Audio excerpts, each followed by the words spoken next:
Hello, everybody, and welcome to the NRG stores standard RCQ. This is the second week of the RCQ season, and we're really excited to see some standard gameplay. I'm Andrew Waltice, the Ginger Brute, Ninja Grandmaster of Grand Rapids, and joining me is Mr. NRG Champion of 2023 and NRG MVP of 2023, Steven Dykman. Hello, everybody. Yeah, we're excited to watch some standard today. This is going to be a lot of fun. I've been enjoying this format quite a bit. I've been testing it for about the last week and a half myself. Foundation's definitely changed up standard quite a bit. There were some pretty big new ads, Llanowar Elves being like the really huge one. So there are a lot of ways to kind of go about building Llanowar Elves decks, and I'll be curious to see. Obviously, it's been popping up in the green black deck, which was already really good before Llanowar Elves, and now it's arguably better. And so that's like the main deck that's using Llanowar Elves, but there are other decks doing it as well. So it'll be cool to see. All right, sweet. So we've got Speaking of Kyle Llanowar McConnell here. Elves, We've got nice Azorius spells. That'll be interesting. Yeah. Yeah, so Kyle's playing a Golgari list. I actually sent him earlier this week, so we'll kind of see how this goes. Kind of one of the key differences between his list from a lot of stock lists is he's on 3 main deck Vivian. So we'll see.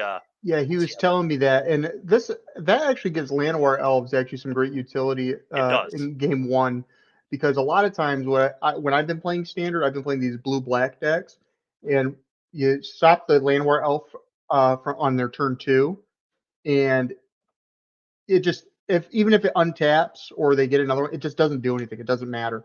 Having late game utility for the Llanowar Elf is excellent. But in this case, we're going to get some Get Lost.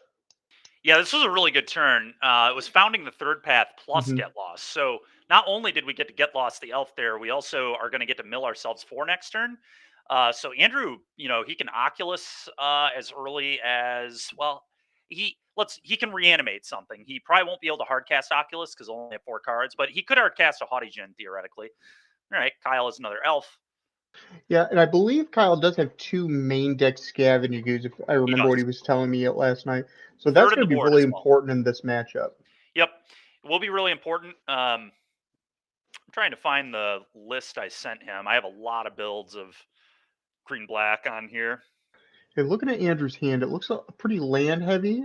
3 of the 5 cards are lands. I can't tell what the other 2 cards in the back are. He's keeping pretty close to the vest. Yeah, he is. But we're having perfect mana so far. Here's one of them. Oh, recommission. What are we getting back? Is that an Oculus or a Haughty? I can't tell. That is Kiora, the new Kiora. Oh, so this is a pretty spicy one. That's actually a really cool card in this deck. Yeah.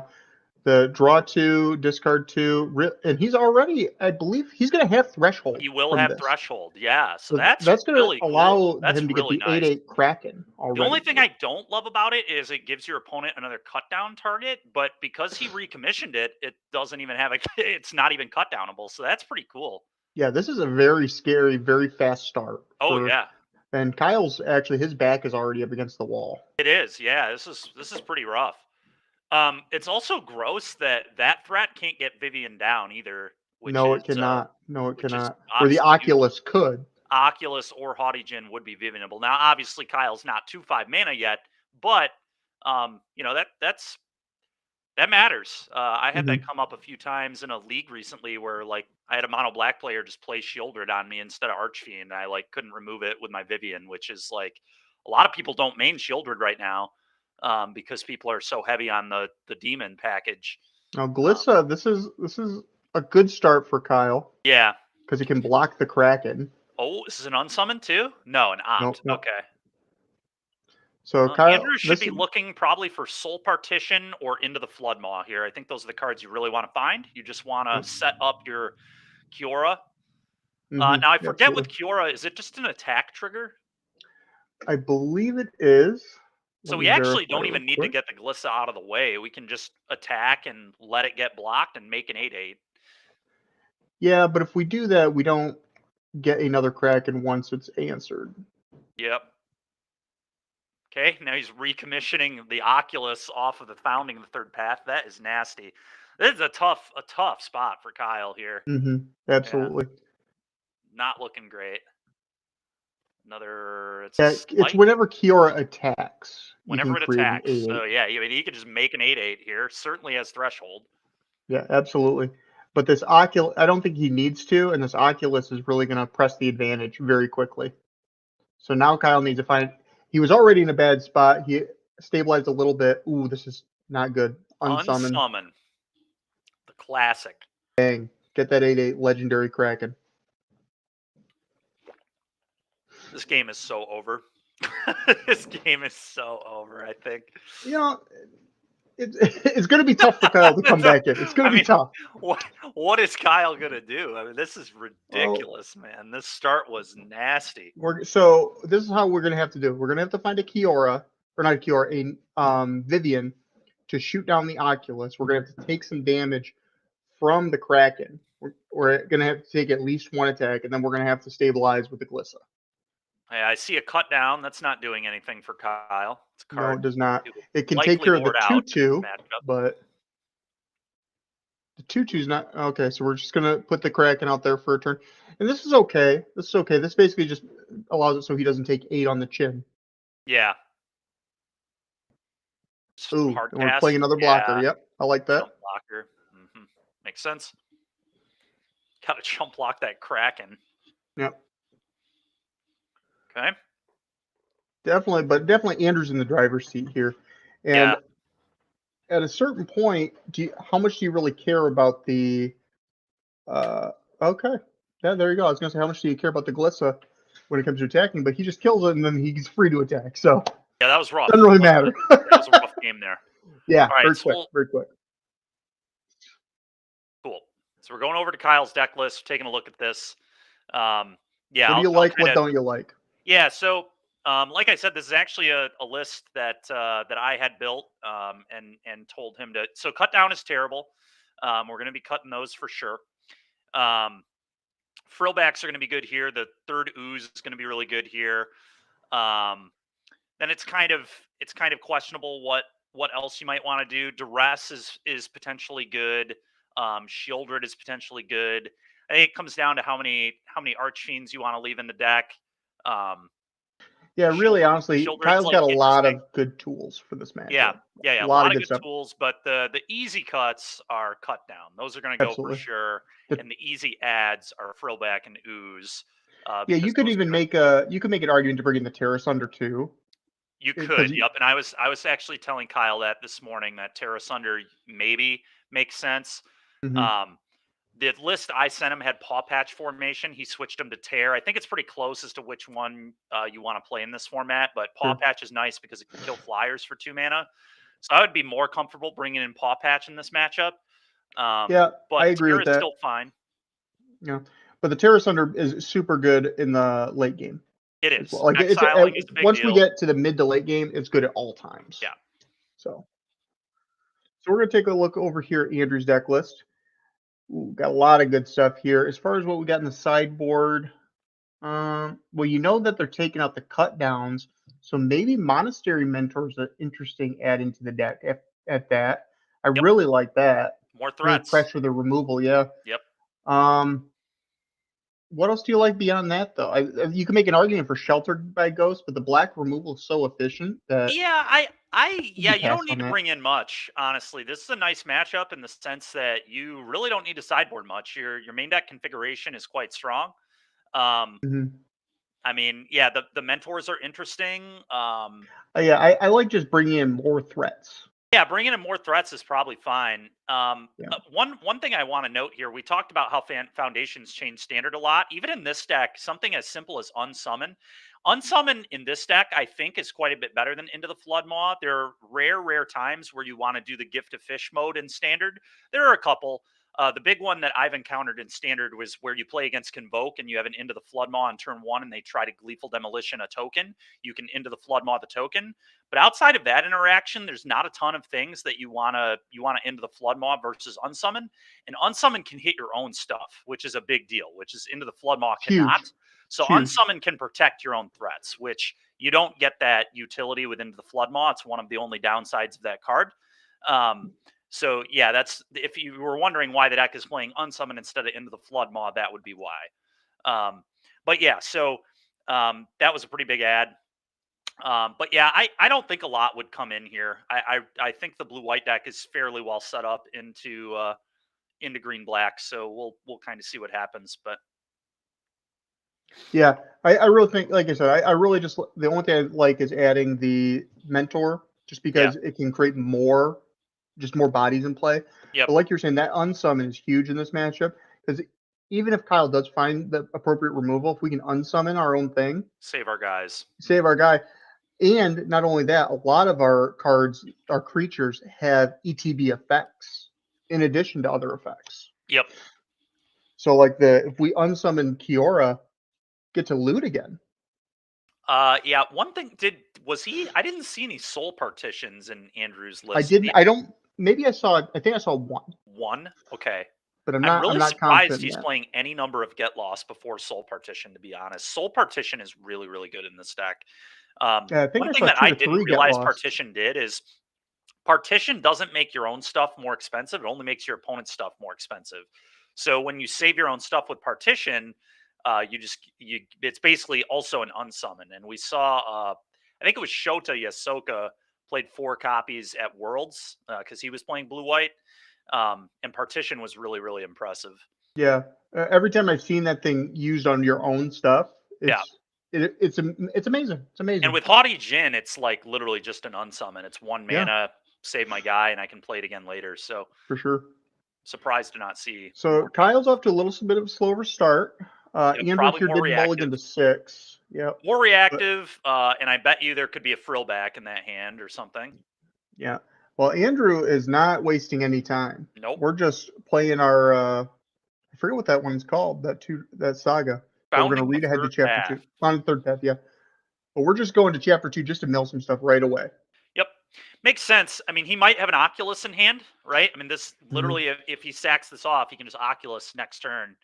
I Although, like this from Kyle. Get that room in play already. absolutely. So that way, if we have turn 4 Arc Fiend of the Dross, it's threatening some life gain.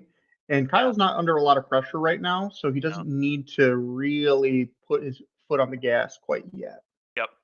I was going to say too. I was actually wrong about the founding. The founding is not a May to exile, so he was actually not going to be able to Oculus here either way. So flashing back the chart makes sense. Okay, well we can just do that. We can just helping hand an Oculus into play.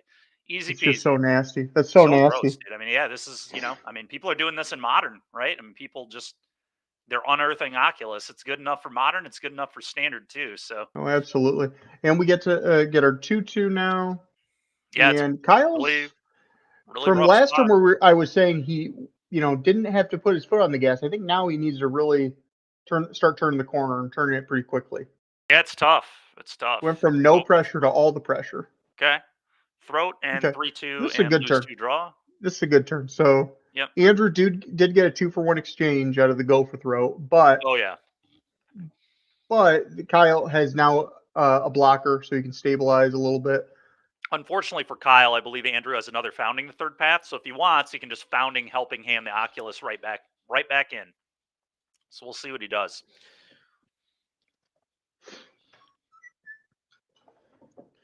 All right. So looks like we got perfect man. I think I see another founded third path. I think you were saying that would be the play. This Jin though, Jin's Jin's pretty fine. good. Yeah, Jin's fine too. Nothing wrong with Jin's pretty playing a Jin good. here. I was I'll tell you what though. I was with you on that playing the third path Yeah. because we could just replay the Oculus Yeah, shortly after. it may have been better. It's hard to say exactly though, because Andrew might be just trying to get more value out of it, might be trying to get the mill. So he might be trying to be patient on it and just doesn't Possibly. care about the Oculus. So yeah, we'll kind of see. I mean, this still really forces Kyle to have to do something. I mean, the Haughty Jin is concerning to say the least. Now I know Kyle has at least one Archfiend in hand. I think I see. Yeah. He has Hmm. another room. He's He's gonna got a ponder room, what an to do elf, here. a Archfiend of the Dross. Oh, an ooze. There's an ooze in there as well.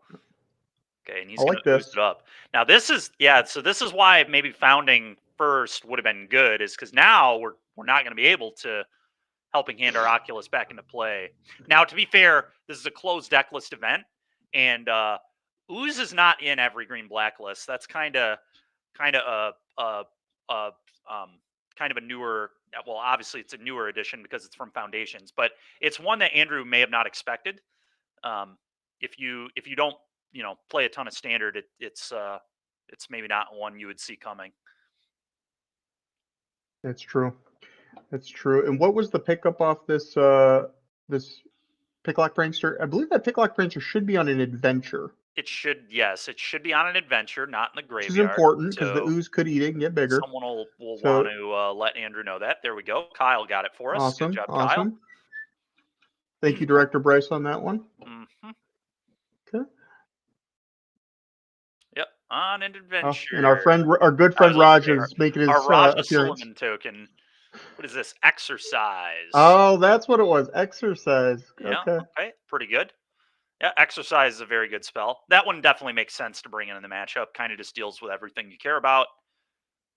I'm sure that came in out. Yeah, and Kyle does have another one of those rooms in hand, so it's not too bad for Kyle. Kyle's going to take this damage. 8. What is it? 8? Huge. That is huge. We're going to go to 6. 6 with a room and no demon is pretty concerning too. I don't believe I saw Vivian Reed in Kyle's hand either to shoot down the Haughty Djinn. Yeah, we need something. Also, I think the only land in hand was another cottage. Yeah. Okay. Oh, I think I saw an Arc Fiend at the draw for turn. Yeah, there is an Arch. Oh, there is a Vivian too. Actually, I think that may have been the draw for turn. Excellent. So I think he already had an Archfiend. Okay, that's right. Huge. Yeah, we were talking about that. That is huge because now the ooze can eat that as well. Yeah, Kyle went from being behind to I think now being ahead. I think he's slightly ahead right now. Yeah. Yeah. Having the ooze to lock down any reanimate spells is huge. Yeah. Get lost. Yep. Probably respond and eat. And Andrew agrees with that. Yep. For sure. Seems great. Yep. Kyle go to 8. Get some maps. But the nice thing about the Vivian Reed, the plus ability, we find Frillback, we find Ooze, just all sorts of good stuff. A lot of big hits. Vivian, I can't really say enough about Vivian Reed, man. That card is so strong. It was really good in its old standard format. It was quite dominant, and I think in this one it's going to be equally as dominant. It was a card people slept on back in the first time around in standard. They slept on it for a little bit, and then eventually everybody figured out that just plussing into Hydroid Krasis was way too good to not do. And so obviously, Sultai was one of the best decks in that format. You had the Wild Growth Walker plus Explore Creature package. I think I see another Ooze here. There's also a Frillback. I think I'd just take the Ooze. We'll see what he does though. I might not. Well, he has a. Yeah. He's got the Ooze in hand. I'm with you. I like the Ooze. It's a lower mana investment. Yeah. And it's more versatile. I like being able to eat their yard at instant speed. So correct. It's kind of similar against like Phoenix or whatever, where eating stuff at instant speed is nice. Okay. Yeah. I'm playing okay. Okay, so we're on the drain game plan right now. Yep. Which I'm a big fan of this. Fine. This will start to build advantage. But important to note, shields are down right now. Kyle did show the card that is going to allow him to eat the graveyard and stabilize in the late game. So now Andrew knows this turn is the turn. I got to make something happen. I've got to do something. And Kyle has no answer right now. No. All right, here we go. Andrew untaps, draws. Looks like an unsummon. Yeah, unsummon, that's good. Founding the third path in hand as well. So this will be an interesting turn. Got a lot. I think it's just founding the third path and unsummon. I think it's a fast land and a verge in hand. Beyond that. Yep. So Andrew's back is, pretty well against the wall. Oh, extremely against the wall. Not only because Kyle also just has a Vivian 3- on, on the blocker, yeah. On the block as well, yeah. I mean. Now, which chapter are we going to first? We're going right to 3. Okay. What are we flashing back? Oh, Exercise. Okay, yeah, I like this. I like Exercise the Demon. Yep, then we can hit... Oh, we can actually just kill the Vivian. Yeah. Yeah, Kyle maybe should not have sent the Dread Knight, although the unsummon obviously would have been able to deal with it too, but... Oh, going see. to 11. Exercise the room, and then he's going to unsummon the demon, and then he's going to kill the. Okay, I well, like this this. was a really Very good heads up turn. play by Andrew. Very heads Yeah. up play. Nice work. Yeah, that was great. Okay, yeah. So, yeah, not a great exchange at all for Kyle. It was definitely. Yeah, I'm kind of with you. That attack from Dread Knight, while I get he wants to get the game over with, a little bit greedy because now it opened the Vivian up to just a bounce getting spell. killed. Yeah, whereas if we keep a Vivian, we probably can't lose. Now, to be fair, Kyle does still have a lot of cards. Oh yeah, Of which being and this ooze. ooze in hand is huge. So he might be fine anyway. And I mean, really, at this point, if we just play the Arcfiend, that thing's a 6/6. It's with big. upside. Big boy. If you just attack a couple times, yeah. What's Andrew gonna do? He has nothing in hand. He's got a block, right? So I like Kyle's position, but definitely gave up a little bit of his footing last round. Ooh, I like this too. Okay, interesting. Yeah, Kyle is. He wants to pressure right away, which I get that. Yep. I get that. If you play the Arcfiend, you're waiting a turn on the pressure. This is attack for 7. Demands an answer right now because next turn feels like lethal. A block. Yeah, I think this is a pretty easy block from Andrew's end. I would definitely put the Free the Fae on. Yeah, the pick lock on the cottage and make sure I get my block there. I like that. I like that a lot. Okay, so we take 3. Yeah, Kyle passes with 1 ooze activation available, which makes sense. I think we drew in. Is that an Oculus? It is an Oculus. That's huge. That's huge. Okay. Andrew needed a big draw, and he got it. Boom. And really smart thing to do is exile all the creatures from your yard. I think it's just the 1, but just get it all out of your yard so the ooze doesn't have anything to feed on. Absolutely. Boom. Okay. Does Kyle have an answer in hand, though? I did not see one. I mean, we could play like Arcfiend. No, he has Archfiend, Llanowar Elves. Yeah. Kyle going to eat his own creature. Makes sense. Use that mana. Oculus trigger. Okay. Doesn't really matter. I did not see what that card was that was more. I think it was a land. I'm not certain. It was not. Oh, go for the throat. It was a huge good draw. There. Great draw. Wow, Great draw. Wow. Yeah. Oh, I'm being told it's probably an Oculus that he put face down. Was it an Oculus? Okay, I didn't. It could have been a showcase one. You and I are not doing I didn't recognize it, which is very common with those showcase cards for me. All right, Andrew is definitely in trouble now. This is not ideal. I think you just block the block the knight. Yeah, you have to do that. Takes the knight off board. Yep. Of course, we can cast it until the next turn. Correct. End of the next turn. We'll see what Kyle does here. I might just play Elf and leave up an ooze activation. We'll see what he does. I like that. I think he's already played a land. Passing. Thinks holding up the 2 ooze effects is better. So Andrew, Andrew should have taken 6 damage there, so I think he should be at 5. Oh, he took even more. I like this. Sheltered by Ghosts. I like this. Yeah, that's good. Don't show him if it's the Oculus. You don't show him it's the Oculus quite yet. Yep. Take that. Oh, you got that. Andrew's got a little smirk on his face. I think we all know what's happening. Yeah. Tap the 3 mana. Flip the Oculus. Oh yeah. Oh yeah. Pretty good. It's pretty good. It's pretty good. And an attack for 6 with lifelink. And Kyle's like, what the heck? We could just flip that. It stays equipped. Yep, sure does. Kyle go to 5. Andrew go to 9. Does Kyle have a frillback in hand? No. Remember, he had the option of the throwback, but he chose the ooze. Yeah. Okay, so Kyle definitely. This has been such a crazy game. So much back and forth. Oh, this is why standard is so sweet. All right. Yeah, I was going to say, did he miss a trigger? But no, he got it. Okay. Yep.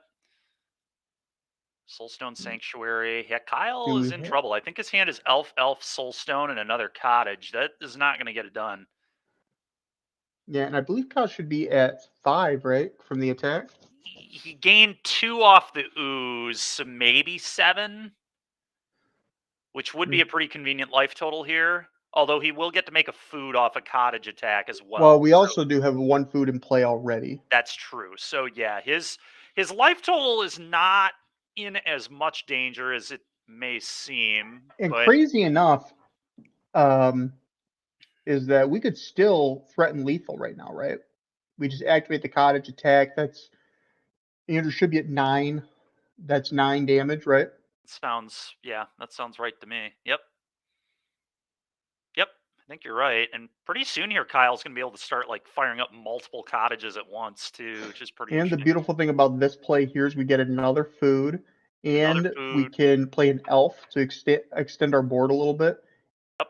And we're still alive because we can crack 1 food. Yeah, I think I would go Soulstone, double elf, and pop a food. If I am correct, he has 2 elves. I think he does. They're different art elves, Yeah. I think. But yeah, I think you're right. That would be my line, I believe. They aren't the anime waifu elves, though, so they aren't the correct ones. So gross. Or the white border 7th edition ones. All right, we're Kyle. It looks like we're getting some life total confirmation here, which will be good. We definitely need it. Yeah, he's taking the 4, going to 5. Okay. And Kyle's life total is not at 11. It can't be at 11. There's no shot. No shot. No shot. Yeah, I mean, if it is at 11, it's kind of nuts. Yeah, it seems almost impossible. Yeah. Okay. Well, okay. Is he at We're 8? At 8? He's sure. at 8. Okay.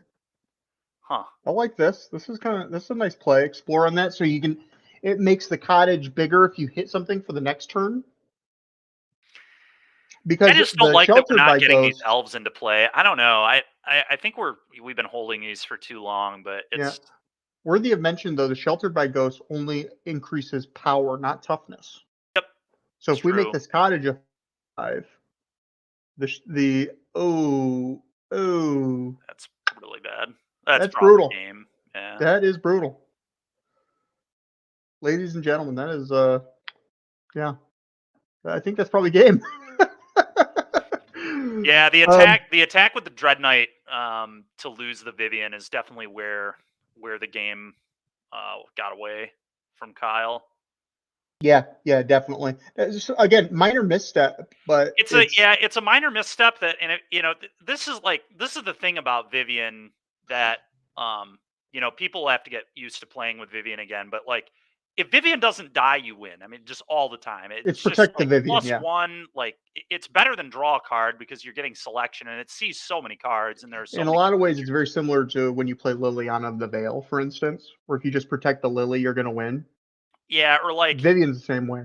Yeah, I would compare it more to maybe like a Jace, the Mind Sculptor, as weird as that comparison is, because like obviously Liliana, like you're both losing cards, but like Jace and Vivian, you're both like getting actual advantage. So like if you keep brainstorming Jace, like you're obviously going to win the game. If you keep, I can't remember exactly what Vivian's emblem is, but I believe it's like +2. It's unbeatable. To the board. It's +2/+2. Trample, Vigilance, haste. Indestructible, Trample.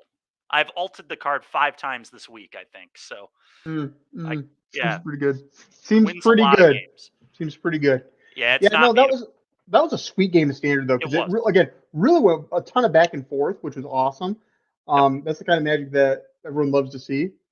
But again, when you haven't so much back and forth between games and stuff, especially in a match that close, it's the minor missteps that really differentiate who wins that game. Yeah, and I think Andrew. Maintaining Vivian is just such an important thing for any Vivian deck. Andrew drew very well in the last few turns, which was really fortunate for him. And Kyle drew well too. But the difference was Andrew's draws. Fine. Like I said, I think we could have maybe found spots to get those elves down too. I agree. I think Andrew's draws are so much more powerful than Kyle's draws. So he has more heavy hitters, and I think Kyle should have played a little bit more reserved in case something like that happened. Yeah. All right, Ooh, cool. So we're backup going to our match. backup match. What a good backup Will match here. We got Kruger. I Kruger on love blue this hand. black. Tom Tracy. Game 3. Both exceptional Magic players. This is going to be a lot of Looks fun. like Will is very far ahead in this Oh, game. and Will's playing the deck that I'd love to be playing right now. So Demir mid-range. So we got an Unstoppable Slasher, a really big Siren, and a Curiosity. And Tom, well, dude, this game one, looks that's so not good. over. We came to just a completely over game. What the heck?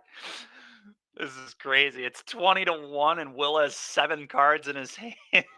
No, Enduring Curiosity does that, man. You know I that. know, man. It's very broken. And another Unstoppable Slasher. Yeah. Seems like an unstoppable force right now.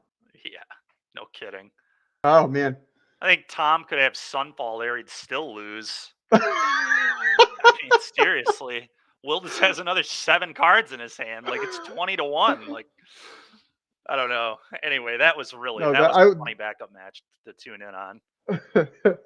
Yeah, but that blue black deck, you just said it. He could have been board wiped and still had 7 cards in hand. Enduring Curiosity is so crazy in this format right now. Just the fact that he had a huge board, he hits a couple times, and everything that he invested into the board, he's already got back. It's crazy. Yeah, crazy. That's a big reason I would be playing that kind of strategy, because of Enduring Curiosity. Yep. And there's not really many good ways to answer it right now in the standard format. Tear's the only one. Anoint with Affliction doesn't hit it. Nope. Sunfall. Tear Asunder is like the only card. I guess like Frillback is like close to even on it. Yeah. Because if you spend 5 mana, you get to blow it up and then eat the yard. But Frillback's pretty terrible against blue black as a whole. So, yeah, I mean, it's a really good card. It's definitely that, and Kaito are like the reason to play blue black. So I hear good things about that Kaito card. Yeah, they're really good. Good. Very, very strong cards, and definitely like if you decide you want to play blue black instead of like green black, I mean Kaito and Enduring are going to be the 2 reasons why, I think, for sure. Yeah, I think green black hits a little bit harder, but the blue black just has so much better card selection and card advantage. Yeah. Insane. Yep. So the draw to green black at this point is Elf and Room, I think. So, sounds like we're going to head into a quick break. Cool. And thank you so much for joining us again. Like, follow, subscribe, all the good stuff. If you're watching on YouTube, you can like, follow, subscribe. If you're on Twitch, is it follow? And so you can follow and subscribe. You can do it all. Just do it all in all places. Just do everything. Yeah, do it all. These people are great. They run great events. Support them. Get more Paper Magic. We love Paper Magic. We do.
All right, everyone. Welcome back to Buffalo Grove, Illinois. I'm Andrew Waltice, the Ginger Brew, joining by Steven Dykeman, NRG champion, reigning right now. And we're excited for round 2 of Standard. Yeah, I'm excited, man. That round one was sweet. We saw two of the better decks in standard. We saw Kyle Gonzalez, a teammate of ours, playing a green blacklist that I sent him this week. He was unfortunately beaten 2-0 by the blue white Oculus deck. But yeah, I mean the blue white deck is pretty strong. My one gripe against the blue white deck, when I've played it, it feels pretty weak to red, and red is super popular online. So I have not loved playing the blue white deck myself, but it definitely it has its moments where it can definitely shine, and it does some really Hmm. cool, powerful stuff like we were talking about. You know, there's that modern Unearth Oculus deck, and this is kind of the standard version of that. You just cheat the Oculus into play, you cheat the Haughty Djinn into play, and that's kind of the idea. So, yeah, we're gonna get going to round two here. We've got Mono Red. Speaking of Mono Red versus Zur Overlords, and I believe the Zur Overlords deck has no Zurs in it. So Shame. it is a shame. That's poor deck naming, unless it was someone else. But all right, let's see here. So this looks like burn. Looks like Boros burn to me. There's a bolt wave or whatever in hand. Okay. Yeah, this will be an interesting matchup. I would assume Mono Red's pretty favored, but we'll see. I could be wrong on that. I mean, these Overlord decks can be a little bit slow. Oh, Oh, he that's going added to help. Elf. Elf is cool. Oh, Yeah, and see Sean you says, later. no, no, One no. of those 8 shocks that this deck has access to. Gonna take care of that. I see Sean Lightning really needs Helix, it. no Yeah, this is shock on a not Bolt Wave. really the start you want with burn. No creatures is not great because none of your cards are getting recursive damage. I will say I count, I believe, 15 points of burn in his 15 hand right points now. of damage. Yeah, it does look like that's the case. Here comes a Helix upstairs. Still, though, not typically the hands you love with burn. We got Oh, the baby. Screaming Nemesis. We were All right, talking about my that one. possibly top 5 red cards or creatures ever made. Yeah, you and I was complaining about how much I hate that card this morning to Andrew. So he knows all about the Screaming Nemesis. Big fan. Big fan. What Yeah. is the card in the back? I think that's a case. Oh, that's the case of the Crimson Pulse. Oh, So we're Case is looking. kind of a cool one in burn. So Sean is looking for one more land. This is going to make 2 little flyers, if that's the white overlord, like I think it It is. is. Yep. And we're just passing turn. So there's definitely a clock in play now, but I don't think that Sean here is really that concerned because he's got enough burn points in hand to just kind of win the game as long as he's not dead Yeah, by I'd the be going time base. I'd be all the going spells base go off. here for sure with a shock. Yeah. Put him at 12. That's 4 burn spells. I don't. Yep. Okay. Not a He fan of that, but wants to buy himself a little bit more time. It's okay. It's okay. That's replacement spell right there. Boom. Another bolt wave. boom. True. Boom. Another burn spell. And you just at this point, if I'm Sean, I'm sitting there. I hold up my lightning helix. You're good. Yep. Do your thing. Yep. Yep. Right now, I have enough points of burn in my hand to win the win the game. Excuse me. And just need to just see what you do and react if I need to. Oh, this is interesting. It looks like David has a lot of black removal in his hand. Cut down, go for the throat. It's interesting. Now, if I am Sean at this point, if I do draw a spell, I'm not even casting the Nemesis. Screaming Nemesis. Yeah. It's just because you know your opponent, they are showing that they don't have anything to stop what you're doing right now. The show off that he drew. We probably just plot that and say go ahead. He's casting. Okay. And this is an interesting play. So Sean's baiting out the removal, I'm guessing. So if he draws a third lane, he can go Nemesis, attack, and hopefully our opponent, that was their only piece of removal. Which I don't think it would be, but you never know. Yeah, I mean, Sean doesn't know that. Oh, you know what? It looks like there is a Zur in David's hand. So maybe this is a different Zur player than the other one we were talking about. And if that is in fact a Zur, that is going to be a almost impossible one for Burn to beat. To be completely honest, we're going to go Zur So and that's why. White Overlord and just win the game. Well, not necessarily unbeatable because remember, if the Screaming Nemesis gives the emblem to a player, True. they can't gain Unfortunately life. for Sean, he's going to play it right into this Anoint with Affliction. I'm also not sure if there is a Zur in hand, but I think there is. I think that's what that card I can't quite recognize is. I think it's like an alternate art Zur. Oh, and that's going to get annoying right here. Yeah, it sure is. Oh, it's Oh, going to be binding. bound, Okay. which draws a card, so it makes sense to me. Digging for the Zur if we don't All have right, if we yeah, didn't have it David already. tapping pretty confidently here. You can just kind of see the posture. I'm pretty sure he has Zur double animate to. Yeah, here it comes. Yeah, this is why he played the binding. He can go animate my binding, animate my white overlord, 20 you, gain 13. The game is And super. get 2/1 and get 2/2/1s. Yeah, and this guy picks him right up. Sean says, "Yeah, I've seen enough. Thank you." All right. Well, So, a couple things that we're to go for what we were talking. What the point I was making when we were originally talking about the red, his position, Sean's position, when he cast the, excuse me, the show off, he could have just cast 2 burn spells, this and is his definitely not opponent. the deck. This is not the deck we just watched. We just saw Anoint, cut down, go for the throat. So we definitely have the wrong deck list up on screen here. Ah, Oh, okay. well, we'll That is get that. really awkward. We'll get that resolved. This is not the deck we just We'll get watched. that resolved. Let's go over to mono to the Boros burn. This is Boros Burn's definitely more of a me deck, anyways, right, Steven? It is. Turning card You sideways. in fact top aided some events with Boros. I won the first online energy with Boros Burn in Pioneer, Yep. and I've done quite well historically with Boros Burn. Yeah, you like your Boros decks. I do, I do.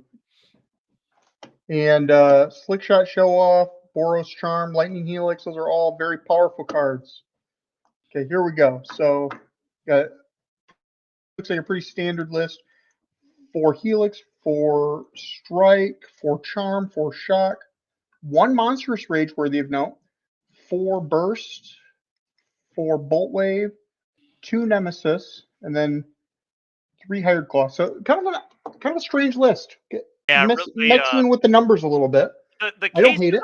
are cool. I think I would board those though. I do not like only playing 3 hired claw. I think you want to max out on your one Hired mana Claw weapon. is deceptively powerful. It's just Very, good. very strong. Oh, it was the okay, cool. Oh, we Yeah, just got word that the Overlord list was the backup list. So we'll get that corrected if we'll take a look at if we go to a game 3. makes But in the sense. Yeah. meantime, this burn deck, what are we bringing in? This Doorkeeper Thrall is kind of useless because if we impend the Overlords, they come in as enchantments, so they still trigger the ETB. Yeah, I imagine we're bringing in Exercise. exercise, and that honestly might be about it. I mean, we don't have a ton of stuff here that I'm super interested in. I'd probably board out a couple shocks and move on. Case is not amazing. Yeah, I don't.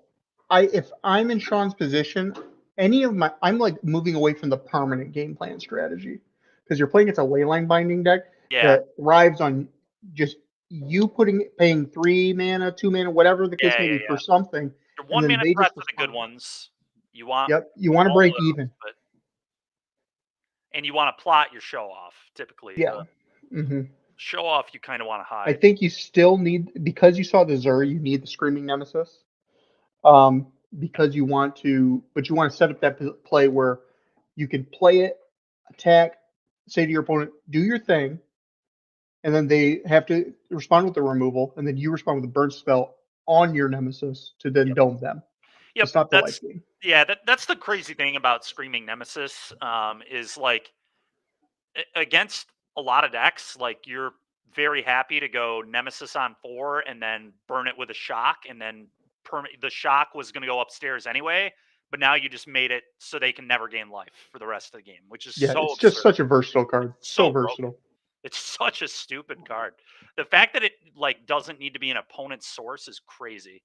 Yeah, looking at Sean's hand, it's just a one lander, but that being said, it's a strong one lander. Yeah, if we have 1 mana creatures, I'm in. We do have the I one keep Swift it. Spear. Okay. We're on the play. 1 mana, 1 land, 1 Swift Spear. I saw Bolt Wave.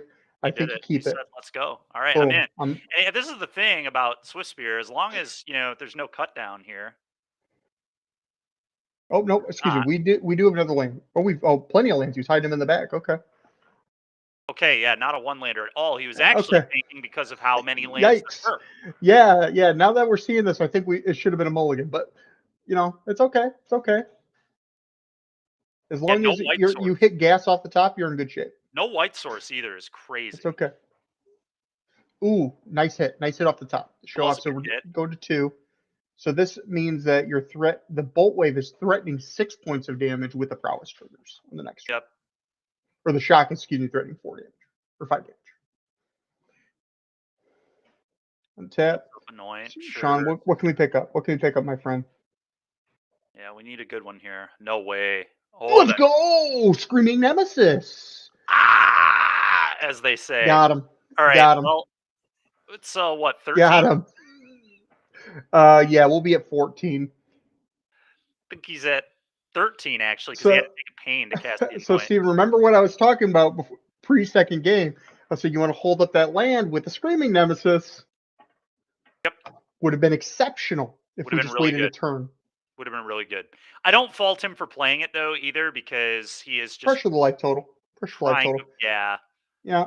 I think in this position though, against this deck, I think you want to be a little bit more patient. Okay, so 12. He should be at 12. I believe he's at 12 here.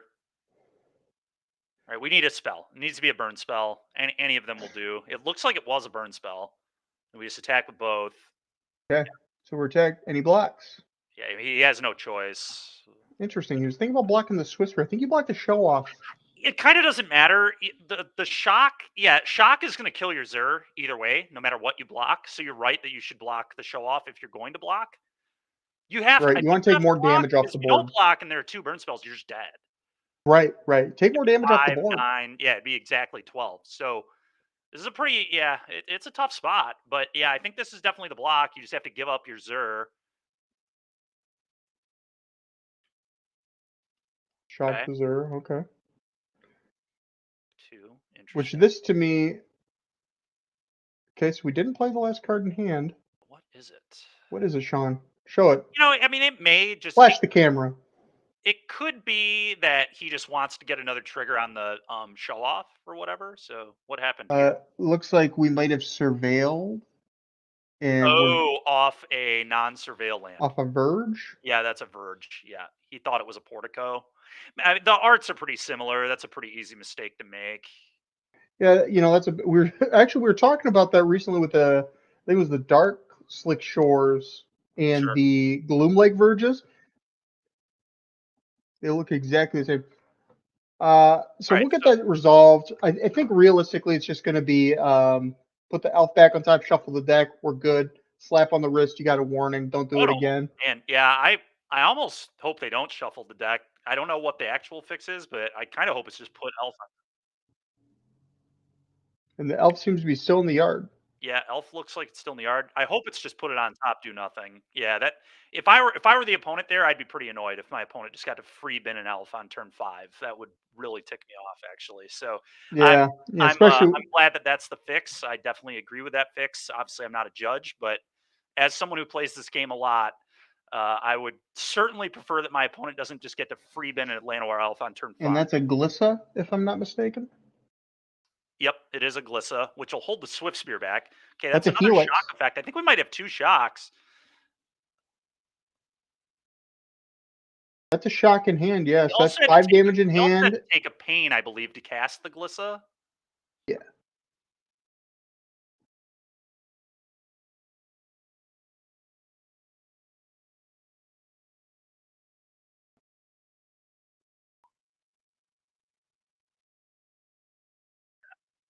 There's the Portico.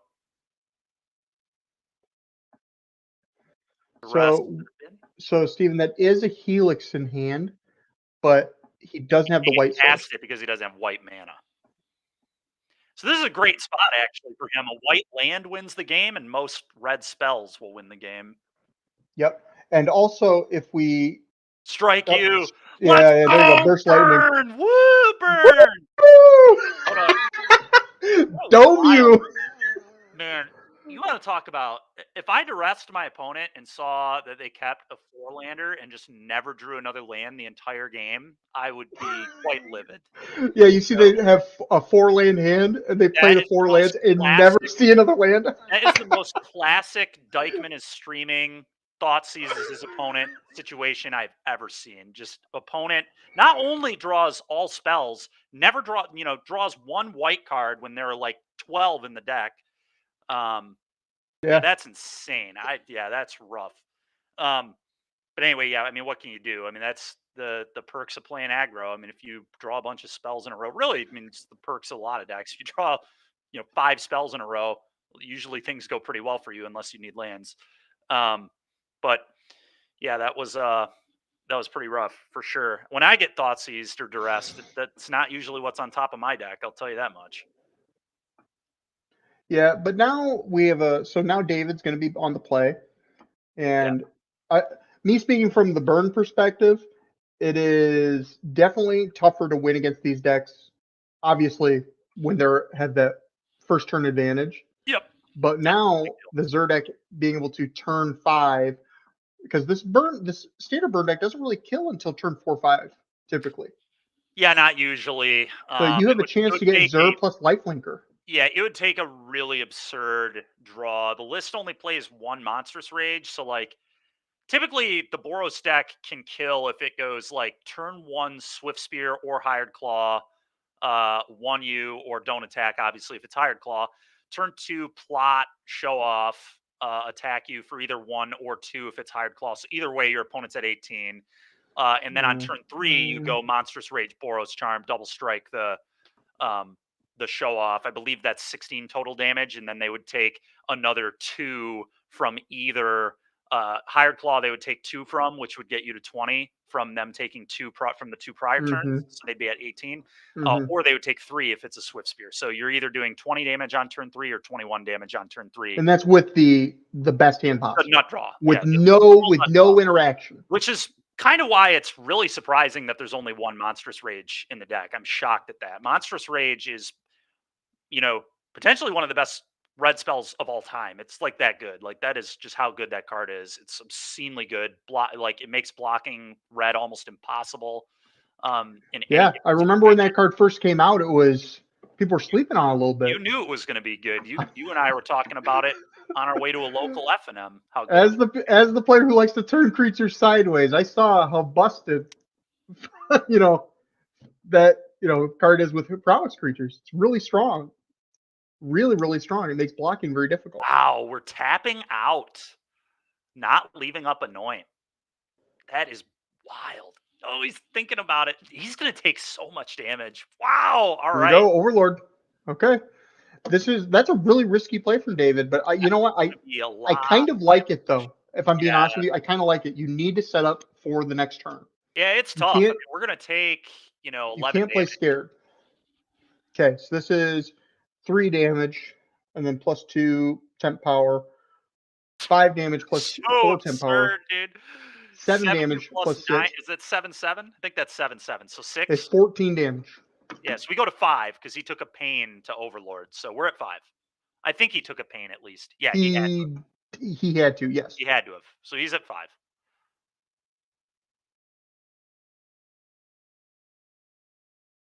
Wow. Yeah, we might want to get that life total corrected by the judge because this is super important. That's a huge deal in standard because a lot of our spells deal 2 and not 3. So it's important that we don't have an extra life for no reason. There we go. There we go. Yeah, because that's super important. Oh, huge. Yeah, when we play 8 deal 2s in our deck, makes the deal 3s. You don't nearly have as many of those as you have deal 2s. Nope. Yep, huge deal. Also, if he has to take pain again later, that'll add up real quick. And the problem with this Overlord deck, its mana is very painful. Yeah. Very, very painful. Yep. Just because it needs to have all 3 colors at all times. All 5 colors, really. Yep.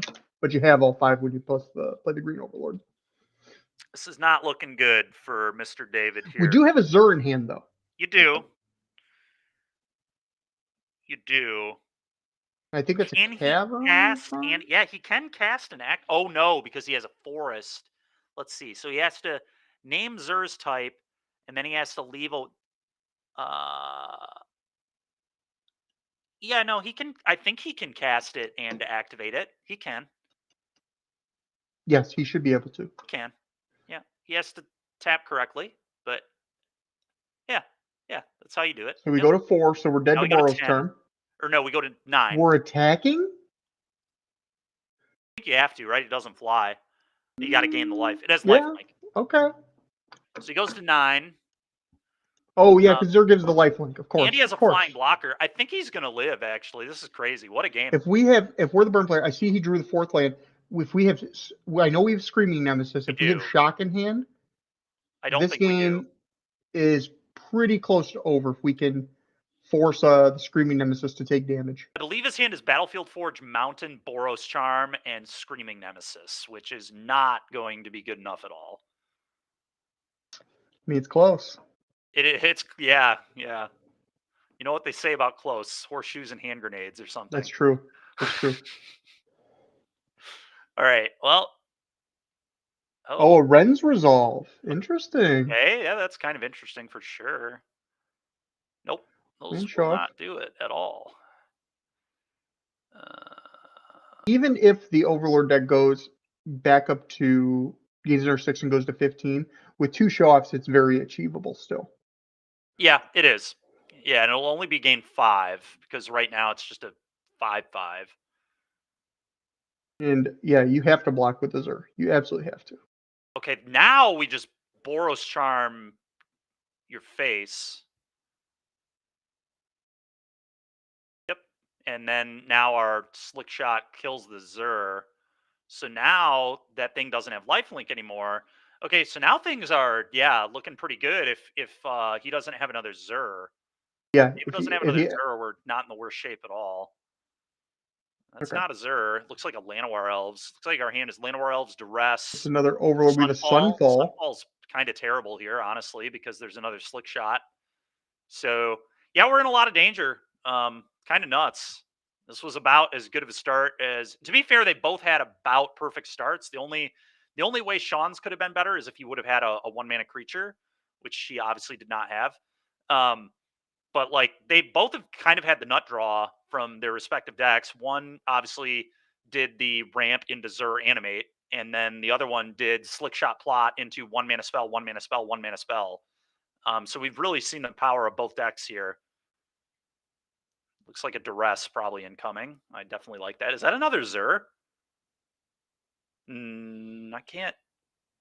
No, Anoint. I think he has 3 cards. Elf, Anoint, Sunfall. There's a 4th card. Is it Zer? It looks like Zer to me. If it's Zer, the game seems like unlosable. Well, because we get to hold up Anoint too. The creature still has lifelink. We don't have to animate again, so we just get to hold up. And okay, so it's not a Zer. It's interesting.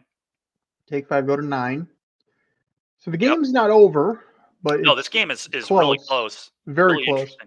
I think what it's going to come down to is what's on top of the burn player's library. Because if Sean picks up any burn spell, is that maybe a split up? That might be a split up, an alternate art split up, dude. I don't know arts on cards. Dude, they're so that's alternate art split up. Okay. Good call. I didn't really think about it until you said it. Yeah. There's so many different arts now. It's hard to keep track of everything. Dude, it's so ridiculous how many arts of cards there are now. Yes, Chad's pointing out that the counter, David removed it in the upkeep opposed to the end step. Both players kind of acknowledge it should have been removed. It's a creature already. It really doesn't matter. Yeah, as long as we don't remove another one.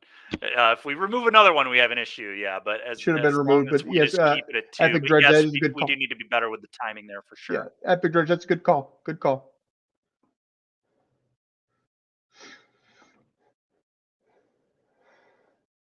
He was really thinking about what to do here. It's a tough call.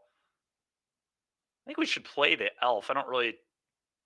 I think it's close. It's all close. Right, so we just removed another counter. Does that mean he removed an extra one? No, they agreed that he should have removed on the last turn. It's already I see. Okay. No big deal. It's already a creature. All right. The counters don't matter.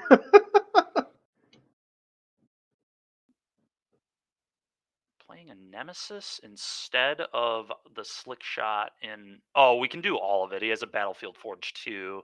Yep. Is he not? Okay, he must have a burn spell then, right? I mean, this is just burn This spell. anoint, if this anoint goes after Doesn't either of even these matter. creatures, it could just be over. Yeah, it doesn't even matter what the anoint goes after. Both threats kill you, so he just takes the damage. Okay, he shocks you. Yeah, yep. Good game. Good game. That was a fun game. Fun game. Yeah, I'm trying to figure out why we ever would say monstrous rage. Okay, that actually kind of makes sense, especially if you don't know that they're on a one of monstrous rage. That was actually a heads up play by David. Play around monstrous rage. I dig that.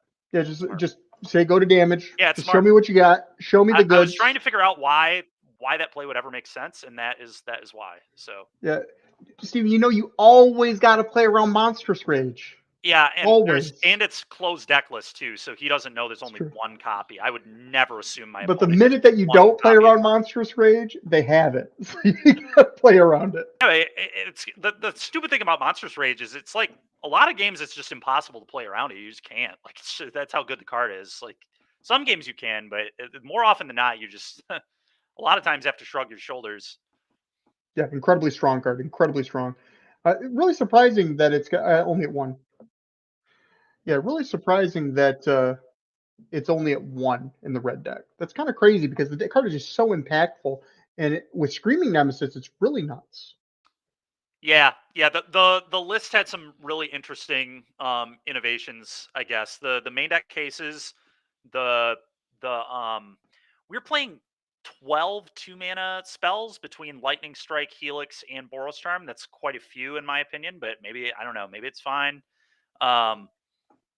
Yeah, I would definitely play the 4th Hired Claw for sure, and I would probably want more Monstrous Rage because that's also going to lower the curve of your deck, which means you can keep those land light hands a little easier.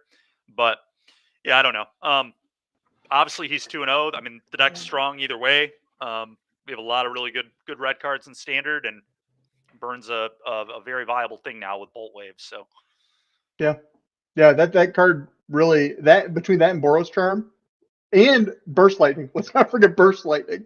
Yeah, the deck just has 8 shocks now. Burn's going to be a playable archetype for the next 5 years. Oh yeah, and we're not even right now. The red decks aren't even playing Jitu Lava Runner and Pyromancer, the wizard package, which is going to be legal. That's going to be legal for 5 years too. So yeah, Mono Red's not going anywhere. Mono Red's going to be really good for a really long time. So if you're an aggro gamer, you're a Burn player, you got some nice, sweet magic for 5 years. Yeah, promise. Yeah, for a very, very, very long time. You definitely have a lot of good cheap cards between you've got the mice from Duskmorn, all the really good mice. There are tons of good mice. Obviously, you've got the wizard package that we were just talking about. You've got Hired Claw. Swift Spear will still be around for a little bit. Yeah, just tons of really good cards. So now we talked a lot of Burn. We talked a lot of Burn. That's kind of an Andrew thing. Let's talk more about a Steven thing. What decks are you excited for in standard right now with Foundations? Because we're on a little bit of a wait between the backup match.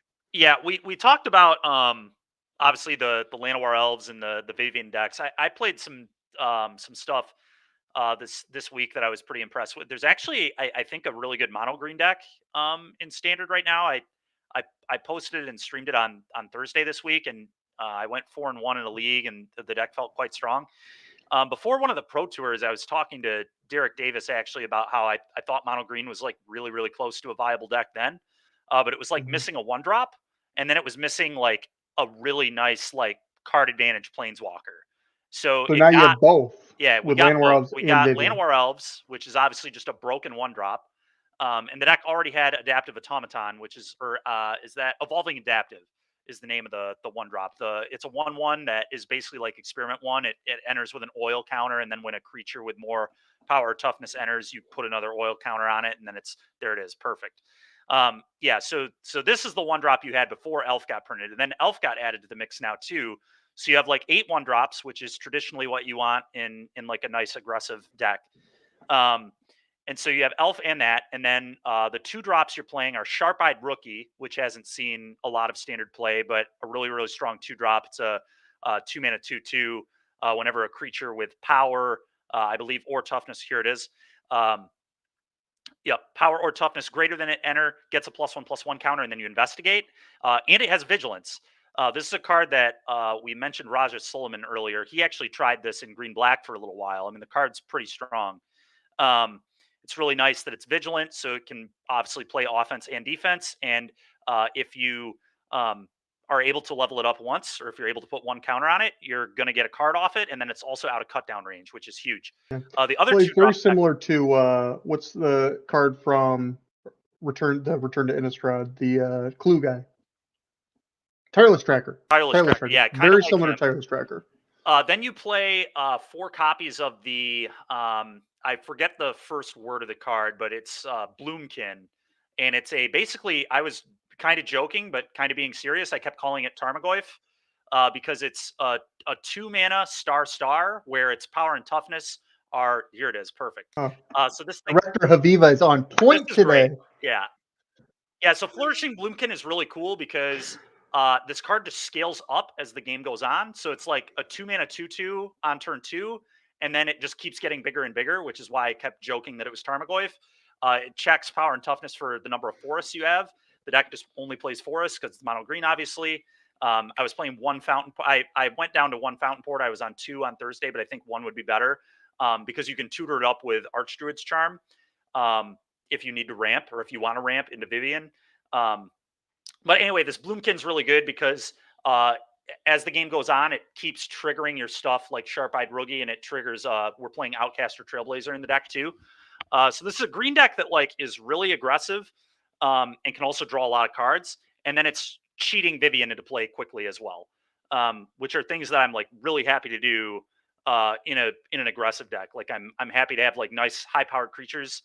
I'm happy to be putting a Vivian into play really quickly.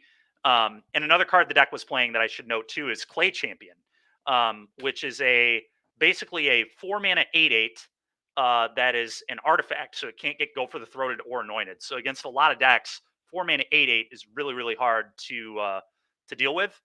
And so yeah, anyway, because the answers in Standard don't line up for it. A lot of the answers Cut don't down line doesn't up. hit it. Or they've already used their answers on your other creatures because we were kind of talking about we have 8 1s, we have 8 2s, we have I think by the time I was finished with my most recent build of the deck, we were on I think 10 3-drops if you count Archdruid or Charm, because I was playing the Proliferate 4/4. I forget the name of it. What is the name of the 4/4 for 3 mana that proliferates, has Toxic 1? Do you remember the name of it? A bloated Contaminator. Bloated Contaminator. Yeah. That sounds right. So the 3-drops are Bloated Contaminator and Outcast or Trailblazer, and then I initially didn't have charms in my main deck, and as I kept playing the deck, I was like, this card's just great. It should be in my main. It ramps me into Vivian. It finds the Fountain Port if I want Fountain Port. It's a fight spell that doesn't actually fight. It puts counters on my guys, so Bloated Contaminator can prolif onto the thing I put a counter on. Also a removal spell too. It's a fight spell. It's a fight spell that works bites, well with your whole deck. and it kills everything because all your stuff has 4 power, so it's like always going to kill Shieldred. Sometimes it'll miss Archfiend. And then the deck also has Primal Might now from Foundations, so you do have a really good 1-mana fight spell too, which initially when I played the deck, I was on 4 Primal Might main, no charms. And as I kept playing, I was like, man, like Charm is just too good, like for our mono green deck to not be playing some amount of copies. So if I were to play it again, I think I'd have like 3 Charm and 3 Primal Might and 1 less land. And so, yeah, there were some adjustments I made, but yeah, the deck was really impressive. I 4-1 to league with it. And honestly, like if somebody wants to like, play kind of a slightly different deck that people aren't really playing right now, and you kind of like the stompy type green decks, that deck did feel really good when I streamed it. Let's continue on that idea of these decks that people aren't playing. Yeah. That a lot of these new cards. You shared a deck with me earlier this week, and I'm a huge fan of it. Mono blue used to be really good with the Djinn that just got reprinted in Foundations. Yeah, and now we have Tempest Djinn. Yeah, thank you. And now we also have a Planeswalker in mono blue that just really fills a huge role that these mono blue like aggro tempo decks are missing, in Kaito Cunning Infiltrator. Yeah, so yeah, I tried mono blue this week, and this league did not go very well for me. But I will say I don't think I ran particularly well, and there are a lot of ways to try to build the deck too. We were talking about how good Enduring Curiosity is in blue black earlier when Will came up um, in that round one. Um, and I think maybe leaning into that card and the Kaito, like going a little bigger would maybe be better. I was trying to go really low, and it felt like the deck wasn't quite strong enough at going really low. So yeah, Yeah, maybe getting a little bigger with like Enduring Curiosity and Kaito would be a better approach.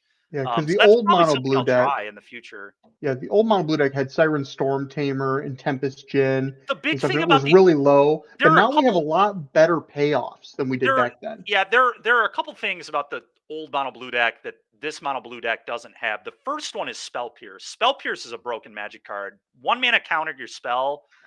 I mean, that's like good enough for Legacy. Like people play Spell Yeah, Pierce in it's Legacy true. happily. They have for a very long time. Like Legacy is about really being really mana efficient. It's just kind of how Magic works. Like if you're really mana efficient, like Spell Pierce would just be crazy right now. Like being able to pierce like Unholy Annex, removal spells. Like it's definitely better than more copies of Dive Down, which is what I was trying to play this week. I was playing like six. We have Shore Up, which is a little better Dive Down in my opinion, and then we have Dive Down. So I was playing 6 copies of that effect. But if I could have, I would have been playing Spell Pierce. Another Absolutely. thing we don't have is when Autumn Burchett won with Mono Blue years ago, won the Pro Tour, Wizard's Retort was a card, which is just like Counterspell in Yeah, Standard. actual factual. We don't have Counterspell. We don't have a card that functions like Counterspell. We have Phantom Interference, which is fine, but soft counters obviously get bad as the game goes on. And when you're playing a really like derpy, doesn't kill you super fast, is trying to like grind you out with the curiosity effect. I forget the name of the curiosity we have. It's combat research, I think. Yes, combat research. Um, you can't, the soft counters eventually don't work, and the game does go Hmm. on for a while because you're not killing them quickly. You're just and Curious Obsession was the one we used to have that always gave +1/+1. This combat research doesn't even get +1/+1, so you're even slower than like old Mono Blue used to be in that Absolutely. regard too. So like where you definitely have some upgrades, you definitely have some downgrades, not having Pierce, not having a hard counter, like Wizard's Retort. So that was kind of a big weakness that I was noticing with the deck, and I'm not exactly sure where I would go with it moving forward. But yeah, it Yeah. definitely saw some issues. Definitely a deck to be looking at in the future, though, with Oh because all yeah, these cards definitely. are legal again for 5 years. Yeah, Tempest Gin being legal for 5 years is sweet. Yeah, I mean And Mono Blue, Kaito is one of those. If Kaito they too. ever reprint Spell Pierce, these little Yep. weenie mono blue strategies with And they probably Kaito will. become infinitely better. Yeah, It's they very probably will likely at they some will point. reprint. So, I mean, Spell Pierce is a card that pops up in Standard almost every year. It's we were playing it in the last Standard format, so yeah, it's very likely it'll be back. It typically pops up in a set, and yeah, when it does, yeah, it'd be an insanely big upgrade for anybody who wants to maybe register a mono blue type strategy. So that's Hmm. pretty cool. Hmm. And of course, we already know what's going on with mono white right now. It's the de facto control deck. Did that get any pickups from Foundations? Did the deck get any pickups from Foundations? That's a good question. I don't really think it got much at all. Yeah, not off I the don't know cuff, that I the don't deck think. plays any cards from Foundations actually, which is crazy. I mean, it really just tells you how well set up the deck was already. Um, but yeah, basically, obviously, yeah, it's a deck that's based around Caretaker's Talent. Thank you, Haviva, for putting that up. Um, this card's super good, obviously. This was actually you talked about how great Monstrous Rage was when that one came out. When people had me look at the set very briefly before this set came out, I said I was really excited for this card because traditionally what token strategies have lacked is card draw, and now they have like this crazy abundance of card draw. They have not only talent, they have Enduring Innocence now as well. So any token deck that you want to play, you just have like 1,000 cards that give you a bunch of like a bunch of replacement, which is absurd. And the nice thing about Caretaker's Talent is not only does it give you card draw, it also the first activation on the card gives you another token, which is sweet. So it gives you like a copy of whatever the best creature on your side of the board is. And then it also is an anthem, which is crazy. So the card just like is super super strong. Its modality is really really high. Um, and yeah, it's just a really good card. So yeah, so the white deck utilizes Enduring Innocence and Caretaker's Talent to generate card advantage, similar to how like a normal blue-white control deck would use like card draw spells, like a Memory Deluge type of card. So rather than do that, you have all these token producers. You draw your cards that way, and you don't really have any counter magic, but you have Sweeper and Sunfall. You have a really busted way to catch up in Beza if you're ever behind your opponent on board on life. Beza is absurd. It gives you fish, it gives you life, it gives you a 4/5. Oftentimes, it'll give you treasures. So yeah, basically the white deck is super super hard to kill, especially if you're trying to attack them on the ground with non-tramplers. It's just so hard to get through the deck because they just produce so many bodies, so many little annoying 1/1s. Fish. They play Carrot Cake, which produces rabbits and gets in your way. And then after they're done kind of putting up this roadblock, you have to kind of extend to try and get around their tokens, and then they just Sunfall you. And then Sunfall obviously triggers Caretaker's Talent as well. So their Sweeper even draws them a card half the time, which is just insane. And then, like we talked about earlier with Clay Champion, a lot of times Sunfall is going to be like a 5/5, 6/6 creature. Like it's going to be pretty beefy. It's going to incubate. That's a non-go for the throatable threat, which is very relevant against decks that are trying to keep control of the board with removal, such as go for the throat. So, okay, cool. Yeah. So, for those that don't know, we've got NRG champs coming up in about a little less than a month at this point. I think it's December 14th and 15th, right there on the screen. I will be taking place in this, like Andrew's alluded to a couple times. I was fortunate enough to be MVP and series champ last year. Unfortunately, I wasn't able to attend a lot of the events this year, but I am planning on being at champs, and hopefully it'll go pretty well for me. A lot of really good players going to be playing, battling at this event. It's going to be a lot of fun. I think we got 24 players at this. And so, yeah, this is going to be a really good time. It's going to be Pioneer, Modern, and Standard. I believe we're doing 3 rounds of both for round 1, and then I forget exactly how stage 2 works, but the setup's going to be sweet. Okay. Yep. People can check that out on the website. I don't remember exactly everything for how it worked. I'm focused on stage 1, obviously being a competitor in the event. Try to deal with that first, and then we'll deal with stage 2. But yeah, as a viewer, it's a great tournament to watch because there's multiple formats. It's the person that's going to win is going to be the person that's skilled in all formats, not just one. Yeah, Any a lot of person the players can go to an event and spike a lot an of event. the players at this event are like Pro Tour caliber players too. I mean, last year I think between Derek and Weiser and Raja and myself, and I don't know if Hoey's been on any PTs, but he's been to NRG champs like a million times. He pretty much qualifies for every NRG champs. There are some really, really, really high quality players that play at this tournament. So, it basically feels kind of like a pro tour, but it's a little nicer in the fact that it's a smaller field. So you can kind of target what you're going to play against a little easier. But yeah, it's a really cool event, and I would definitely encourage anybody if you're trying to watch some Magic, it'll definitely be a good one to watch. You'll hopefully see some pretty high quality play. So, and if you watch it and you want to see yourself in there next year, I mean, the next season's coming up. It's coming up fast. I think the first event for the NRG series is coming up next February. Yep. And what's really nice is they do these showdowns. Like as you see there's showdowns and trials. Showdowns. If you win one, you're automatically into the championship. Yep. I myself in 2019 won a showdown and went right into the championship. It was an amazing experience, and anybody can at any given day come and spike a tournament. Absolutely. And a nice thing is you get to see your friends, you get to play, have a good time, and just make memories. Invest in memories, as they say, as the slogan for NRG series. Yep. It's absolutely, and especially in February at the team trial. Those are my favorite Magic events. I don't make it to many events anymore, but team events I always make them out to. Yep. I love playing with my friends. I play with Steven here very regularly, unless somebody steals them from me. And I think it's February. I'm going to be teaming with our director Haviva and Chris Smith. It's going to be a great time. Cool. Okay, now we're going to be heading into a very short break for round 3 or right before round 3, excuse me. It should be about 10, 15 minutes or so. But please, like, follow, subscribe wherever you're at, and support the NRG series because they bring great paper magic and bring a lot of great people together. Makes a nice community. So please.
Hello, everybody. Welcome back to round 3 of coverage of the standard RCQ here in Buffalo Grove, Illinois. I had to think on that for a second.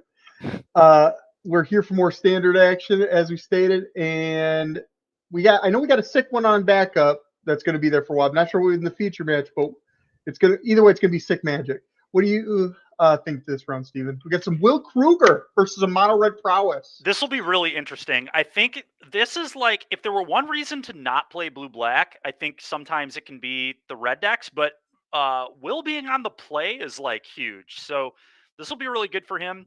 But yeah, we'll kind of see how this goes.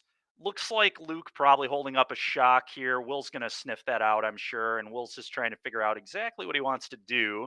Looks like he's got removal, another land, an enduring curiosity. He's just going to kind of ponder what to do. So, I mean, you're right. Will can probably sniff out that there's a removal, like a shock involved. Yeah, there are tons of them. However, a sign of weakness that Luke plays Mountain Pass, not having another creature. So if I'm in I'm seeing, okay, what decks play just a basic mountain?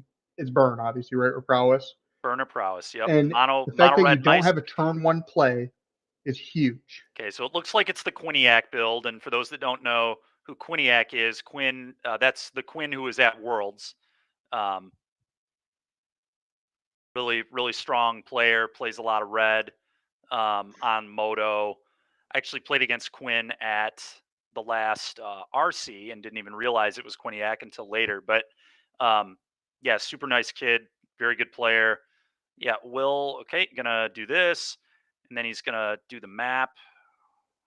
This is a very strong hand from Luke. I'm not sure what that one card is. A mountain? Is that a mountain? I assume it's a mountain. The way Will's just putting it. It's an. Yeah, maybe. I think it's a mountain because Will's not even considering it as an option here. Okay, fair enough. But we're not familiar with entirely what Will's build of this blue Dimir mid-range is.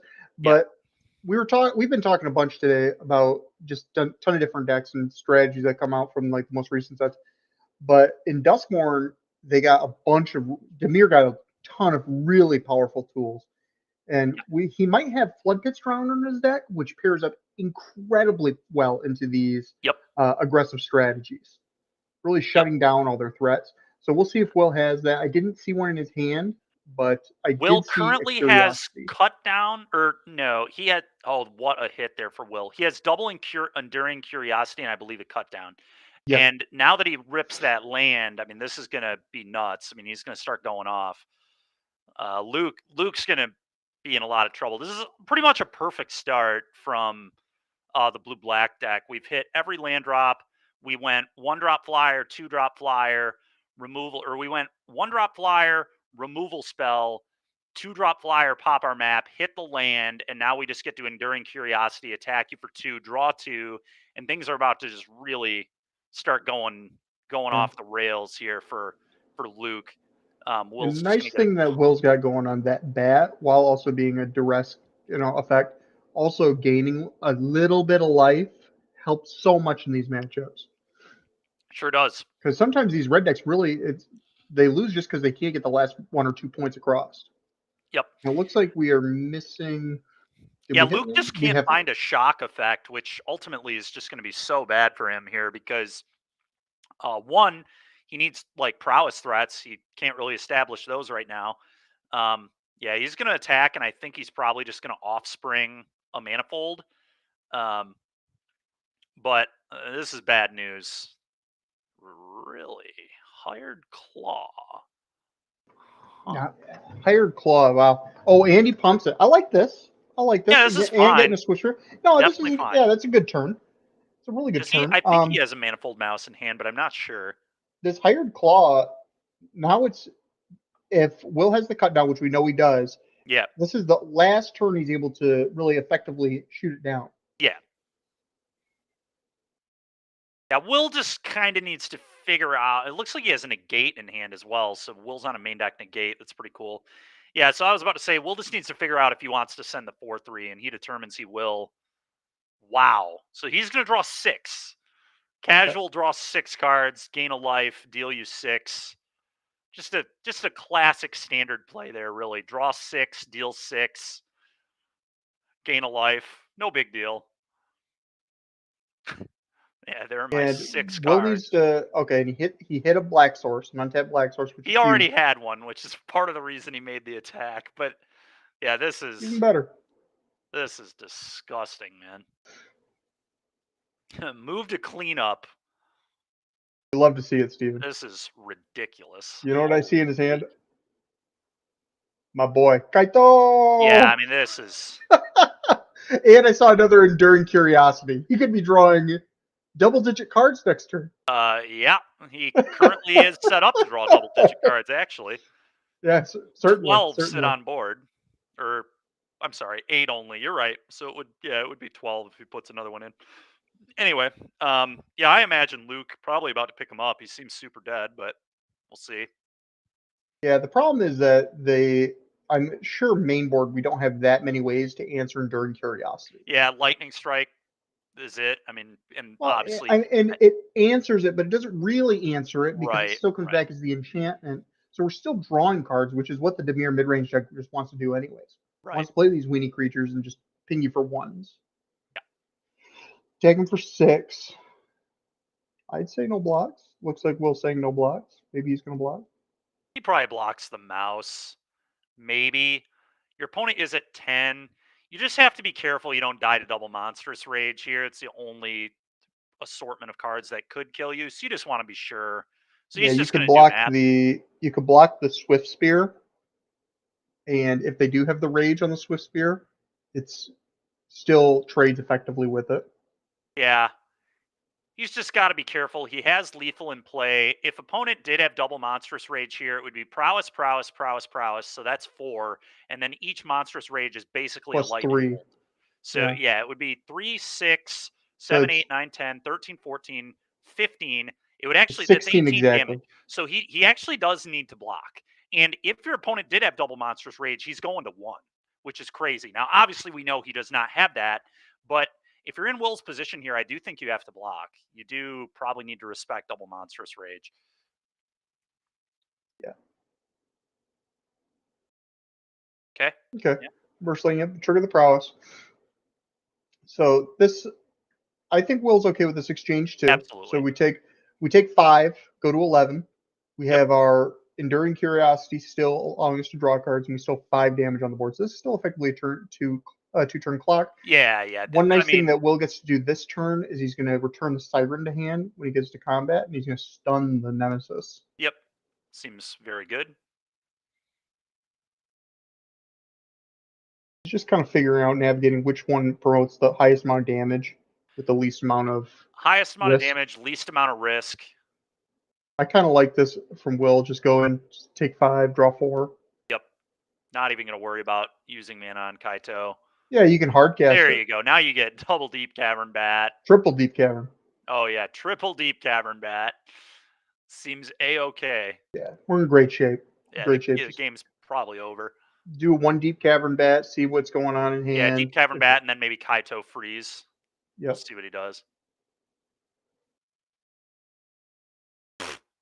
Just give me your hand, he says. And it looks like, yeah, okay.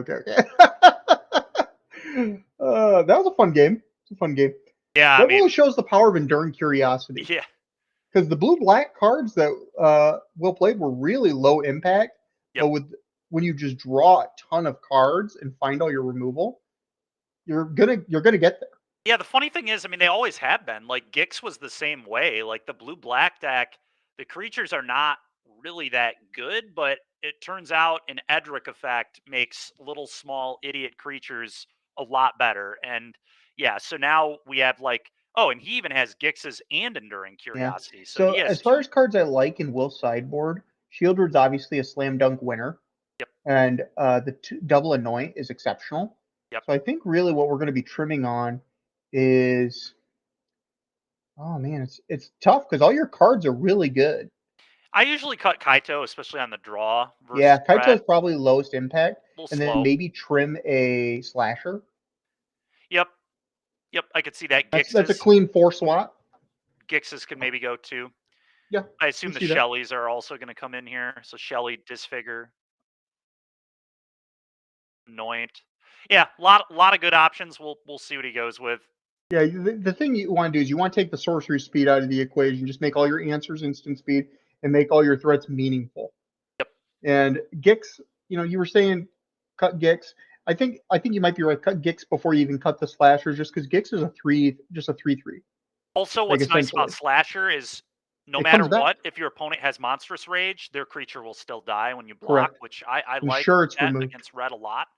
I like just always knowing that my block into a rage is going to kill And their creature. While Shelly's a really is a high investment, it also just gains life Yeah, and just it's so broken with Enduring for you doing your Curiosity. own thing. It's so busted with Yeah, let's start the Curiosity. next deck list, and we're going to be looking at some mono red, good stuff. And there we go. I love to see it. 4 copies, Monstrous Rage. Yeah, 4 Oh, copies of actually every baby. single card except for I guess he's not on 4 Shock. That's kind of crazy. Yeah, it's true. But 3 copies of Witchstalker Frenzy, 2 Shock, 2 Strike, and then all 4 ups from there: 4 Burst Lightning, 4 Rage, 4 So Nemesis, what do 4 you like Manifold. here? Lynx is interesting. Lynx We is don't. interesting. I assume we're definitely bringing in Case here. I can't believe this deck doesn't have any Urbrass Forge. That I think is kind of unusual I think for so mono too. red. Yeah. Yeah, none in the 75. That's I think pretty different, but maybe not. Weakest I card. swear that Quinn had some at Worlds. But anyway, yeah, the Lynx is definitely unique. The Koth is pretty unique. Um, yeah, The so Koth I is assume the very, very interesting. Very good. Scorching Shot will come in to deal with Shieldred, probably. The Last Frenzy might come in as well. Cases might come in, but Let's see I mean, what. most of our cards So are pretty good here. Like, I don't think he's going to board out a ton. I don't love Lightning Strike. I feel like that one probably gets cut here, but so we talk about. There's a lot to like. What do we not like in the main? I don't like Lightning Strike, and that's about the only card I don't like. It's about the And only card I don't like. the oh, I love Hired Claw turn one. The other the mouse is interesting. The Flameheart hero, that's kind of weak too. I'm thinking maybe some of those came out. It's possible, yeah. Disfigure. Wow. Very clean answer. Hired Claw. All right. Yep, clean What do we answer got for a indeed. turn 2 play? I see a Swift Spear and a Monstrous Rage in hand. See Lightning Strike. Okay, A so lot of he good does not stuff board going out on over three. there. He did leave the mouse and the 1-mana mouse. Okay, so that's probably what he's going to play here. Nope, playing the Swift Spear. Good old Swifty. Yeah, then I was just mouse. playing both. That's fine. Kruger, does he have a Deep Cavern? No, he has an Anoint. He does have a Shieldred coming up later. I see a lot of action in Will's hand, Yeah, not a lot of lands. And I yeah, did see a lot of high cost cards. he has one more land for sure. I think that's the only land he has, though. You're right. His hand is Duress, Anoint, Siren, I believe. Yeah, there was a Siren, an Anoint, a Sheldred, and a Curiosity. There's a lot of high cost cards.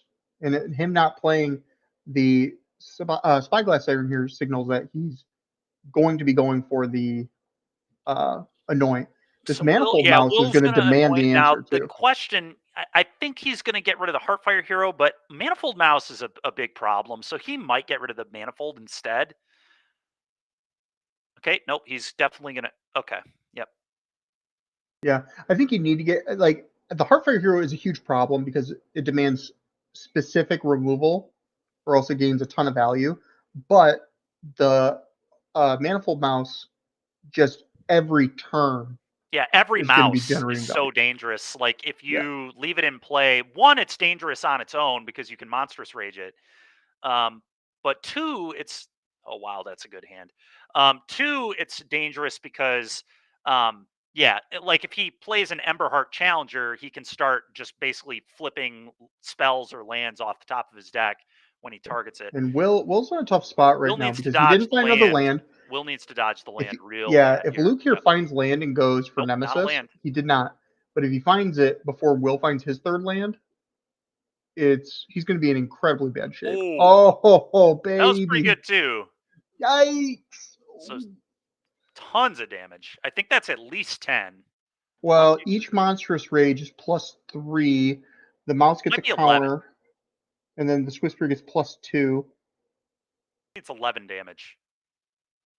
If I counted it properly. Should be 2. Yeah, it's 11. Yeah. I believe. Yep, you're right.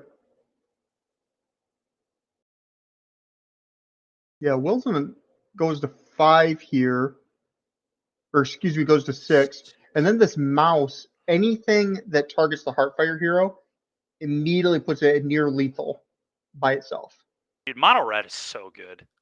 It's so stupid how good mono red is. We were talking about how like a land was such a busted draw there. We forgot about just the other monstrous rage being totally broken. It's like what we said. But Whenever any of the shocks, gotta always nuts play around too. monstrous rage. Any of the shocks would have been crazy too. Like kill the bat, get a prowess trigger. Oh, there we boy. go. Oh, There we go. Nemesis. go for the throat. Go for throat, Nemesis, take 5, Take go 2. 4, 5. Yep. I think So Will's, now the Heartfire hero needs to be answered yeah, it has to be by anoint. specifically Anoint of Affliction. Yeah. Okay. Yep. Wow. Monstrous Rage. Wow. Good one. good card. Good card. Yep. Good card.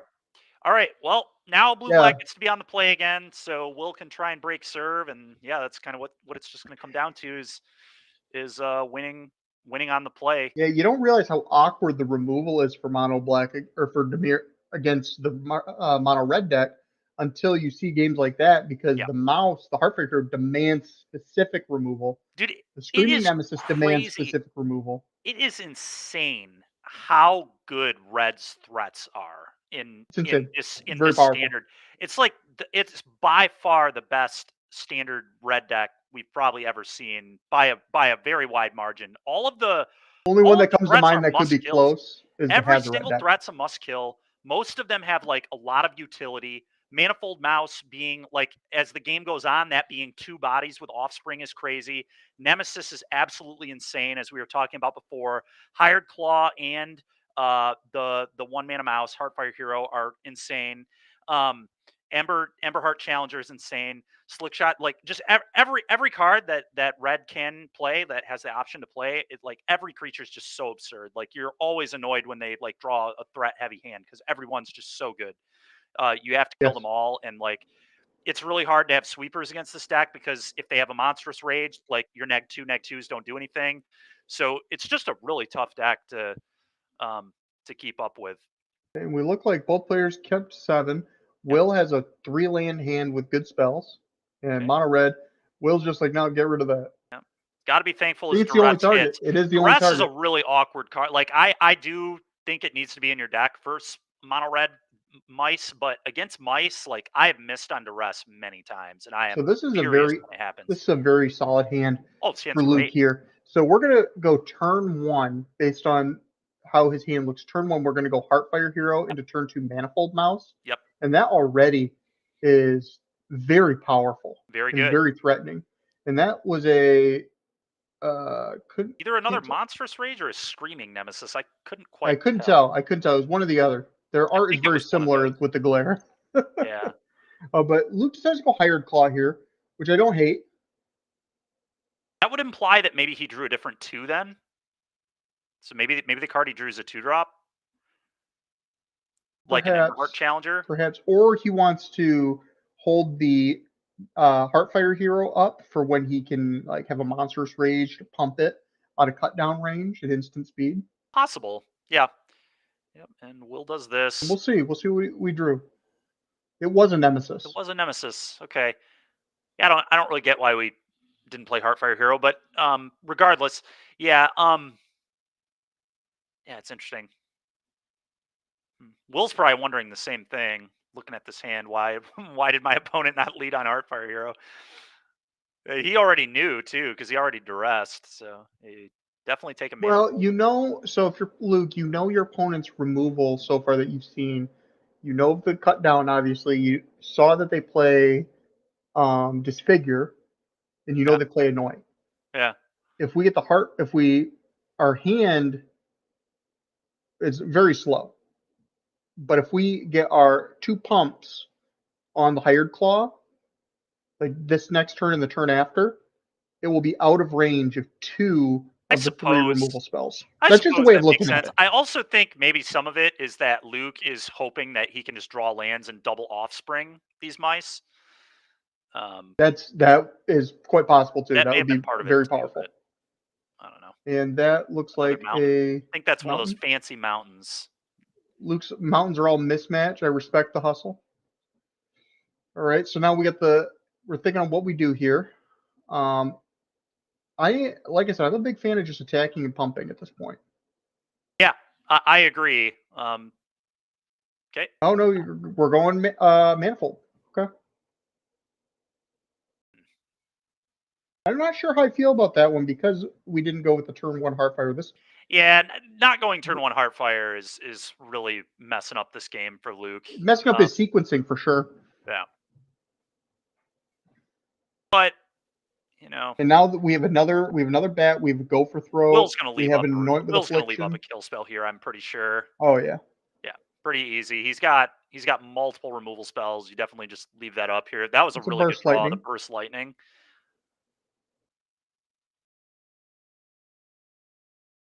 Okay. Yep, and this nemesis is dead.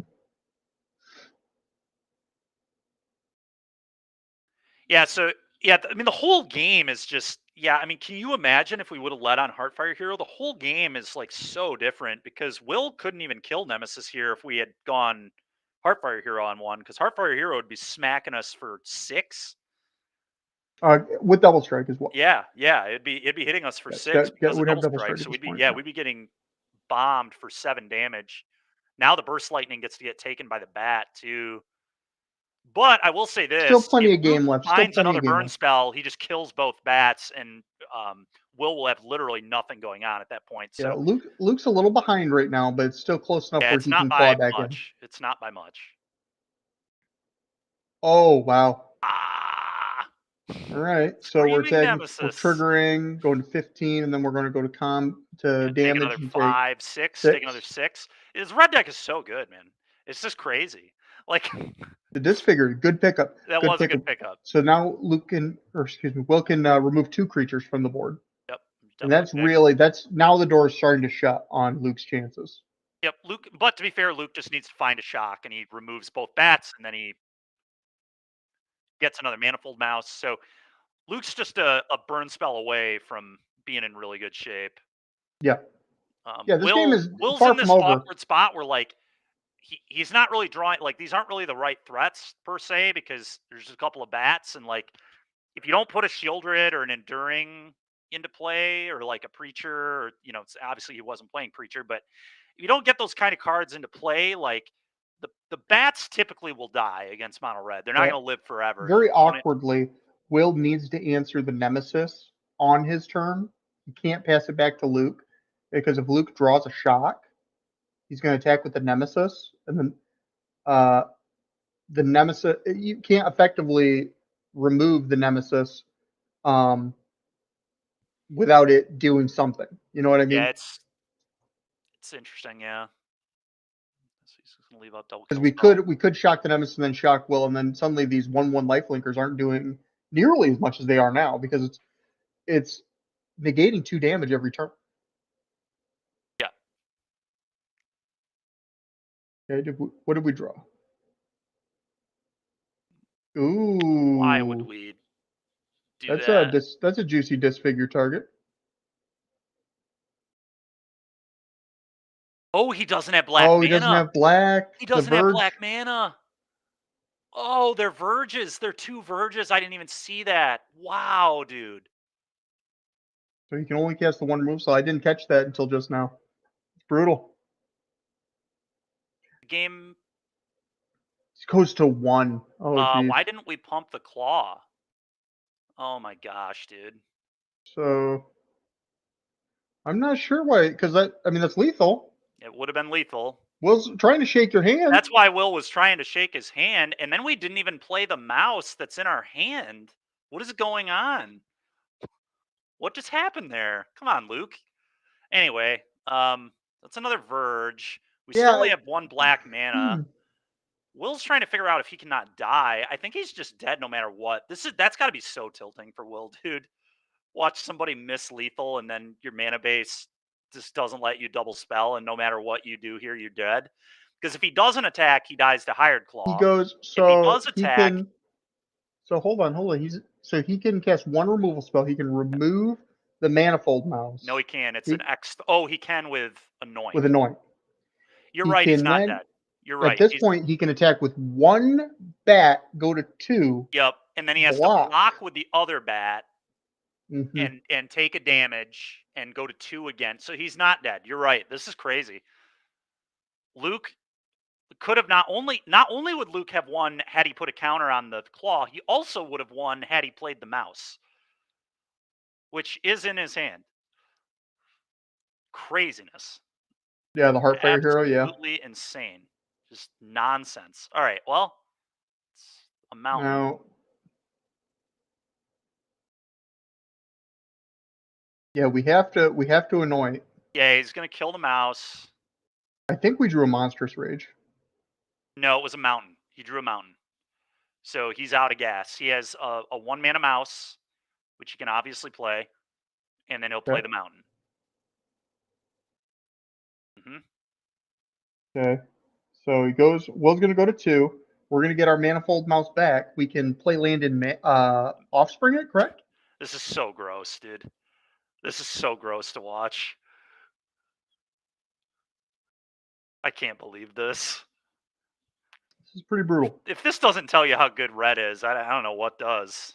Anybody who needed any more confirmation besides us just yelling about how good the deck is, but that is definitely brutal. So ridiculous. I was talking with you, Steve, and I was talking about this with you and our friend Kyle Montgomery. The Verges are very awkward. They definitely can. They are very awkward. When I was playing in the Pioneer Showdown, they came up many times where I just couldn't tap for black mana. Yep. It's so, and that game specifically showed the downside of them, which maybe Underground Sea would have been, or Underground River would have been better. Obviously, Underground Sea would have been great. But. Yeah. I was gonna say Underground Sea would have been perfect. It's so tough. River. I mean, obviously. He ended up at a really low life total, so it's possible he just would have died if he had Rivers too. I mean, can you imagine what happens that game if his opponent sequences everything right? If his opponent makes no mistakes, how much more damage does he take that game? It's probably a lot because mono red has always been a difficult deck to play perfectly. It's incremental points of damage get missed all the time. But yeah, I mean, if we play the 1-mana mouse, if we play 1-mana mouse, let's not take anything away from Luke. I mean, it's so different. Will. Yeah, but let's not take anything away from Luke. He played for what he did, everything and sequenced well, turned out well. Yeah. And his deck was built correctly. It does what red wants to do. It just slams you. Red is so good in this standard. Yeah, absolutely. You can build Monstrous Rage, man. Monstrous Rage. Okay, let's go to the next match. I think our good friend Casey, Run It Back, Ryback. We're in game 2. Excellent. So we actually finished one game of Magic. That's amazing. Mono red mirror. That's amazing. The mono white mirror is one of the most miserable things in standard. If there were ever a reason to not play mono white, this is the reason to not play mono white. I love this deck. I know, but I love this deck. I do too. But yeah, the reason I started kind of stopping playing mono white was because of the mirror. The match just goes and it goes and it goes and it goes and it just keeps going. And it just kind of doesn't end. And a lot of times it comes down to decking. And the reason some mono white players splash for Jace is so that they are able to actually win mirrors by just milling their opponent out. Yeah. So just to point out what Casey just did, they're very smart play, blocking the lifelinker and then stacking it to draw a card with the Fountain Port. It's just excellent sequencing there. But good clean Magic. Yeah, very, very much so. But it's going to be important to find out if maybe Director Havivi can let us know who won game 1, because that's incredibly important. It sounds like Matt won game 1. So Casey needs to find is really in the hot seat right now because he needs to find a way to win the game and win it quickly. Yeah, and then I mean, the reality is they probably won't finish a game 3. It would be a shock if they did, in my opinion. So Casey really at this point is kind of playing for a draw. He needs to win this game and then accept that the match will be a draw. And that's kind of one of the reasons the mono white mirror is so brutal. It's a lot tougher on Moto because on Moto, someone's going to win and someone's going to lose. And I'm not typically the better player at manning the clock. So we've talked about how a lot of these decks are kind of with the foundations kind of make Standard really, really healthy and thrive. And it kind of feels a lot of ways like a lot of these decks are similar to old renditions decks. This mono white deck feels like a very old rendition of the blue white no win condition deck. kinda, yeah. It just took It's forever to it's win. funny we're talking about this. Dow already has a draw, by the way. So Yes. if you look at his record, he's already picked up 1 draw today. So it's pretty funny. Casey's gonna This is a clean. Sunfall. This is huge. That's a big Sunfall, yeah, huge Sunfall. That's gonna be a lot of creatures for him too. Okay, and Dow doesn't look like he has like that many cards in hand, so I don't Does know. have a virtue in hand though, He so does any have a creature virtue. he You know does what, draw is dude? going to be Never huge. mind. He has 7. I don't know what I'm talking about. He has 7 cards in hand. He has a virtue flipped with a fountain port. He has all the cards he'll ever need, and he's gonna keep getting more and gain 3 more life. And yeah, okay. So anyway, yeah. Even after that Sunfall stays, Casey probably still a little bit behind, but yeah, tough to say for sure. Yeah, for sure. What is the token next to the maps? The token next to the map. It looks like energy, but it's not energy. It can't No, be. it might be another incubate. I bet you he has 2 incubates. It's just a guess. That's what I assume. They're both incubates. Okay, Yep. so that's a thing I noticed when I watched you playing this deck with Team Steven, is these incubate tokens sit on the battlefield forever. Oh, You rarely flip them.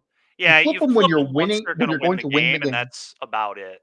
You don't flip them if you have a Sunfall in your hand because you don't want them to get Sunfalled, and And this is a 0 value Beza. that's pretty bizarre. You don't see that very often, but he just wants to get pressure on the board, I guess.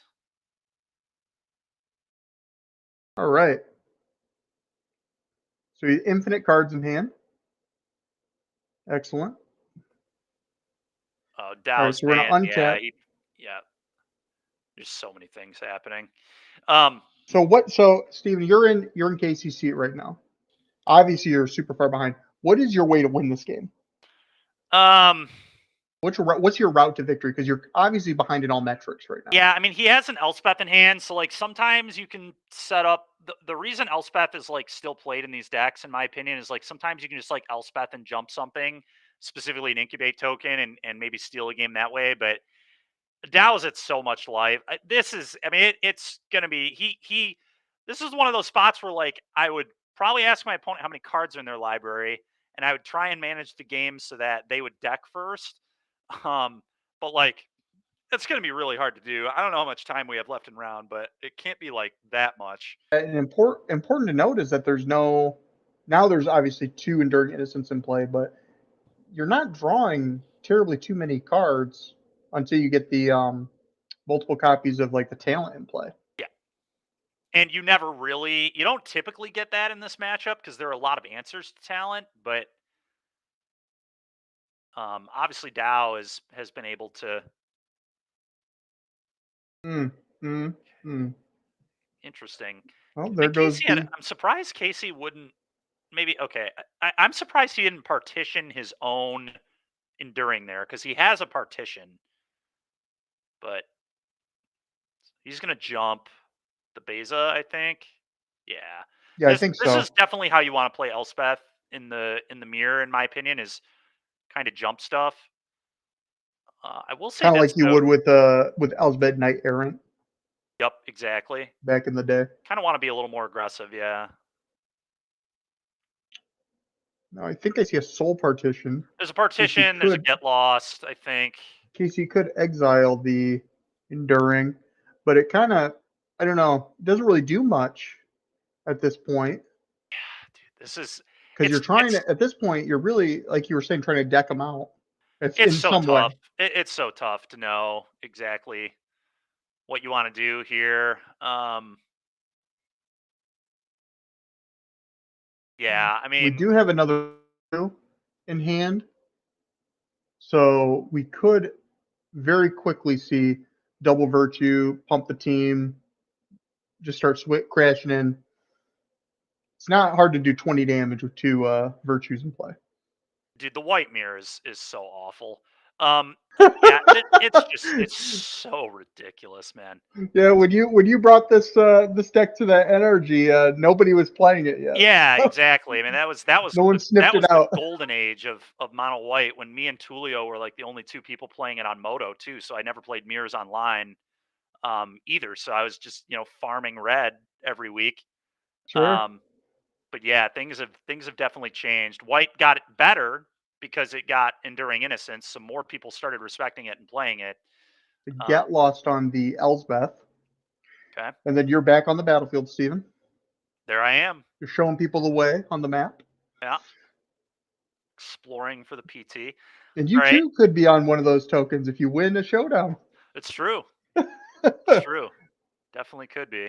Absolutely. All right, so yeah, we have just so much work to do for Casey. I think he has another Sunfall though, so that's a pretty good yeah, start. he does have another Sunfall in hand, so we can clear the board and got by a little bit more time. That's going to be 1, 2, 3, another 6 power. Well, what's really interesting actually is Dow is gonna have to. I mean, these incubate tokens are pretty big. Like,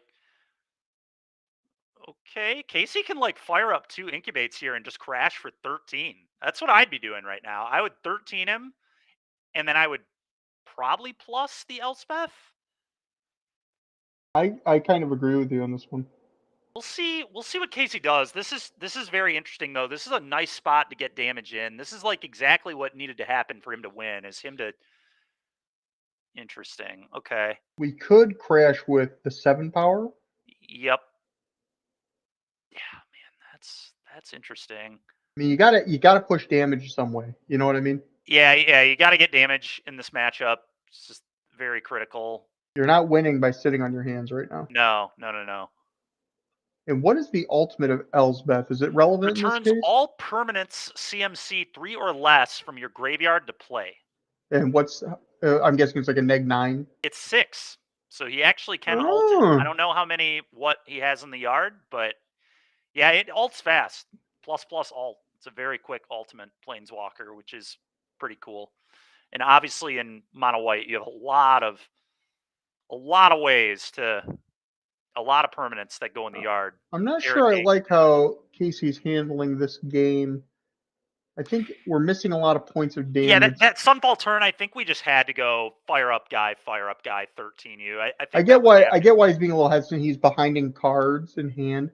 Yeah. But you can be behind cards in hand if your opponent, but if you kill your opponent, it doesn't matter. You know what I mean? Yep, exactly, yeah. Matt just shaking his head. That's about my response to the matchup too.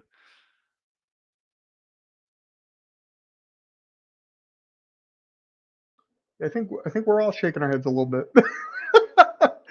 Yeah, I mean, we told Haviva to make this back up. It was a mono white. It's very interesting. There's a lot of it is interesting, but it's like it's one of those things where it's so complex that it almost loses a level of interest because it's just so ridiculous. There are just so many options that it's like there's no way I could tell if Casey messaged me and asked, "Hey, how could I have played that game better?" I would tell him I have no idea because there's just so many different avenues you could take.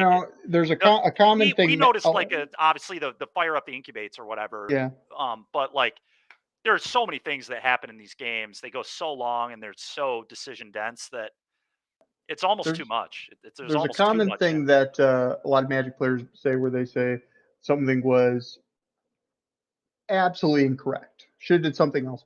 I don't think there's any way you can go that way with these mono white mirrors. There's just so many different decision points where any one decision point you make different changes the whole perspective of the game. Yep. So these are very tough games to play just because every decision point matters. Yep. I think right now, Casey's aiming for got the Elsbeth at 7. We could do one of those super reanimates you're talking about. Oh no, never mind. Mm-hmm. Well, check that. Not anymore. Steven, you're back on the battlefield. Yeah, it's back. Maps are back. And So I assume they might be coming back again later, too. Yeah, I just don't know how Casey wins. I mean, other Sunfall cleans up the board, but we're kind of the opportunity Dow's we still at had. 20 life. Dow's at he's got a carrot cake, so he's really at 23. He's just at the life total is just obscene. The issue that we're having here is the window for the incubate tokens to actually benefit. Yeah, there was one window. Casey. It was literally that turn. It was Sunfall, fire him up, 13U. In fact, there was like some argument. There was a lot of argument actually to go like Sunfall, fire one of them up, -2 the Elspeth, so it's like a permanent huge flyer. And then we next turn fire the other one up and make that a big flyer too. And that way it demands a removal spell. Yeah, and then you demands animate the some other sort of one, action. and that demands a removal spell. Mhm. I like that. That would have been an interesting line for sure. Yeah, that's typically how you have to use Elspeth in the mirror is you have to -2 it because, you ulting it like most of the time doesn't even do anything because a lot of your stuff gets exiled to like exile removal anyway, and the alt isn't really that good, and it's there are a million get losts and soul parts, so like it's going to get removed. So you're probably not going to ult it, even if you could ult it. It's usually not that good. Um, so yeah, the -2 on Elspeth is pretty nice in the mono white mirror. There are not many ways to win the game, and that is one of the few ways to actually sometimes win. So I will say I love those rabbit tokens. Those are adorable. Look at that. That is nice. Look at him eating that carrot. That's great. Inkling Customs has some nice rabbit That tokens is too. They just gorgeous. came out with them. Just a They're gorgeous cool. rabbit. Are those what is that an NRG token? Is that a SCG token? I don't even know. But I'm not sure. Looked really cute, I'll tell you that much. Maybe that should be your next token, Steve. Maybe, yeah. Be a rabbit. Bugs Bunny. You and I were talking about getting the fish if we won the team event. Yeah, would have been a school of fish. Yep, that would have been dope. Would have been very cool. Like Princess Peach, so cool. Yeah, Sunfall. There it is. Yep, Sunfall, clean it up. Be a 4/4, 5/5. Fountain porting. Yeah. Yeah, we can fountain port again on one of these fish to drop it again. Probably. Yeah, he might want to make a fish instead. He's going to leave up make a fish as an option. It's reasonable. He also still has 2 incubates. My goodness, this is so ridiculous. They both just still have 7 cards. You just don't run out of cards, man. It's so not at all. The white mirror is so dumb. Yeah, so just so our viewers know too, we've got 6 minutes left in round. So like I said earlier, Casey, the only way he can win is I really think it'll be decking Dow, but it seems like Dow has a pretty good amount of cards. I don't know. I have no idea, but yeah, that probably will not go to a game 3. If it does go to a game 3, no one will win. Well, you say 6 minutes left, Steven, because that's the time on the clock. But that's not how long this game's going to be. It's going to be 20 the game minutes. will take. Yeah, who knows? These matchups take quite a while. But yeah, I think just like we were saying, Casey needs to deck Dow. And Dow recognizes that, and they're not gonna let it go that long. I assume, yeah. So we'll see what happens. I don't know. Yeah. Excuse me. Ooh, Overlord. Yep, Dow has another Sunfall in hand. I'm fairly certain I saw that a while ago. So Dow probably will Sunfall yet again and clean it up again. And yeah, all Dow has to do is just not deck and not die. So Dow is just going to probably start playing somewhat defensively in that regard. Looks like the Shinx is going to take the game. Shinx. Oh, that's a shiny Shinx too. That's nice. I have one of those myself, actually, in the remake of Pearl. So the shiny. Kinds of things you talk about when you watch them on a white mirror. We certainly run out of things to say in regards to the game. Yeah, here comes Sunfall. Clean it all up again. Yeah. Casey putting his hand on his face. That's the sign of somebody who's Kind of giving up. The sign is Been someone who there. just like knows they can't win the game. Like it's Yeah. just the matchup is just so dumb. Yeah. I really hope this doesn't happen in top 8 for you guys. Thank God I won't be covering top 8 because oh my goodness, dude, the mono white mirror in untimed rounds sounds truly miserable. Yeah. Truly miserable. I feel like the question cards and deck would come up a lot in post board matchups. It's so interesting that that's like the main win condition in this match, like in the mirror. You know what I mean? Yeah, and this is Just like because the why. removal is so efficient that nobody can gain an edge, so you just gotta deck each other. Yep. That's crazy. Yeah, yeah. Our good friend Justin Brickman made a good point. Dow just needs to never cast a talent, and he should win this game. Yeah, yep. And Dow recognizes that. You can see he hasn't played a talent. I think I see 3 talents in hand. What's interesting, I guess, though, is like at some point, like I don't know, like maybe Casey can get some Casey, damage. okay. I don't know. Casey's trying to turn the corner here, so that's 11, 13 damage. Yeah, and Dow will make some fish. Maybe he'll partition one of these tokens off. I don't know.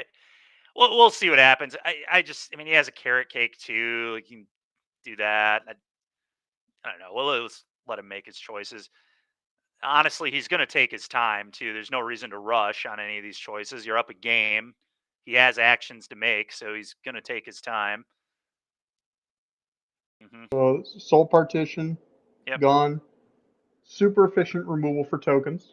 Yep.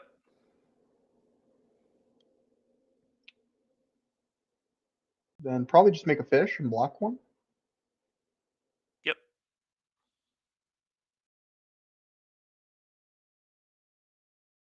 And Fountain Port. What a crazy magic What a card, I broken tell you land. what. Yeah, So just so cool. broken. So cool, dude. It is kind of cool, but man, it's busted. Yeah, it's very, it's very. literally That trading. was a It's slept on trading. card It's too. basically just trading post on a land, right? Like so crazy. Yeah. Just like a spell on a land, and it's just basically free. It enters untapped. So yeah, for monocolored decks, it's just a free roll.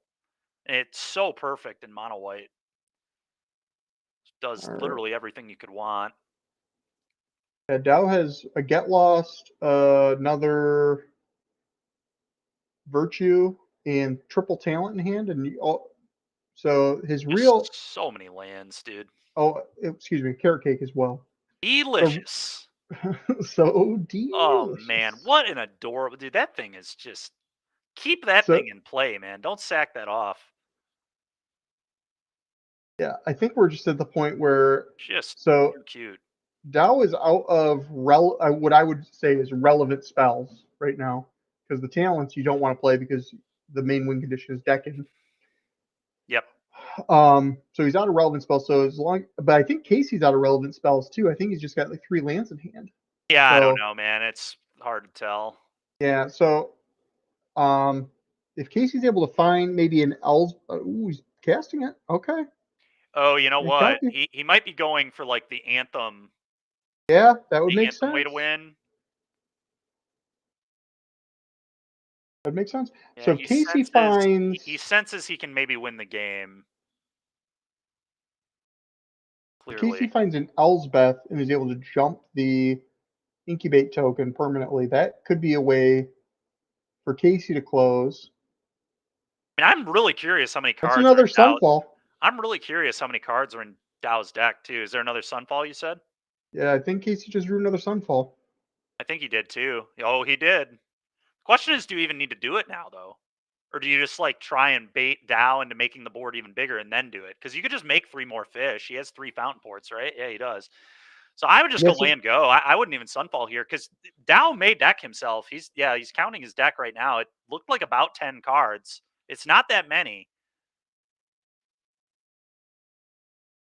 Yeah. Okay. And I like this play from Casey. Doing the Sunfall makes Dow, if he wants to win the game with the Anthem effect, he has to make more tokens, which then has the risk of him. Yeah, I mean, decking. he has. It is a forced draw 2 on every token that he puts into play. So, yeah, I mean, that's a scary position.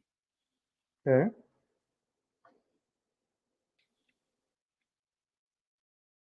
Okay, Time in so round. we Okay, are so Matt Dow should be turn 1. Yep. I believe.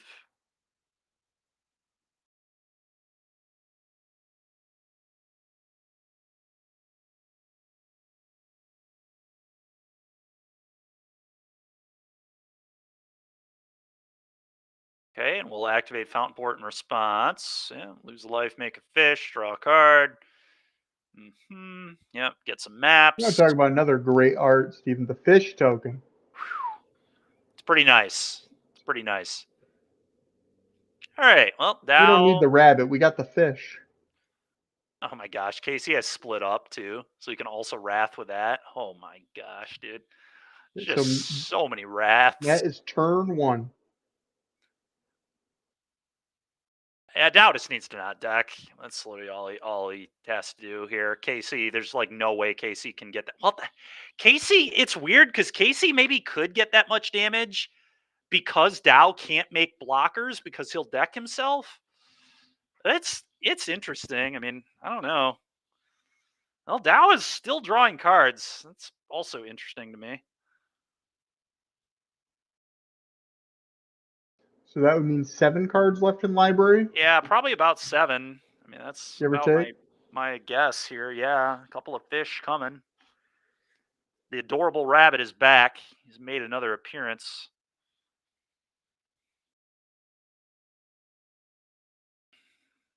This time with 2 counters. So Casey being at 13 life.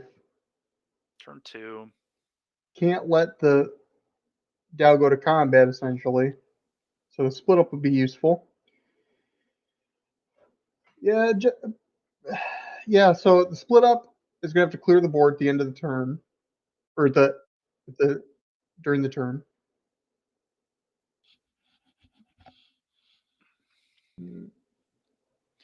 Yeah, I feel like Casey's just going to lose. I don't think Dow is going to deck himself in 2 turns. So he's going to clear the board, and then Yeah, I mean Dow doesn't flip care. the. It just absolutely doesn't care. That's fine. I mean, I guess we can fire up an incubate and map. See, this is where like earlier had we gotten the 13 points of damage, like we maybe could have won this game. Beza, draw a card. Caretaker's Talent. Okay. It's definitely an interesting one. So you flip the incubate tech for 9. That puts Casey Dow gains to 4 10. life here too, so you should be at 17. But 17. that's Yep. insanely irrelevant because Dow's just going to use the turn timer to win here. So I guess the question, probably should use those maps on the incubate as well. Very likely, yes. Because I think our win condition's Elsbeth, right? I think his game plan here is he's going to Anthem with Caretaker's Talent. That's in hand. So he's going to just go make fish, make fish, make fish. Exercise. Yeah. Okay. It's been exercised.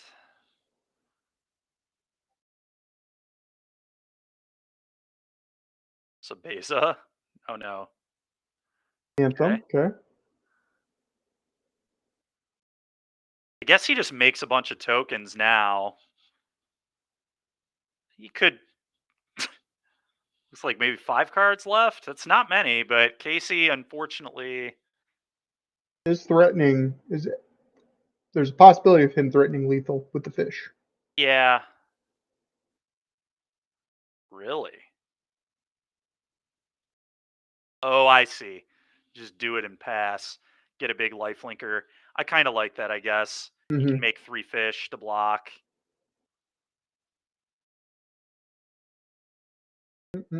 So we White Sun could. Twilight? No, it's a plains. Okay.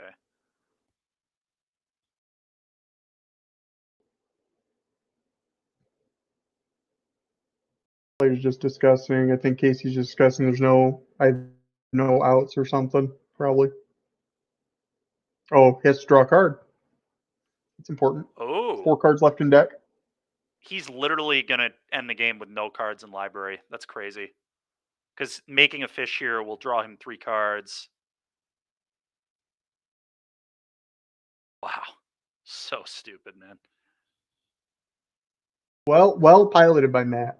Well piloted. Partition is an interesting one.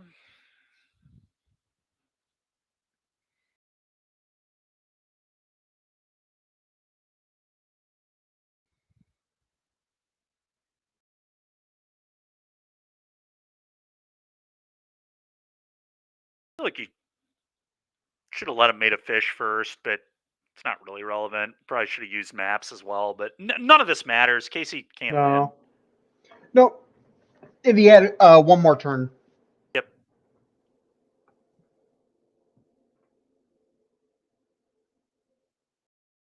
Matt has 3 fountain ports open to block all 3 fish. Even if he didn't, that's... He gets 3 fountain ports? Yeah. Yeah. There's He would 3 lose 3 ports. life. He'd go to 7. Yeah, just blocks 3 and doesn't die. I mean, I don't know.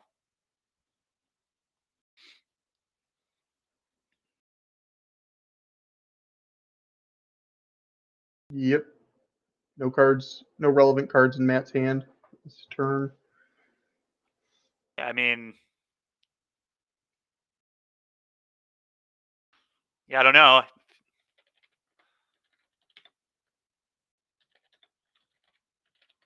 I don't know. Well, he can only make 2 fish.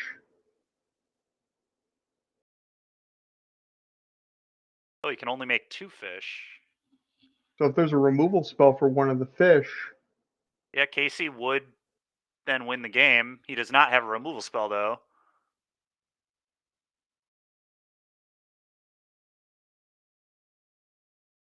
Could sack the... 2 fish is enough to not die, though. I don't understand what... We had to map. If we would have mapped onto 2 of the fish, we still didn't have lethal, because then he would go to 1. Right? He would block 2. Oh, actually... Only... Oh, interesting. Did we draw 1 too... I think we might have drawn 1 too many cards off the fish entering. Oh, yeah, that makes sense. Because the Innocence was exiled. I think the Innocence was gone. They had many. already assumed he'd draw 3. That's a pretty easy mistake to make. Especially long match, very interesting. Yeah, it's actually gameplay. It's a total negative to draw an extra card there for him. It means he decks faster, so it's actually, I think, just not beneficial. So I definitely don't suspect there's anything really going on there. Yeah. Had Casey mapped onto 2 of the fish and had a spell on top, he maybe could have won here, because then Dow would have to go to 8 to make another fish, and he would block 2. Another interesting No, he would take line. 7. He would go to 1. Another interesting line, Steven, is that we have an Innocence in hand. Yeah. So we could have mapped. We could have made 2 fish, mapped on each of the fish, and we found a relevant spell, then play the Innocence, then make... Or no, we could... That would have been last turn. Never mind. Yeah, we could have definitely you tried. You still could have done that in this turn. Drawing into another instant speed removal spell, though, would have won him the game. So yeah, you still could have done that this turn if you just play the Innocence and activate Fountain Port if you find something relevant. Yep. Oh, I see. He's gonna try drawing into it now off the Fountain Ports. Okay, this is reasonable. Exercise. Oh man, that's not the right one. And it is 3 fish anyway. Mm-hmm. It just wouldn't have mattered. Wow. Well, it still would matter, because if you remove 1 of the fish, it's still 7 damage. Yeah. Or no, it'd be 6 damage. Oh yeah, you know what he should have done? If he would have sacked both those maps before going to combat, he could have exercised the Enduring Innocence, and then he would have had partition for a fish. And I think that may have been lethal. I think it still would have been 6. 1 short. Would have been 1 short. Unless the map... What if we would have... We would need to map on... The relevant things, we'd need to map on 2 fish to make... have 3 4/4s. Yeah, so Yeah, I don't know.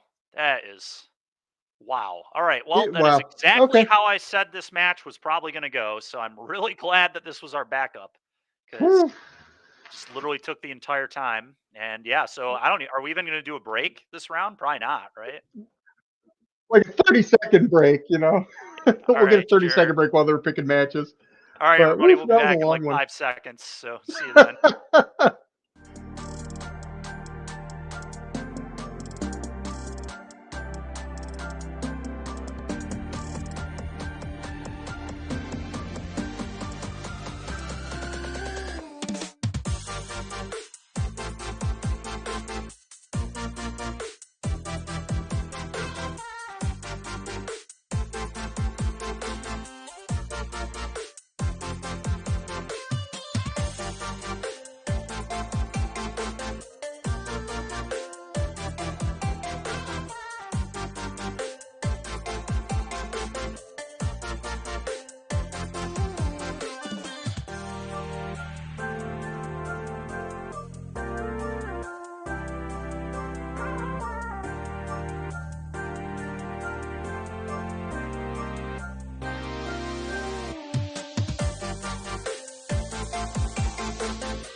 And welcome back to round 4 of the standard RCQ.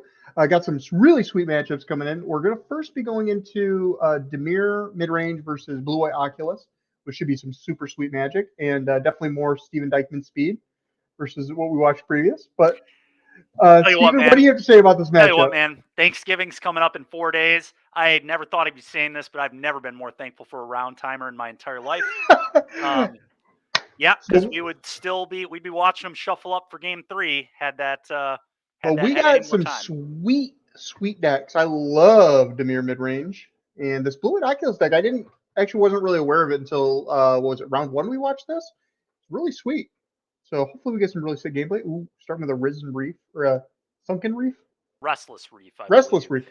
I knew it was a reef. Yep, you did. There's so many reefs in Magic. There are a lot of reefs. Yeah, this matchup will be interesting. I don't actually know who will be favored. I assume it is probably blue-white, but we'll see. And blue-black being on the play definitely will help. We're going to see a bat here. Yep. Ooh, the bat. The bat. Pretty good hand here from blue-white. I think I would probably take Chart a Course, but Moment is close. Oh, that's a reprint of Chart a Course? It is, yes. Gotcha. Chart a Course is in Foundations, but it was also in one of the prior sets as well, actually. So Chart a Course we'll have for 5 years, which is pretty crazy. Cool card. It is. A very cool card. I think you take the Chart a Course because it's the discard outlet, right? I think so. Because what's the middle card do again? Moment of Truth. Your opponent can hold up while holding up Phantom Interference, so maybe you take Moment. Or if you have a 3-drop you really, really care about, you would maybe take the Phantom Interference. But I think you leave the Phantom Interference. Wow, the Oculus. Oculus. That is. Well, that's actually not that. I kind of like the decision. So like, you can't, if they Chart a Course, they don't have a good discard. The card that they want to discard, right? So you're effectively making the Chart a Course irrelevant, I guess would be a good way of putting it. Yeah. Without absolute certainty. The problem is they just have more. Yeah, absolutely. More threats. Maybe more duress at some point is Spyglass what I would worry about. Yeah, Siren's definitely fine. And it's possible Bradley has his own Phantom Interference here too, and is just planning to counter the Moment. No, he says okay. Well, there's an Oculus into the bin and a helping hand in hand. Yikes. That was about best possible. Yep, that was it just was best possible. Yep. It was quite strong. And now we have Phantom Interference to protect it from the kill spell too. Bradley just chuckles. Yeah, what can you do? I mean, that is rough, dude. Your opponent has the Phantom Interference too. It's like, what do you do? Oh, he does have a Tidebinder to shut off the Oculus trigger, which is kind of cool. But again, he gets Phantom Interference. Yeah, Phantom Interference. He also has a Flood Pits Drowner, though. So I guess here you probably go for Flood Pits Drowner, see if your opponent will counter it. If they don't, you can just shuffle the Oculus back in your opponent's deck. And if they do counter it, with the Oculus trigger on the stack, you Tidebind it. So he has a really nice window here, actually. That's a really good setup. The Flood Pits into Tidebinder I like a lot.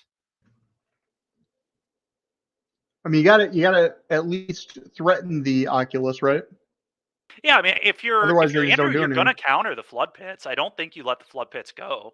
I don't know. Maybe you do. Sure. It's a pretty heavy mana commitment from your opponent. Your opponent has to spend 4 mana, and you're still going to get a 2/2. But he says okay. All right.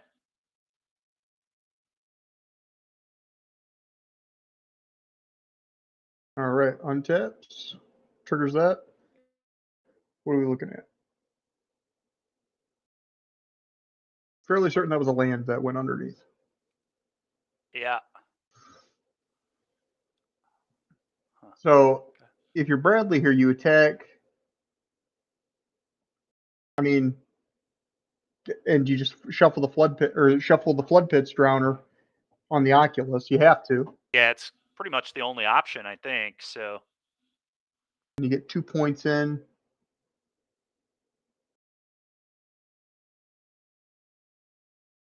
Attack with the Flood Pits Drowner is interesting. I don't think he really.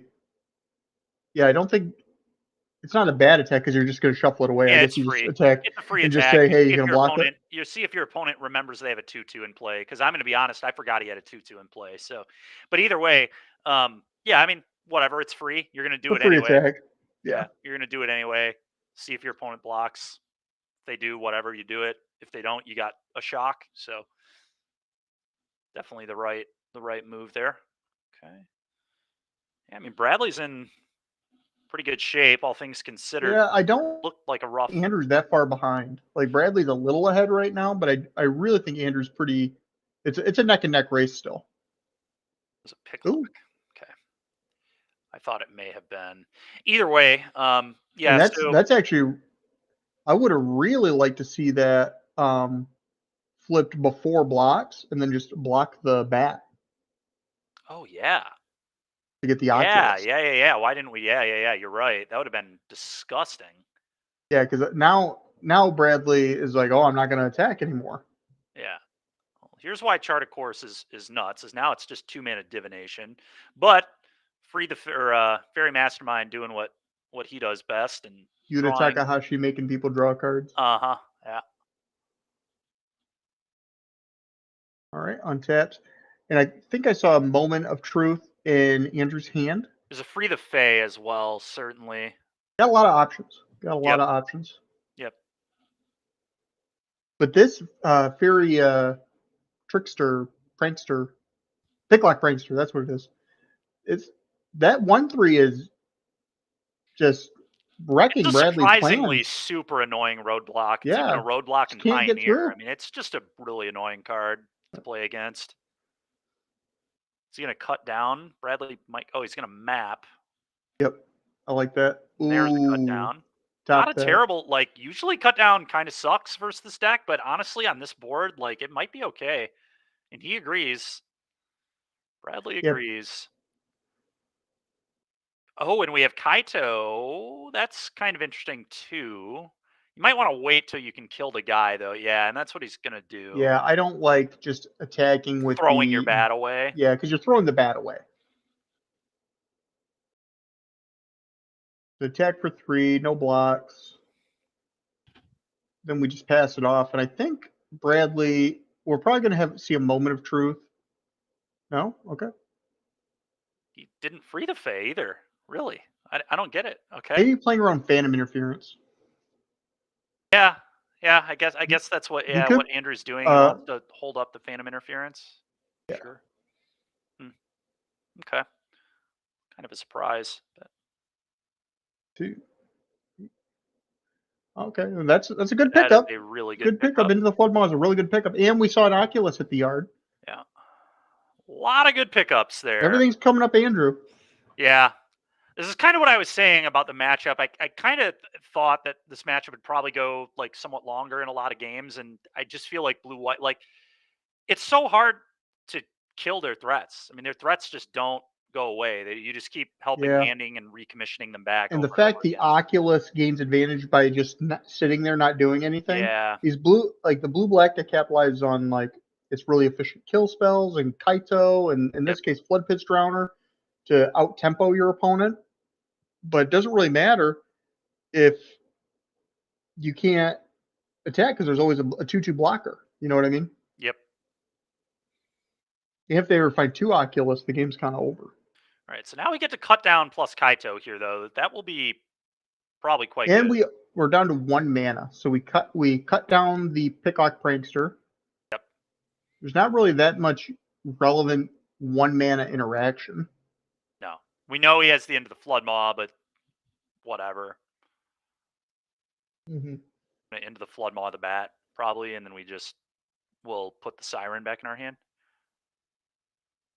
Really? Okay. Yeah. Do it before blocks. Mm-hmm. We probably pick up the Siren. I would imagine so. Mm-hmm. Yeah. Most mana efficient. We don't really want to pick up the other ones, I don't think. We're probably going to zero the Kaito to try and find land, maybe. A land, yeah. Replay the Siren. I think I like that. Although this is 7 damage. Yeah. What's interesting about upticking, I suppose, is that if your opponent hard casts, I guess upticking doesn't really matter though, because they get to make 2/2s off the Oculus. So yeah, you probably Well, just it does because you know that of the flood into the flood maw, right? So by plussing, you're still retaining the same power in play. Mm-hmm. Which We'll see what he does. yeah. We'll see what he does. Worthy of mention, this is not lethal.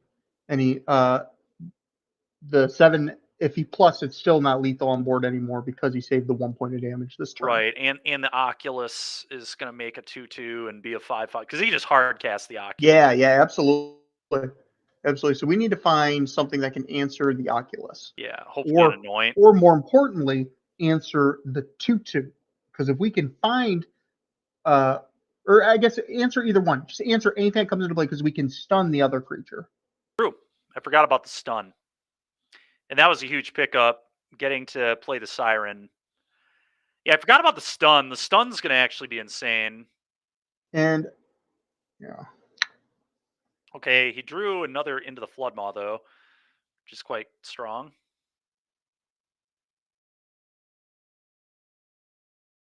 Yeah, I still like Andrew's position a little bit better, but Bradley's not far behind in this game. Bradley has a Kaito in play now. Things have definitely changed. Yeah.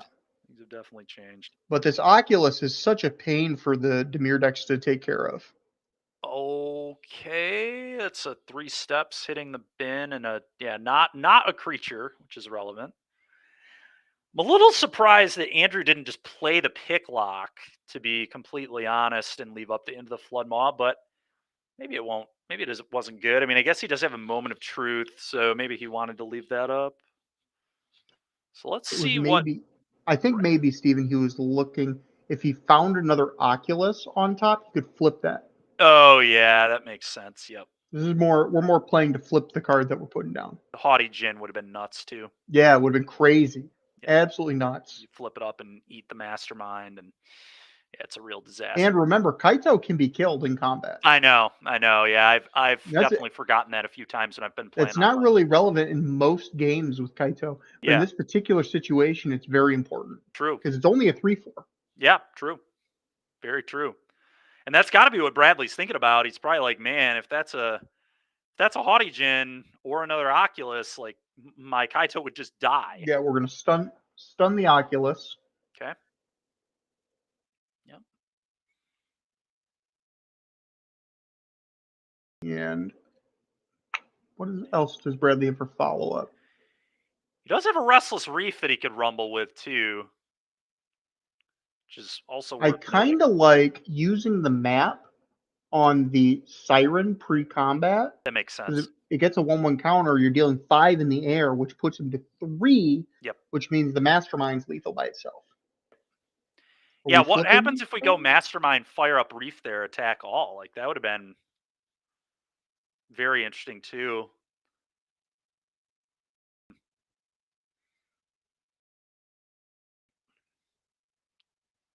Okay, so we pick up the Fairy Mastermind probably.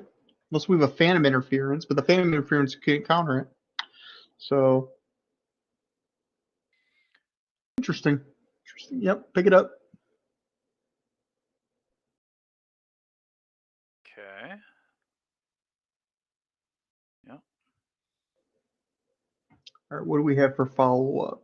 I think if you do have the Mastermind, like you play the Mastermind at sorcery speed, just get it in play. Ooh, got a bat first. That's a nice one. Take a peek. That's a really nice one here. Like that a lot. I think you pay on that. Oh yeah. 100%. 100. I'll pay full price and then some. Trying to think about why you would not. Why you wouldn't?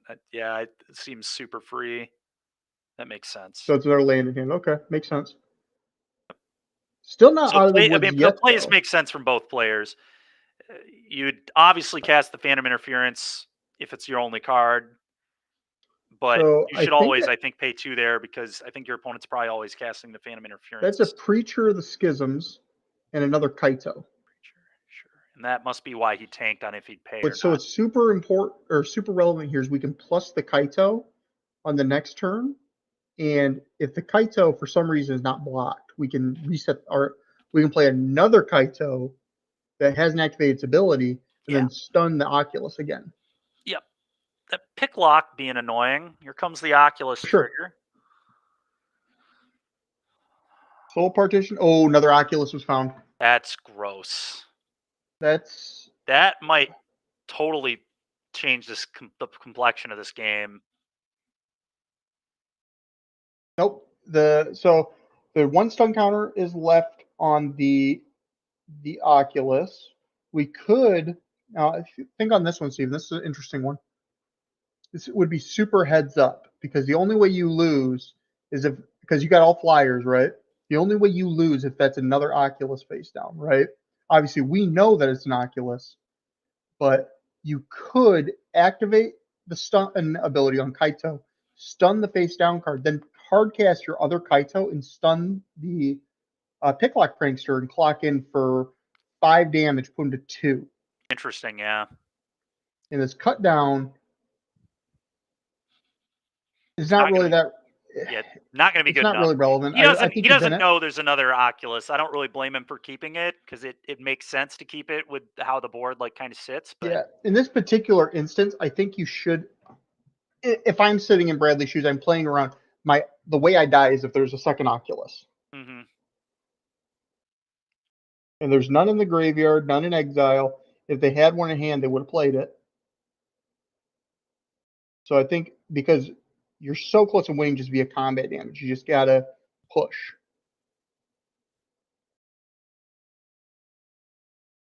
Man, Oculus is a good card, man. Dude, that's set. And I don't, and Bradley here plusing the Kaito, that makes a lot of sense too. Obviously, again, through a Haughty Djinn, right? If it were a Haughty Djinn, which is totally reasonable to think he might have, because isn't there I guess there's a Haughty in the yard, there's an Oculus in place, so it's like even odds as to which one it would be, but yeah, this Oculus is going to be a huge blowout.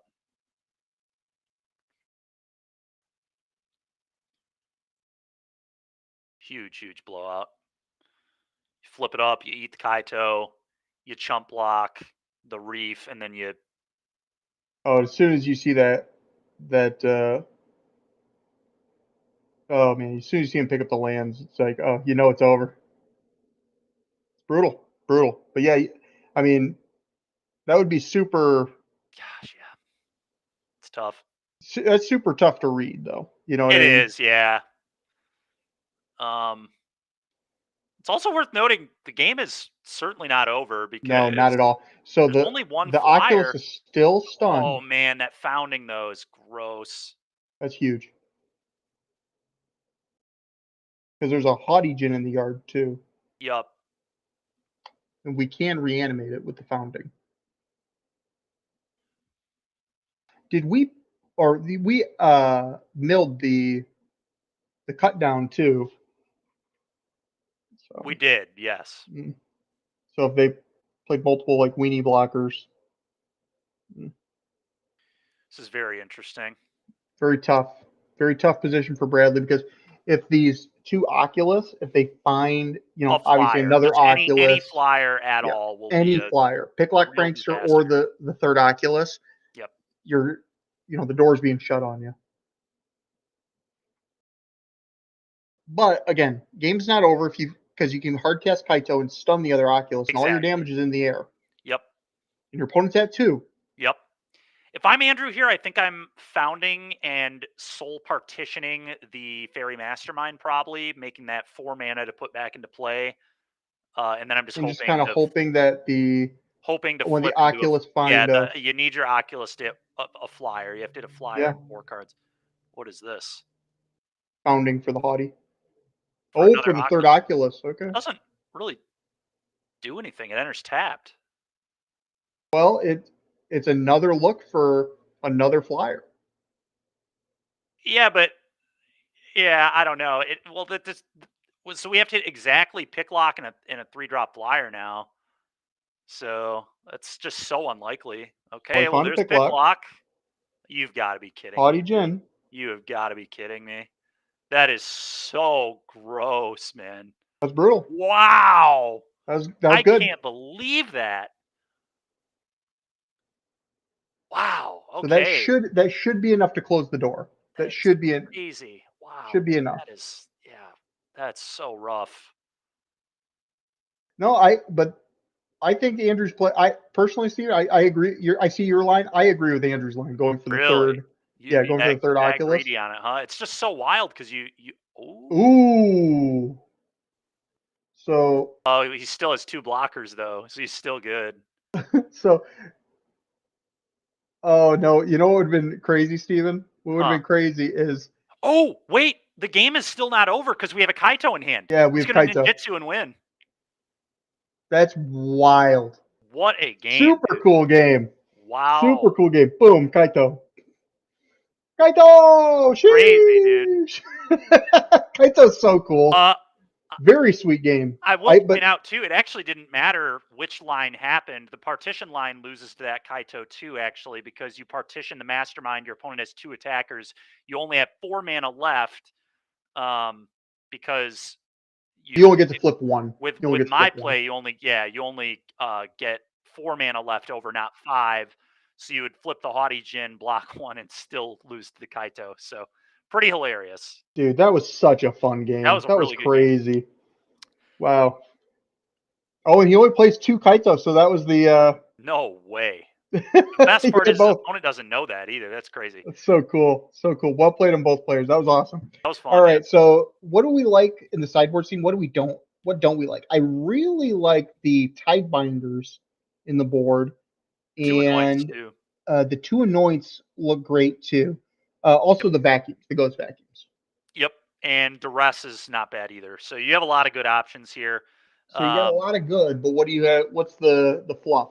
I hate 3 steps. It's way too slow. I don't really like Preacher at all. So you take so that's 4 cards. And I We're don't like talking Cut Down. about So those 7, so I'd cut those 7 for the 2 duress, the 2 annoyance, the 2 vacuums, and 1 Tidebinder. maybe a tie binder. Negate is reasonable, I think, as well, because it counters free the Fae. But yeah, that's probably about what I would do. You Cool. could cut the Phantom Interference too. That You was could. another thought as well. Just cut all the counter magic. So Oculus, what do we like here? What do we don't like? Don't like counter spells are kind of awkward into the blue black deck, especially with Kaito now. Yep.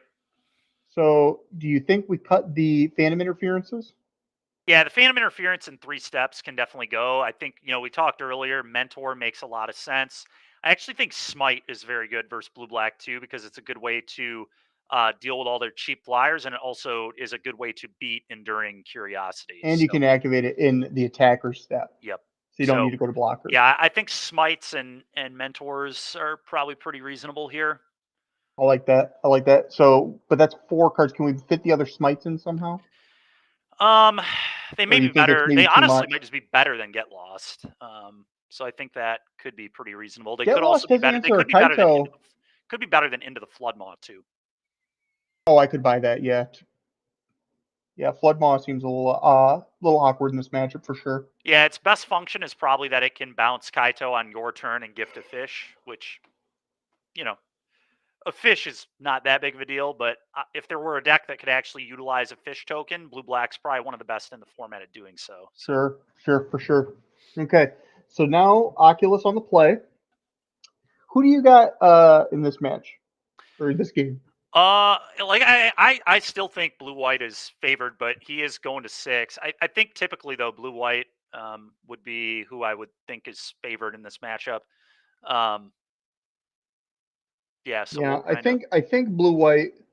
I think if I was to put my money on somebody, it'd be blue white, strictly because the Oculus just creating multiple creatures is really difficult for Demir to answer, Yeah, and the I'm really fact that we're curious putting how that last game goes. If Andrew would have fought over the Drowner, that would have been really interesting. If he would have countered the Drowner, and then obviously Bradley would have tie binded the Oculus, but that would have tapped him out, and we're still just left with a huge 5/5. Like even though it's not doing it, like, and then if we ever can deal with the tie binder, then it's an Oculus again.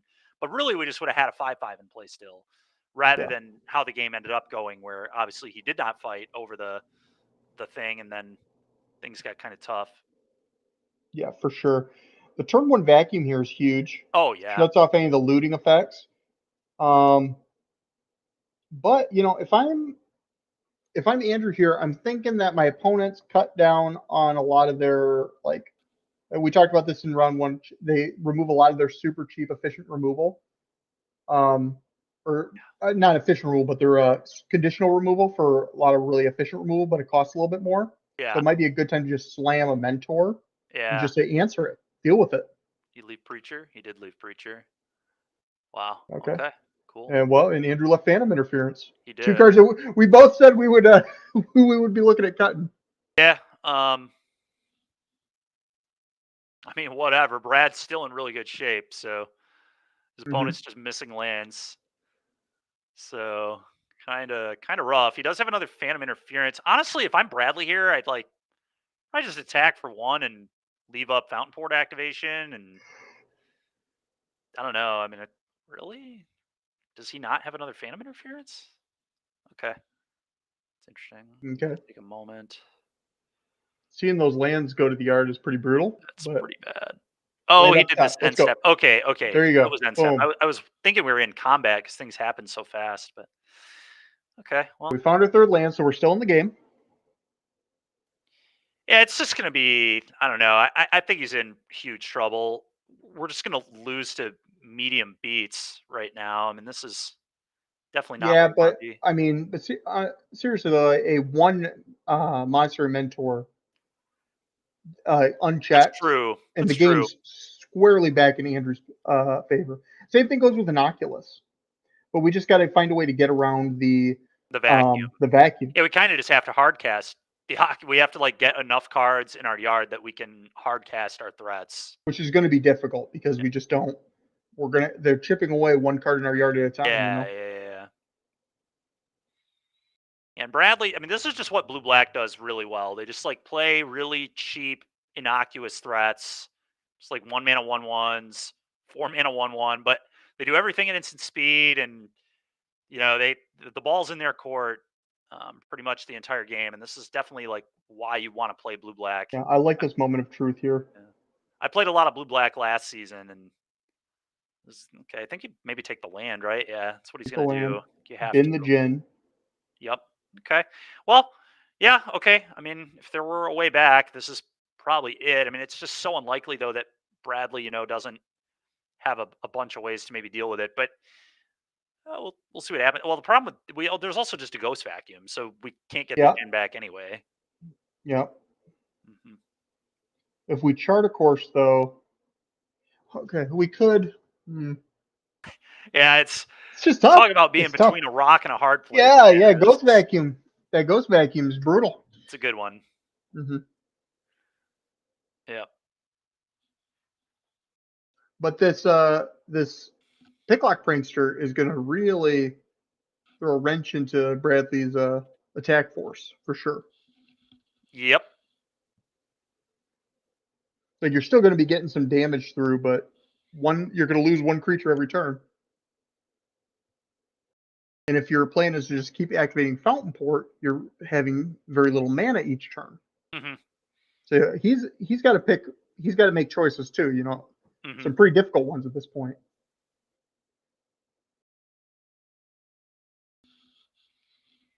I kind of like mapping.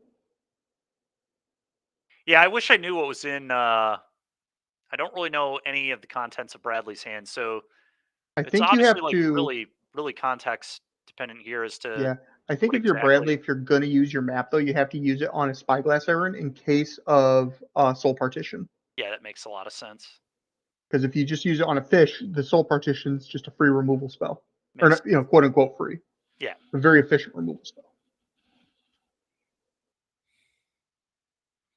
Pass. Interesting. Do nothing. I think Andrew's a little shocked on that one too. Wow. Yeah. Huh.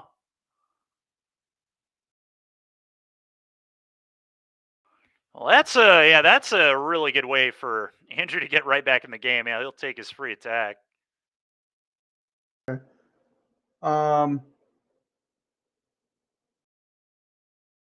Draw 2. Third course. I like Seems this. great.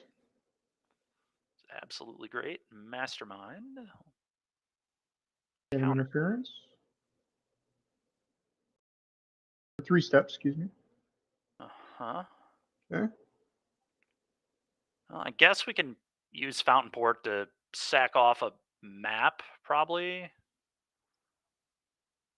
And worthy of mention, Andrew's yard is getting pretty full pretty quickly. Andrew's yard's getting pretty full. It's also worth noting that Bradley could, like, on one of these end steps, he thinks he's going to draw a land. Oh, he has another vacuum too. If he thinks he's going to, oh, that's so good. That is so good. That right is there. definitely a good pickup right there. Yeah.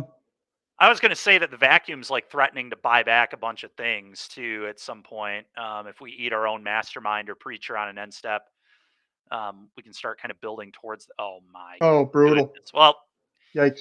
Okay. All right. Well, hope the backup match is about ready because yeah, we're about to be going through that. We're drawing 5 cards here. It's 5. Yeah, draw Take 5. 6. Put Andrew to 10. Dude, it is crazy how powerful. Just the raw power of Duskmorn is just. Well, we're going to 10. We're going to 10.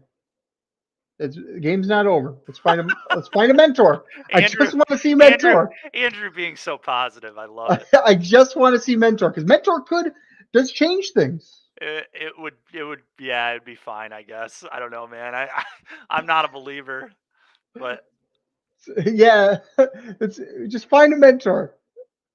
Okay, well, they're batting us, so that's not great. But we can still find a mentor. Yeah.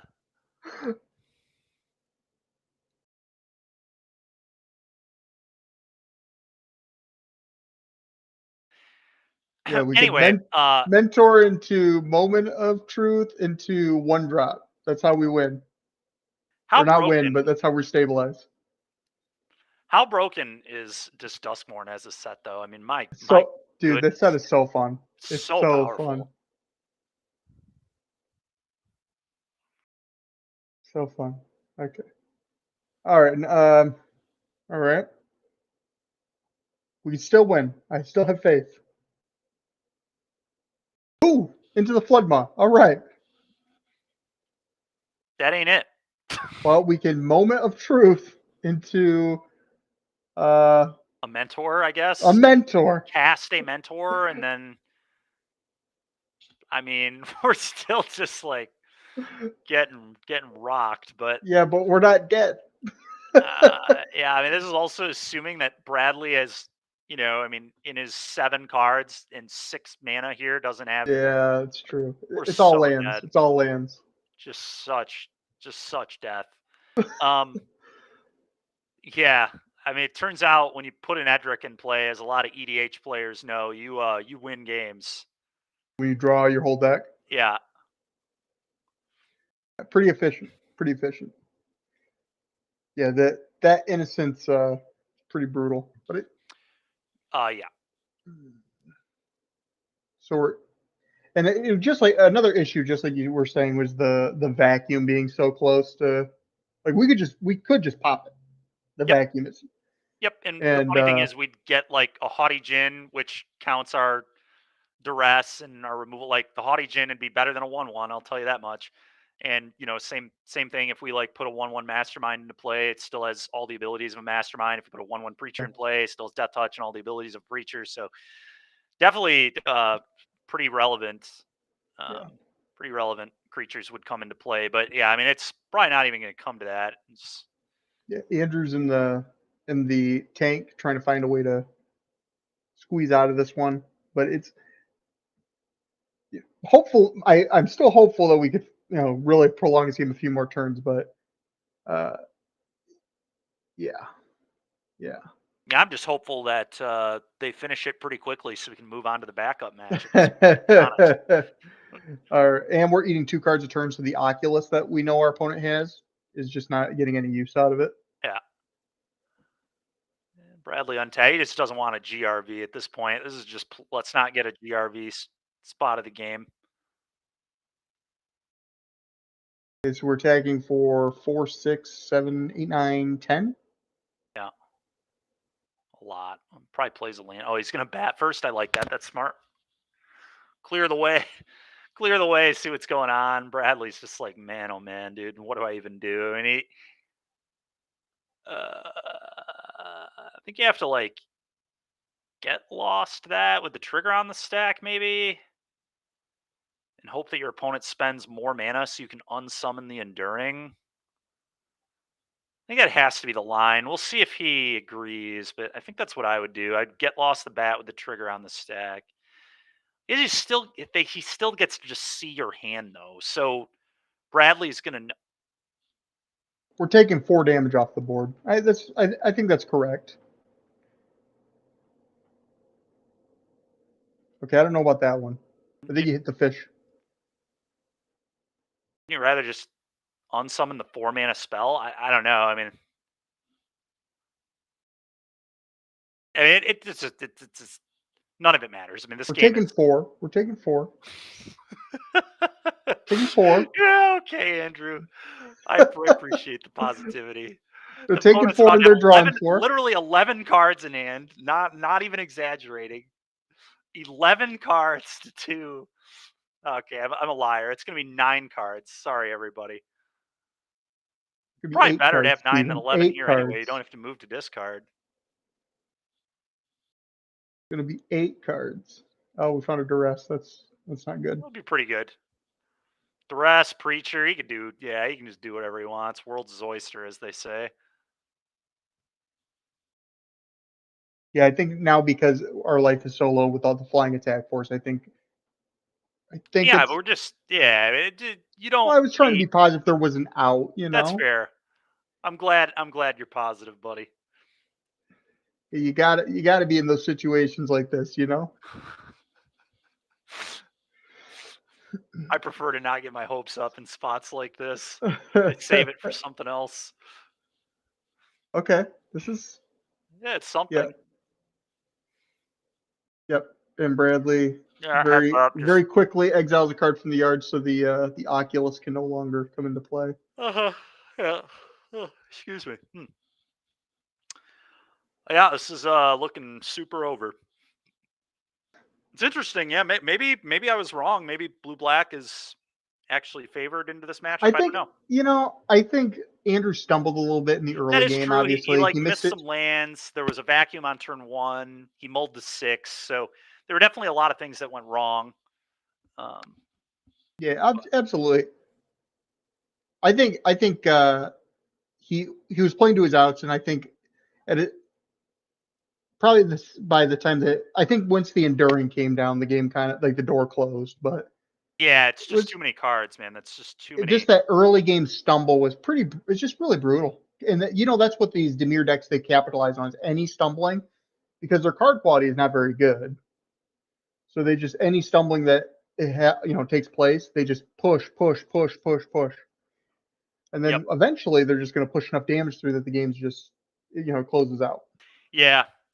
Their card quality isn't necessarily the highest, but their quantity is how they beat you. Especially when, because pre Enduring Curiosity, there was only, I think there was still like 4 cards in hand still, but when you start hitting, going to 8, 9 cards in hand. Yeah, when you had a Gix that was unanswered, games were over. Yeah, what are you gonna do? Yep. What are you gonna do? So I think the backup match is already done, unfortunately. So we just get to talk. I like talking. We're trying to get some green-white value on coverage, but he keeps winning too fast. Too much value.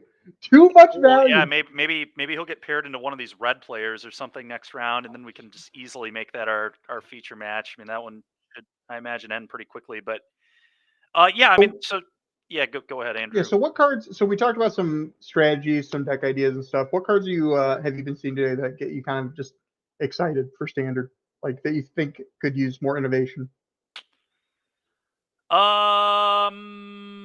What have we seen? So we've seen a lot of this Oculus, and red has looked fantastic. Red is Red is just very obviously, I think, the best color. We were talking before coverage. If I didn't know, if I was just kind of didn't know the format at all, and just you made me pick a deck. I just pick red because all the red spells are just so good. Yeah, they're Red just so good, and Mhm. it's just there's just so many ways to build red. You can build burn, you can build the more like tempo-y like druid version, the questing druid versions where you like get a little more card advantage. You can Yeah. play Urbrass Forge. There's Ball Director Lightning, which Haviva puts another good one up. Aviva Ball puts one lightning.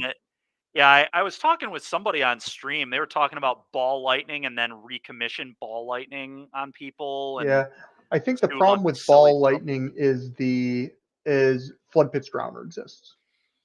Yeah. I mean that's And one that card is problem with slowly Ball Lightning. seeing a There little there are bit a more lot of play. there are always problems with Ball Lightning. Yeah. It's like not But guaranteed if damage you're either. building a standard deck right now, I think you should be building it.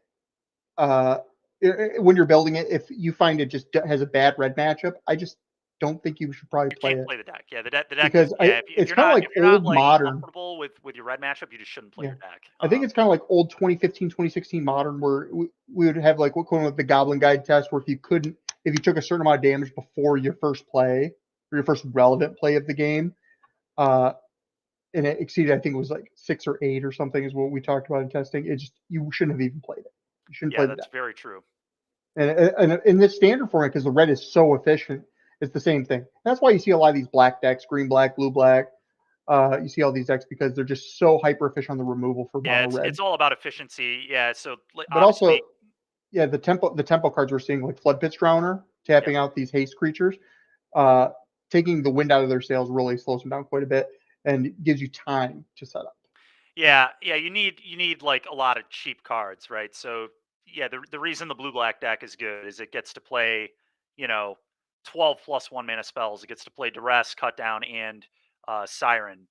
The reason the green black deck is good is it gets to play Llanowar Elves and Cut Down, and then kind of go into the bigger stuff from there. The reason mono red is good is it's like 24 1 drops or whatever, and they're all like pretty good. And then you got some 2s and 3s thrown in there. They're also very good. And And the um, reason mono white's so good is because it has all the board wipes and it has yeah, all the ways to gain life, so a you lot can of get weight. out of Yeah, that. the Beza into Sunfall pattern. Yeah, to I kind of still catch think up, the and mono they white's also have probably very cheap good cut. Like they have Lay Down Arms. Lay Down yeah, Arms deals with pretty much everything. They have Get yep. Lost and Soul Partition. They have Carrot Cake, which gains them some life and puts up a little roadblock to just buy you a little bit of time to get you Mm-hmm. into Beza Sunfall. And so yeah, it's really important that you can be quick and efficient in the standard. So I mean that's why pretty much I mean outside of blue white every deck we've seen has been either cut down or red based, and then we've seen 2 blue white Uh-huh. Oculus, and I think those are the only archetypes we've seen thus Like far. We've we were talking mono green earlier, and I think a big reason you don't see that mono green deck that you were discussing just a little slow. It just takes too much damage before it gets relevant things in play, Well, it's also and one it of those things stops that it. I don't really think many people have played it either. I think it's like super not popular. I know Kibler streams a lot of mono green, but I mean, before this set came out, it was definitely too slow. I think now it's like about on par with where you want it to be because you have a 1 mana fight spell, you have Llanowar Elves, and you have another 1 drop. So you have 11 1 mana plays, which is kind of what we were just talking about how important 1 mana plays are. And then you've got 8 2 drops, and then you kind of get into the threes and the bigger stuff. But I think you're able to keep pace now. And then the sideboard, I actually beat Mono Red a couple times in the league I played. I boarded 4 Baloth, which were obviously pretty good, and I had 3 Scavenging Ooze, which gains you a lot of life, and 4 Frillback as well. Um, so you have a ton of ways to gain life in green if you want it, which is kind of And nice. chat's given us a lot of feedback on this conversation. Hostad has brought up Azur's fun in theory, but I think just like we saw earlier in this event, it kind of got mushed by mono red because it's just too fast, too aggressive. But then Harvey Toadface mentions Insult. Insult's an interesting deck in this format It with is. the case, just because it fights through Go for Your Throat, which is the premier removal spell in the format, and having a 4/4 flying artifact is pretty devastating. And Yeah, there's not really any ways to effectively answer it. you have And Glyph we're too. seeing quite a bit of artifact success.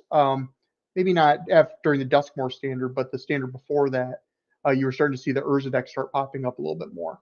Yeah, you have Glyph in this format too. So Hmm. it's not quite as good as in Soul. It's not quite as fast, but it also does replace itself, which is kind of cool.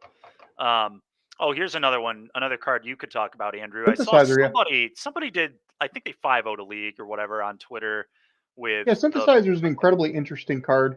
It's it's very, very powerful. It doesn't read so at face value. It just enters and you scry two. Um, and it just scries two, and then it makes constructs over time as CMC 3 or greater cards come into play. Uh, but it's really interesting with cards like Leyline Axe in this format, where Yep. if you don't open them, you can just play them. And then there's other, they keep printing these good artifacts. Like a good artifact that we mentioned, I think it was off stream we mentioned it in just conversation, but the Barricade that just came out, the white artifact wall, Crystal Barricade, being an 0/4 that makes you hexproof, and you just can't. You have to answer that if you're mono red before you can really push too much damage through. Um, if you put a Leyline Axe on that, it gets a little bit, obviously can't attack as his defender, but getting a little bit bigger.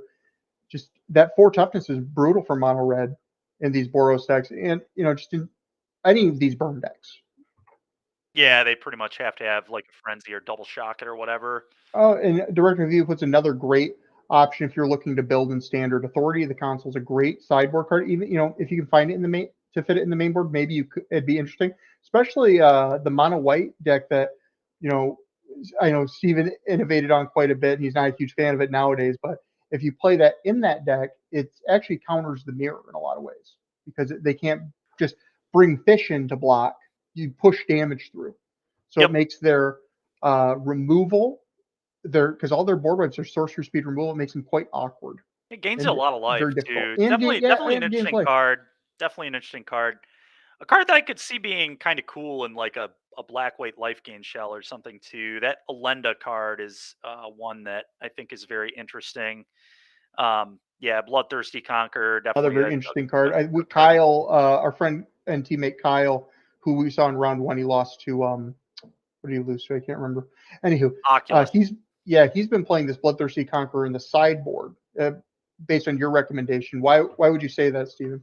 Yeah, well, I'm gonna be honest. I've only put the card into play like twice. I've actually never played the green black build I sent him, but it was a kind of a take of a list that got top 16 in one of the challenges, and I changed a couple cards, but very few. And yeah, they had a couple of the conquerors in the board, and a lot of people are just calling it like Black Baneslayer Angel because it just gains you an asinine amount of life. If you go Archfiend into that, you attack red, you gain 6. I mean, typically they're not going to win a game where you have a 12-point swing on them. I mean, they're capable, but it's just really tough to beat. Um, but yeah, so it's kind of just for red decks. But that card in particular is pretty cool because it actually combos with the black enduring, and Maze A Mind card that Stone. we typically don't see that much play of, the Enduring Tenacity. Yeah, yeah. So there is a combo specifically with Tome, which is kind of cool, which just came out in Foundations.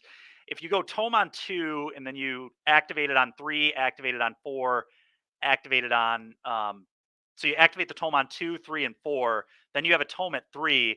If you play Tenacity on 4 and you play the Conqueror on 5, you actually just have infinite damage when you play the Conqueror, because if you activate the tome again, you will gain 4 life, which will then trigger and then they just keep bouncing off each other. So it's just infinite damage. Speaking of Maze Mind Tome, I think that's another card people are sleeping on right now because Very underplayed. yeah, whenever a set comes out, obviously there's clear winners and then there's cards that need work to innovate on and to fit into decks.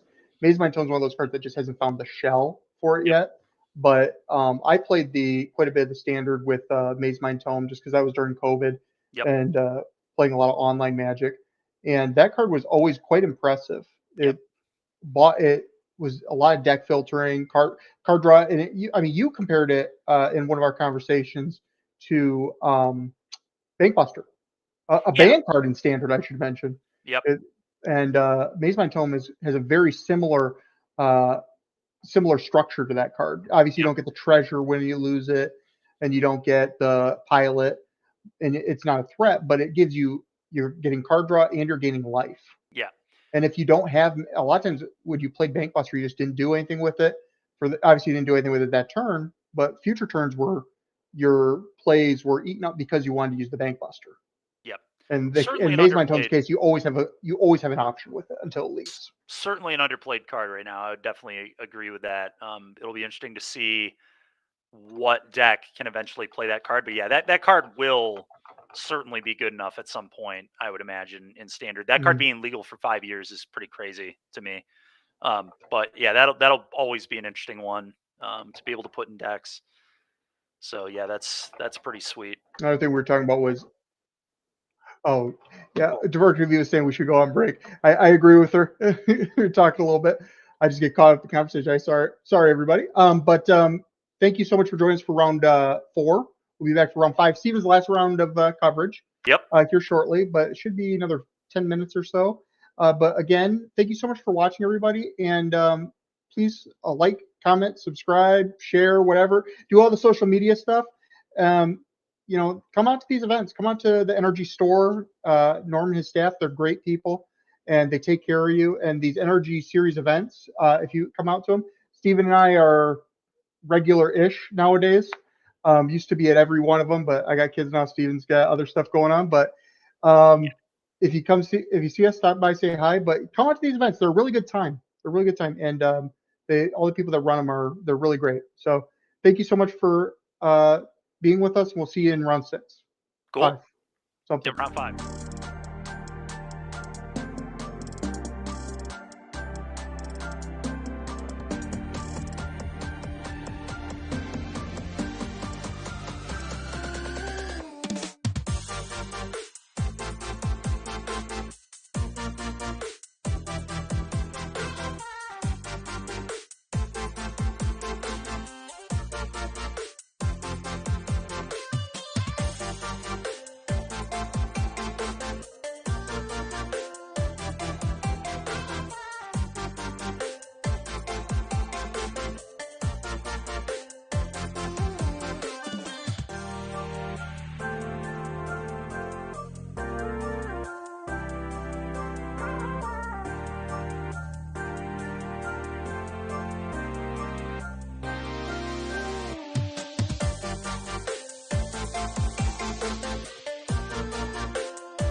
Hello, everybody. Welcome back to round 5 of the NRG RCQ, standard RCQ. Took me a second to get there. In beautiful Buffalo Grove, Illinois. Andrew Waltice, again, the Ginger Brute, with that way. Steven Dykeman, NRG champion 2023. And we're getting into the draw, what we would call the draw rounds, where people are drawing up for top 8. So we're going to be getting some make it or break it matches, where if they lose, they're out. But if they win, they could. Oh, apparently we got a slight delay, so we'll talk for a little bit. Yep. But now we're getting into the moment where if they lose, they're out. But if they win, they could be in. So getting some fun magic. And yeah, I think theoretically, like, I don't know if it's a big or a small 6. I think it's a small 6. So even like people who lose might still be able to win their way in, but they definitely want to win and just have it obviously be done with, and they'll be good. Oh wow, here we go. Okay, cool. Dominic Striker looks like he's on green black, and we're playing against Cody on Demir mid range. So this will be the third time we've looked at the Demir deck today. This is pretty cool. Yeah, but I'm excited time for we've seen green black. This is a classic matchup right here. Classic standard. I'm excited to watch Dominic play this deck. I know he's a good player.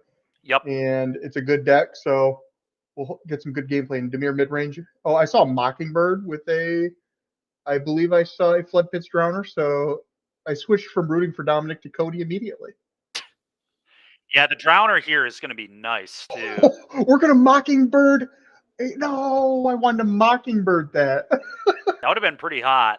Drowner it into Mockingbird it would have been really nice. If he does have a Drowner. Oh, I don't know that he has a Drowner. I don't think he does. Oh, he doesn't. I could have sworn so, but I know I see Mockingbird. He has a Fairy Mastermind, an Anoint with Affliction. Okay. Okay, so we got another Preacher. We're just going to anoint that. Main board Anoint with Affliction. Yeah, it's not all that uncommon. A lot of black mid-range lists will play at least 2 of them, but... And we got the good old Bat. We're going to see what's up. A lot of kill spells. And Dominic's saying he's just going to cut down it immediately. So. And take a damage. So he goes to 19. Take a damage. Yeah. Yep. He's going to get his cut down back.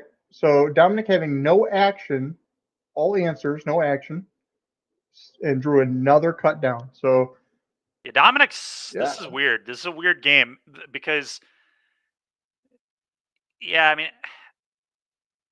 I think Dominic's like in fine position because like he's just going to kill everything. Yeah, I think they're in a weird holding pattern. Yeah, they are. Dominic's not in any trouble, and Cody, he's okay. Both these players are okay with the draw go game. Yep. And as soon as Dominic finds Mosswood Dread Knight, he'll be good. That's kind of like the real sweet spot for these Golgari decks, you know. Yep.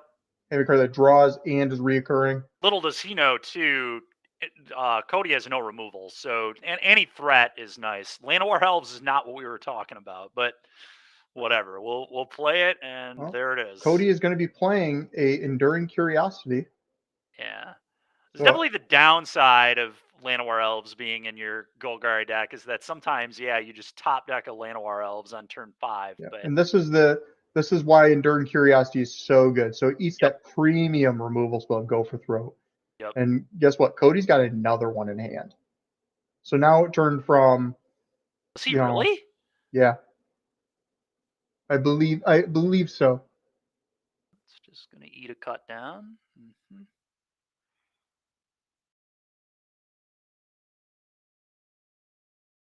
No, I apologize. He does not. He's got okay, I was about to say. I thought he had another one. My eyes were deceiving me. Legit nuts. Now we have a Mockingbird Llanowar Elves. One of my favorite plays in Standard is just copy your Llanowar Elves Mind Flies. You got to get the copy token. There we go. Got to get the copy token and the sticky note. Looks like another land from Dominic. We're starting to get into that trouble territory now because he's running out of removal. And what's going to happen when we run out of removal is that Curiosity's effect is going to be a real problem. So yeah, for sure. Oh, wow. He's firing up. Really? This is interesting. I can't believe this. Yeah, this is gonna let Cody get way ahead. I think Dominic is at this point just making it a creature, attacking, just getting a removal spell out of Cody's hand. You know what I'm maybe saying? he assumed. I He's got guess to pressure. He's got to do something. He has no information. He doesn't know that Cody just has 2 more threats. But yeah, this is going to be brutal. That's going to be food, and then the other card in hand is a Blooming Marsh, if I believe I'm correct on that one. Yeah, Cody's just going to get so many cards here. This is going to be really tough to recover from for Dominic. Ooh, in the Mastermind. Yeah, Okay, this is a huge here we swing go. spot. Yep, this is where Cody takes over the game. Yep. I mean, we've seen Enduring win so many games today, which is not really a surprise. The card's awesome, but Jack for oh no. oh, he drew the second copy. You called it, Andrew. You knew it was coming off the top. In my heart of hearts, I knew it. Just a casual draw 4. I believe I saw a Phantom Interference was drawn. Yeah. The Reef, okay. Play. Oh, there's another copy of Curiosity. So next turn, Cody's going to be drawing all the cards. Yeah, this game looks pretty over. We need like a Gix's Command. A Gix's Command could have maybe gotten us out. It would have cleaned the entire board. And we drew. I had played a Spyglass there. Yeah, we drew a land. My goodness. Okay. Yeah, we removed 2 creatures. We removed the Curiosity. We removed the Mastermind. They attack for 2, draw 6 cards. Yeah, I'd be picking up my cards. I mean, on the draw 6. Yeah, if I'm Dominic here, I'm moving on to the next game. You can see the look on Dominic's face. Very frustrating. I mean, he had a good hand. It was a good draw. It was a good. Yeah, it was good fine. He had a lot of removal.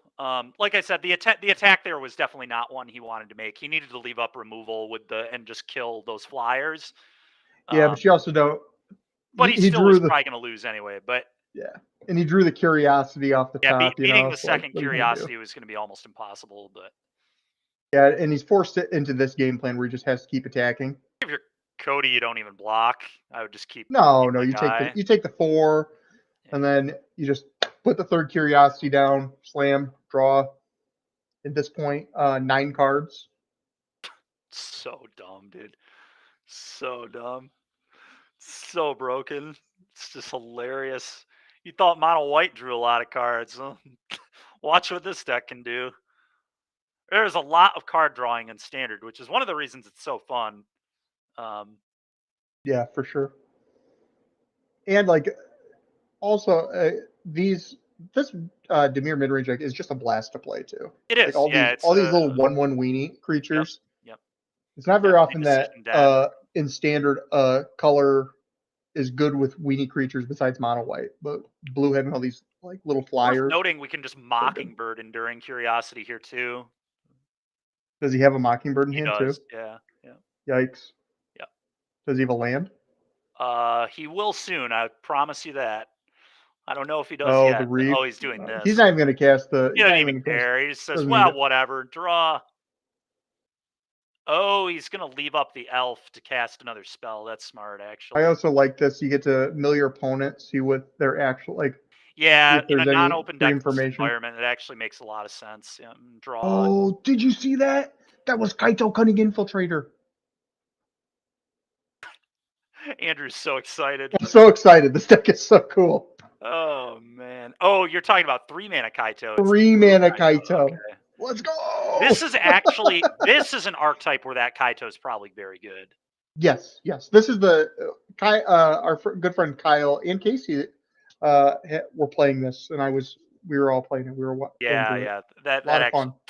Discarding and Enduring Curiosity. Yeah, and if you're Dominic and you see that, you're like, okay. So brutal, dude.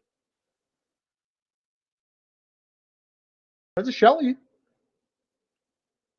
Yeah, I mean, damage happens first, so it'll just be and we get to Drowner it, and we get to Mockingbird it, and we, I mean. Dude. Or, Mockingbird Shelly. It's my favorite thing. It's quite good. Yeah, quite good. Okay, yeah, go for throw on the Curiosity. Yeah, Enduring Curiosity is so ridiculously good. It's very good. Very, very good. That's the rules for it. Sure, no problem. Yeah, whatever, dude.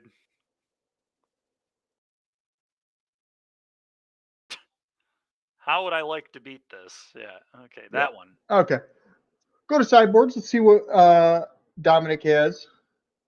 Stop this.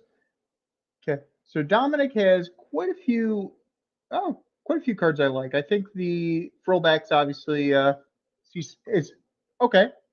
It beats in some cases, like you were having you were saying earlier, it can beat Enduring Curiosity by itself. It's a big mana commitment, but it can be done. Other stuff. Let's see. What does the 6-mana Nissa do again? I can't remember. Or 7 mana. Definitely not one you're going to want here. Not in this matchup. Okay. It disenchants things. It upticks for tokens, which is Fair like enough. good, but Fair enough. not ideal. I think we actually want Miasma versus blue black. I think I like a nice little sweeper. So what cards don't we like? I don't like the Lilies. Yeah, Lily's fine. Like her -2 doesn't do much. It eats a 1/1. They're drawing more cards than we are, so it's not. Yeah, Lily can advantage definitely go. meta-access. I think I agree with that. I think the Virtue is probably a reasonable board in here too. Yeah, I was thinking that too. Whenever I play against black, I just board out all of my Archfiends because I don't want to get render inerted.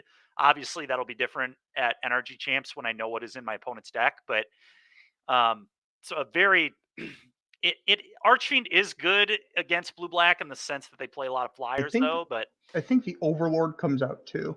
Overlord's pretty derpy and slow, yeah. So, yeah, I mean, Miasma, Virtue, Gix's Command. Got a lot of good cards, but the problem is that Dominic's deck it's all killer, no filler. So it's tough to decide what you want to take out. You know what I mean? Could be. Let's take a look at the other one. Yeah, let's take a look. Man, this is my kind of deck. Holy cow! There's only one thing I don't like about this one, and that's no blue-black Kaito. But they are playing the blue Kaito, so it's hard to fault them. So in this matchup, I think that third blue, Kaito, I think you bring that in. I think it's good enough on its own. Making a creature that a 2/1 is effective in this matchup, and not only that, its loyalty gets very high very quickly with all these little weenie creatures. Other stuff I like. Tideminder seems okay. Yeah, I mean this looks really cool. Seems super reasonable. Negate the Sheriff. Room could be good because that's definitely blue black's best. Did he see a room in that match? He did not, but I think you just kind of. I think he milled one. I think, or maybe he might have milled one. Even if he didn't, I mean, not playing green black with Room would be like criminal. I mean, that is sure crazy. So I was just playing devil's advocate. You know, you never know. No, you're right. Cody is up a game, and so Dominic leads it off. Looks like they both kept 7. Play some honest. And Cody's hand looks really great already. The duresses are going to rip away the Room. All right, so we're going to take. I saw the bat in hand, so we're definitely going to be taking the cut down. Yep, good call. Take the most efficient removal spell. And then if he has another duress, so he'll duress the Room after. Yep. And then he'll bat the Miasma. Yep. Dominic's got a great hand. Absolutely great hand. Not for long, he doesn't. Cody does. Dominic's hand is quite good too. Dominic had a great hand, but it ain't going to be great for long. There's another duress. Yeah, here it comes. Boom. So gross. And then we get to play a Siren. I mean, this is gross, dude. So gross.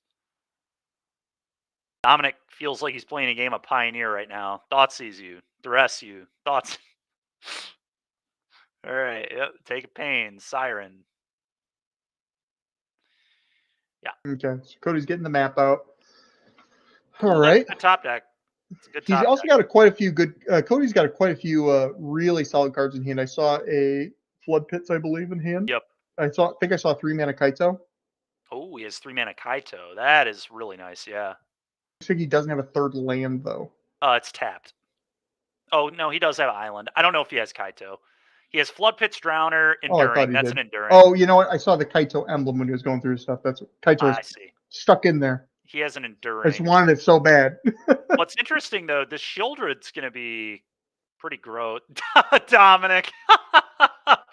Oh, you, Take the shell. he was so. Oh man, I've No. been there, dude. I've been there. I get Yeah. that. Just duress you, bat you. That's so brutal. That's so brutal. I think The real if you problem is Dominic probably assumes that Cody has an answer to shoulder, but he actually doesn't. So the enduring isn't, and totally a win here. Oh my! Did he draw a go for the throw? Is that annoying?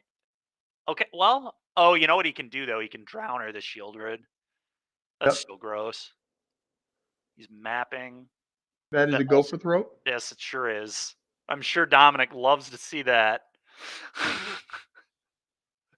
Oh man, dude, this is brutal.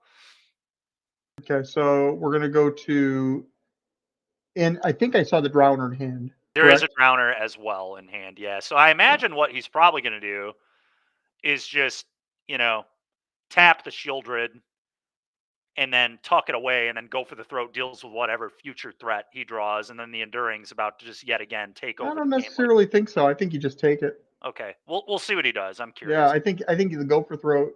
Just, just do it. Oh no, you drowner the land. Yeah, that's insane. Cody, oh, you see the eyebrows raised on Cody, like, oh, I can go for a land.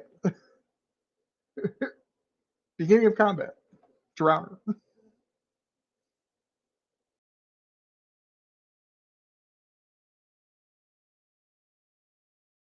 You know what, Steven? It is interesting if you hit the shield rid. Um,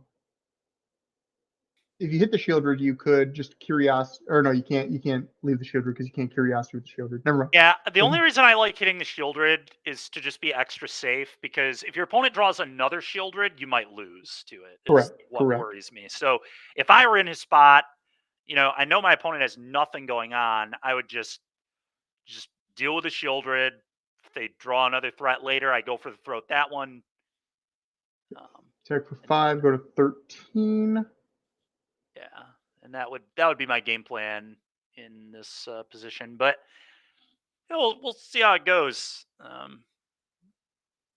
That staying That tapped is like that was a goat for throat, right? it I mean, is. I actually like not killing the Shieldred until end step. That way, if they have a second Shieldred, it's not going to be in play. sure. Um, And that Also, way what he's you can probably hit a going to do, Andrew, curiosity. is he's probably just going to flash in the Enduring here to use his mana the best, and then he'll go for the throat on his own turn.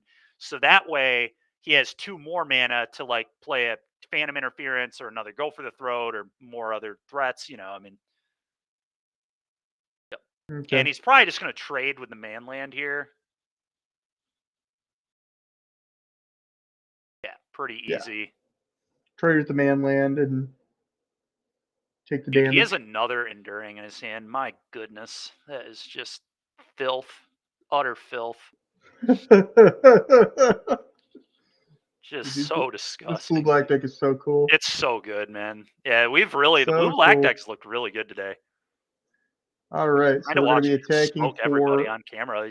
I guess we did see Will lose to red, 5, which is what I said. Kind of the weakness of the blue black deck is red, and in we my drew opinion. another enduring curiosity as well, and anoint with affliction. I mean, yeah, it's. I don't Interesting. want to be a pessimist again, but this game is over, and You we know are what's really interesting about Cody's deck? Oh, getting the 6/6 demon. Okay. not for long. He ain't. It's Yeah. gonna meet an anoint with affliction. Really interesting about Cody's deck. He chose to play the new 3-mana Kaito over Bane of Nightmares. Yeah, I think you want to play them both, probably, but it's kind of interesting. Yeah, the new Kaito does seem really good here, though. I mean, if he And fires up, these little weenie decks, it can ultimate very quickly. yeah, And the plus ability making it so it can go through blockers really efficiently is pretty great. Draw 3 more cards. dude, it's just so brutal. I feel for Dominic here. This game was just so awful, dude. Just Yeah. he just throws. The triple hand effect, Yeah, just eating what effect, could he brutal. do? I mean, he Absolutely kept a good brutal. hand. It just all of it went away, and then I he think drew if lands. you've played competitive Magic, you've been there. Yeah, yeah, Especially yeah, in yeah. Especially if you Pioneer. play Pioneer, yeah, exactly. Yeah. If you played during Vampires format, you know what that kind of game feels like right there. Yeah. Of your opponent going Thoughtseize Yeah. you, Thoughtseize you, Duress you, Sorin Bane Ripper, good game. Yeah, Um, and absolutely. Anyway, yeah. Super cool deck. I hope we see more of Cody later because I was really interested in again 3-mana Kaito being in there. Yep, Is it's really cool. really sweet, really sweet. Haviva, is the backup match still going on, or what do we got? Yes, it Director is. Okay, Haviva perfect. switching We us got our over. We boy got Casey. He's playing against Gruul Burn. He is at 6. Are That's we pretty still in scary. game 1? Highly doubt that. Looks like game 2 at least. Casey is up again. We are in game 2. And Mono White's up again. Mono White is now even. Mono White to game 3. To game 3 we go. This is my kind of matchup right here. Red versus Mono White. This one is not going to go 50 turns. The game will end. This is actually why you play the white deck, is because you're supposed to be pretty good into the red decks typically. But I will say, I think the questing druids of the red archetypes are probably the best into white. I was just going to say that, Steven. Yeah. It's crazy. We've seen mono red aggro / burn, whatever you want to call it. We've seen Boros burn, and now we're seeing Gruul aggro / burn. So you're seeing all flavors of red. There's a Naya variation too, actually. Yes, there is. Yes, there is. That Stanley has been talking about. Oh, great. So David is on that. I wonder if he is on Stanley's list. He might be. For those that don't know, Stanley, really good red player, pretty active on Twitter. I saw his list. It looked really sweet. Yep, and he said, I think he got the Naya idea from someone else who innovated on his, I think it was Gruul list, because he always plays Druid. Yeah. But yeah, so now, the list is Naya for Boros Charm and Lightning Helix. And then... Oh, yeah, perfect. Yeah, so Weiss and Stanley play together, so that makes a lot of sense. Yeah. Yep. So that's really cool. The Naya burn deck. Being friends with the RC champ, who's a aggro specialist, might want to listen to what he has to say. Yeah.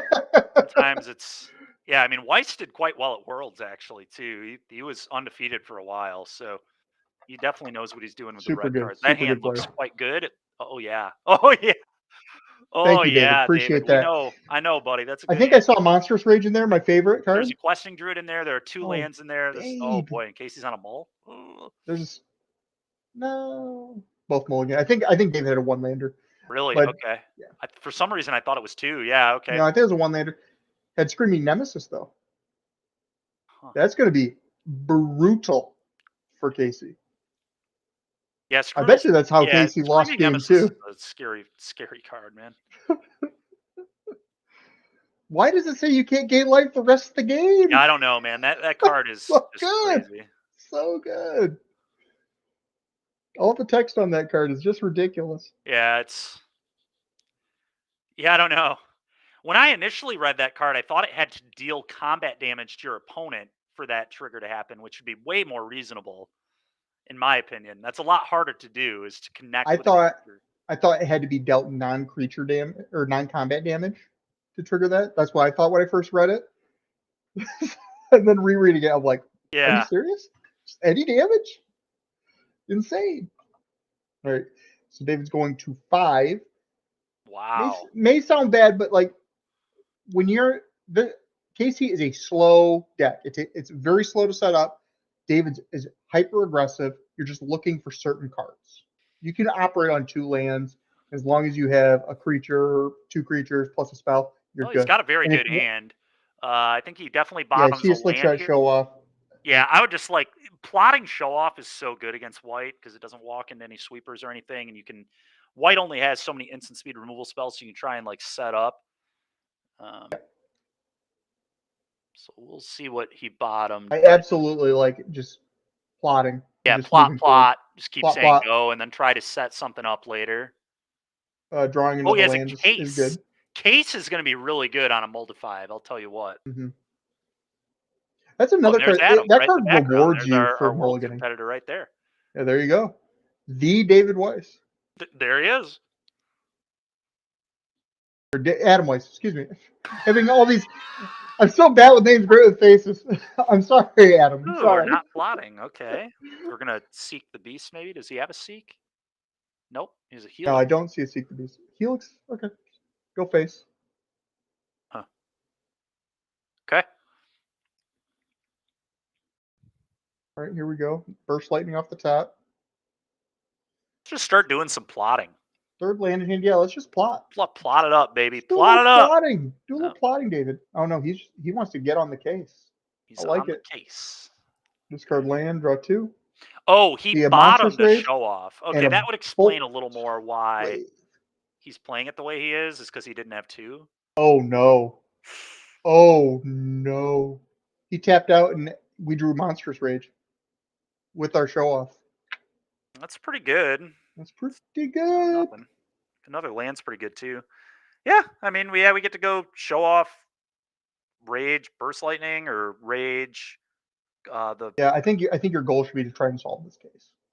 Yeah, I agree. Yeah, just play show off, Monstrous Rage it, play Bolt Wave, hit you for like 11 damage or something. Okay, here we go. So this Bolt Wave is effectively 5 damage.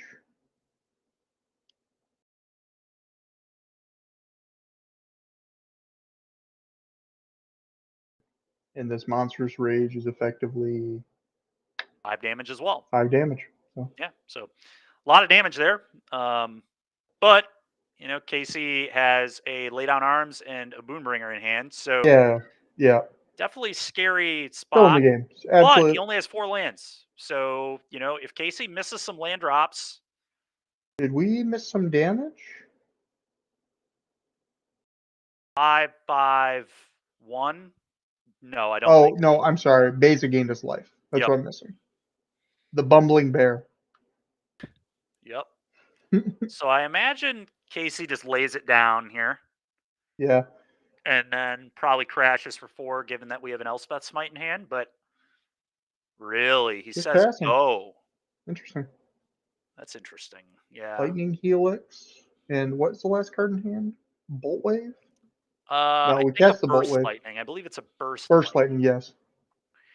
Now, we definitely play them both here so we can solve the case. If Casey misses a land again, he probably will lose this game, to be completely honest. I also don't love not attacking with that Beza. I would have liked to get the 4 damage there. That's why I would have laid down arms. But so we're going to gain 2 off this Helix. Yep. Case is solved. And Casey's going to be taking 5. Go to 5. Yeah. Solve it. Oh, the 5th land. That is timely. 5 you gain 5. Oof. Very, very good top deck. That was exactly what he needed. But, I mean... Drawing 3 cards a turn. The burn deck... I mean, like, if we draw a way to deal with the Boonbringer, we're still in pretty good shape, to be honest. There's another case. 2. There's a couple lands. So we can case one of those lands away. Oh, is that a Screaming Nemesis? It's a Screaming Nemesis. So if we case one land away, going to take more damage from the... Oh, we're just going to go for the Nemesis. Okay.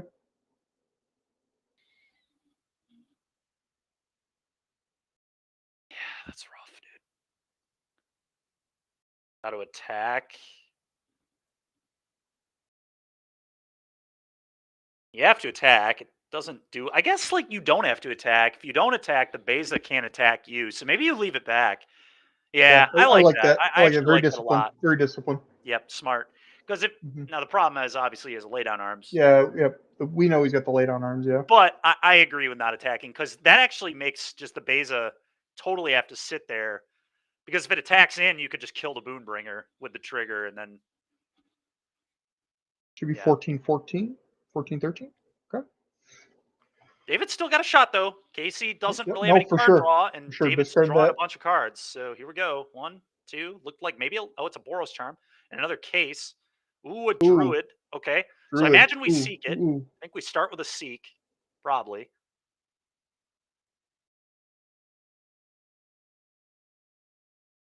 We see Primetime Gonzalez hovering over. Oh yeah. David. Oh yeah. I think we seek. Pretty sure it's a Seek the Beast here. Yeah, I'm fairly confident it's a Seek the Beast to start it out and then just see what you hit. We figure it out from there, yeah. Yeah. David's probably thinking he can do that. How can he use his mana most efficiently? Because he can also just do it in the upkeep, right? In response to the trigger to discard your hand.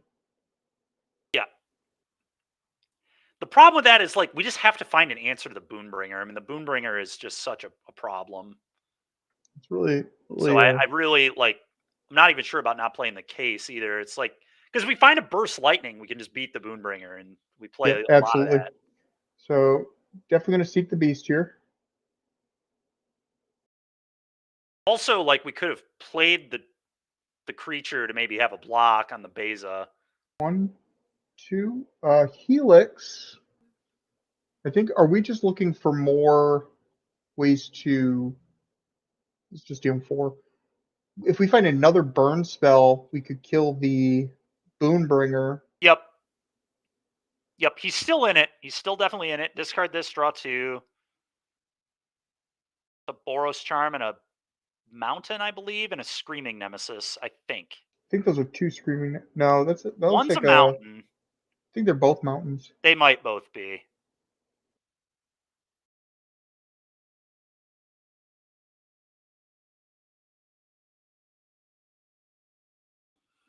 Cast, yep, cast that. So we're not technically out because we can block Beza.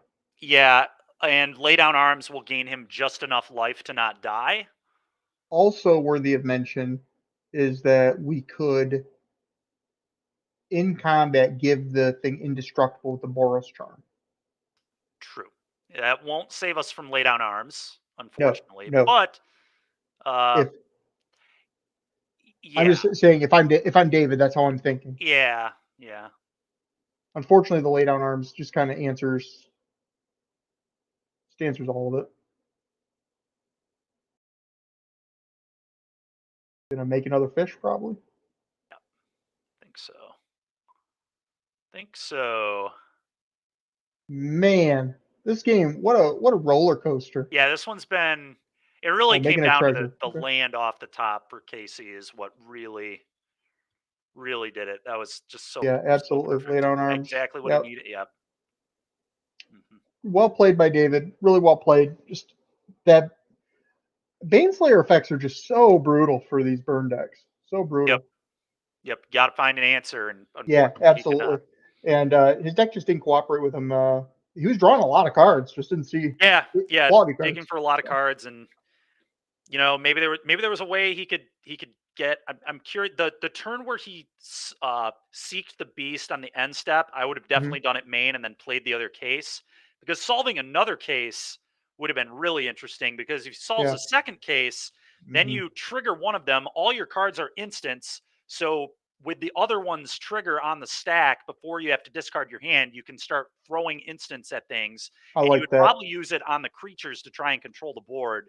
And if you can find a way to get the creatures off the board, then you're almost certainly going to win, because you're drawing like 5 cards a turn. But so that was like maybe the only way I would have maybe played it a little different. I was thinking the same thing myself, but I don't know if he could have actually solved it that turn. I don't know if he could have solved it either. If you play it, then you have to draw more cards. Yeah, it really just depends on and then the Seek the Beast. You're at the mercy of the top of your deck. Yeah, so, things would have gone a lot different. Yeah. But the line he took was definitely a more consistent line, but I think in order to win that game, you kind of had to take a little bit more of a risky line.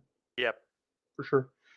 But man, fast games there. Fast games. Yep. All right. Very nice. So I guess we could talk about I'm sorry, Director View. Custom tokens. Let's talk about tokens. So nice. Dykeman, you have 2 tokens. I do. If you want to have some tokens, you just got to win one of these NRG showdowns. Tell you what, I'm washed up and I still made it to the finals. You just got to get lucky sometimes, Yeah, as I said on Twitter and Facebook, and was quoted from Casey, you did so with 4 unplayables in your deck too, which is I did. I did it with Ornithopter. So good. But yeah, no, these are all kidding aside. When it's showdown, you get one of these really super sweet tokens, along with, of course, the invite to Energy Champs, the prize money, all and RCQ invite. Can't sleep on those. But England Customs makes some really sweet tokens. If you guys any of you follow me on Twitter, I post all my tokens that I get from her, and I got some really sweet custom tokens of all my kids. I got some food, some germs, some monster roll tokens. Yeah, she because does my a kids are very, very good monsters. job Yeah, she does an with the excellent job. tokens for So sure. if you ever see her at one of these energy events, definitely go hit her up and get some custom tokens for yourself. And if you want to get your face forever on a token, be sure to come to these NRG series events, the showdown specifically, and take it down. And then this is the schedule for the 2025 energy events. And like I said, the February one coming is right around the corner. Sure is. Yeah, you say it's a couple months away, but it comes before you know it. It's really only a month Right, away. I mean, we're almost to December. It's coming you're up. right on So that one, Steven. You're right on that one. In February, though, we have on Saturday one of those showdowns we were just talking about, $10,000. Don't know, haven't announced any of the formats yet. But then on Sunday, team trial. I love these events. I love them. Get two of your favorite buddies, play some Magic all day, and you know what? Win, lose, you have a great time. You, again, as NRG Series says, you invest in memories. true. And then next event, Madison over there in Wisconsin. Another $10,000 showdown, $5,000 trial after that. And then in May, we're back in Chicagoland for another $10,000 trial. But then the $5,000 trial on Sunday. But let's talk about June. This is where I get excited again because we got a double showdown weekend in Indianapolis. Love Indianapolis. They have a ton of White Castles, and I'm a huge White Castle fan. And then on Saturday, you get a $10,000 showdown. And then on Sunday, a team showdown. So if your team wins, all of you are instantly queued for the NRG Series Championship. Steven and I have made top eight of almost every single one of those showdowns and lost in top eight or top four. Got a great record of losing in elimination round, Steven. But I am super excited for that. And Steven, you and I will be teaming for that one. Yeah, man. Super, super excited. I'm really excited for the NRG series in 2025. Like I said, they run great events, and it's a really good time. Really well run events. And we're going to come back to the booth. You're going to see my face and Steven's face over there. And Steven, let's talk about more foundations, I guess. Sure. What cards do you think are overrated? Overrated. Yeah, we always talk about the good stuff. Where's the goods? I said, I talk about the sweet cards like Kaito. You get stuck on the really super good cards like Vivian. But let's talk about the cards that you think are overrated. Hot takes. I think Llanowar Elves touch overrated right now. Touch overrated. Touch Yeah. overrated right now. It might be slightly overrated. It's a it's a really important card though. So I don't. Yeah, Always it super might be a relevant little when it's in overrated, standard. but that card is very good. It's I'm always trying super to. relevant when it's in standard, but I want to point out games like, obviously Dominic didn't draw very well in his match versus Blue Black, but Blue Black is what I would like to call like even its weenies are good cards, right? They're just low impact. The Llanowar is a high impact card. If you make it to the next turn, it does its thing, right? If you have the follow up spell. Oh, I've got a good one. This is going to be you brought it up very briefly earlier on stream. I actually think Leyline Axe is super overrated in standard, at least. I think it's a lot more interesting in Pioneer, where you can put in the huge idiot. I forget the cult. What is the name of the giant artifact? No, it's Metalwork Colossus. There One it of my is. Metal. favorites. Yeah, yeah. I was about One to say of my Cultivator favorites. Colossus, and then I was like, hold on, that's an amulet card. That's a Pioneer staple, Stephen. I don't know what you're talking about. Pioneer staple Metalwork Colossus. Leyline Axe, it actually is kind of sick. Given that thing double strike and trample is just total gas. Yeah, absolutely. But I've seen a lot of people like talk about Leyline Axe in standard, and I just kind of don't really get it. Like even if you put this thing in for free, like it's still quite a bit to move around and equip, and all the best decks play really good efficient removal, like we talked about earlier. So I think this is pretty kind of just like very much a pipe dream to actually get to equip this to something. And yeah, I don't know. Yeah, it's to me the unplayable. Leyline cards. Whenever the Leyline cards come out, everyone gets very, very excited. And Director Haviva, I'm glad you put that card up there. Leyline of Resonance, very similar situation where it came out, everyone was super excited about it, and it's gone. Yeah, it looked really good at Worlds the first day. It almost seemed it was funny. I talked about how I didn't really like this card a lot on stream, and there were a few people who were like, "Oh, dude, this card's super broken." And we always had arguments. There was there were pretty much two camps on if it was good or not. And the first day of Worlds, it looked like I was going to have to eat my words on that card. And then day two, I forget who it was. It was the French guy. I forget his name. But yeah, he just like couldn't win a match day two, and the deck looked absolutely horrible on day two. And it's kind of funny because that's kind of exactly what I always said about the card is that like when it's really good, it's sick, and then when you don't draw like an animal, it looks terrible. And he was Yeah, even boarding them out a lot against all the black yeah. removal decks, he said. And For everyone who that's pretty follows much me on just the whole Twitter and format. like, So why are you playing the yeah, card at all? Like, I don't know. yeah. For everyone who follows me on like Twitter and follows me on the NRG series, I love Boros Heroic and Pioneer. I love anything heroic and Pioneer. I love the stuff. I tried that Leyline card out. Oh my goodness, when you had it in your opener, whoo, doctor, best card. Yep. When you didn't, worst card. And everyone's like, oh, you can discard it to connive. Illuminator Virtuoso never sticks. Yeah. You play it. It's and if it did, you won anyway. Like yeah, if it did, you won anyway. It's the Leyline was just win more. But yeah, I agree with you. Leyline Axe out of Foundations definitely saw quite a bit of hype going into it, but I do think it is definitely overrated. Someone in chat, Elder Gregory, who I know as George from our local area, made a mention about elves, Landware elves. He said another point of why it could be a touch overrated. Coming down on turn 4, 1/1 off the top, bad top deck. Yeah, and we did actually see that happen too. And I brought that up when I think it was Dominic, right? Top decked one on turn 4 or 5 of that last match. It was the card people are sleeping on right now in standard in general. We've seen even I've talked about it a lot, but we've also seen a Flood Pit's Drowner. So powerful when it comes down. So good. But Mockingbird, we haven't seen that a ton in standard as of late. I know you like to play Mockingbird quite a bit.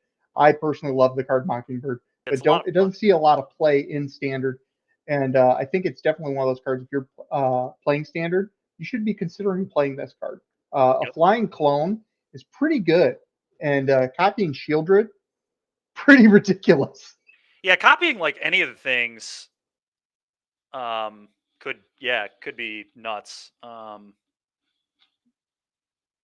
Yeah. So yeah, Mockingbird's a sweet one because it's not like your traditional clone where like usually clones can't copy both sides of the board, but the fact that Mockingbird can copy both sides of the board is absurd, and it always retains flying. Like this is probably this is like the best clone maybe ever printed. Like other than maybe you could argue that the one that has like Embalm or Unearth or whatever could be the Vizier could maybe be a little better, but like the card's just crazy. Like it always is the best creature in play if you have a lot of mana, and it flies, and that's just very strong. And you're not even like down mana either. It always clones for the same amount of mana, which is crazy. When also, where they mentioned it can copy manlands.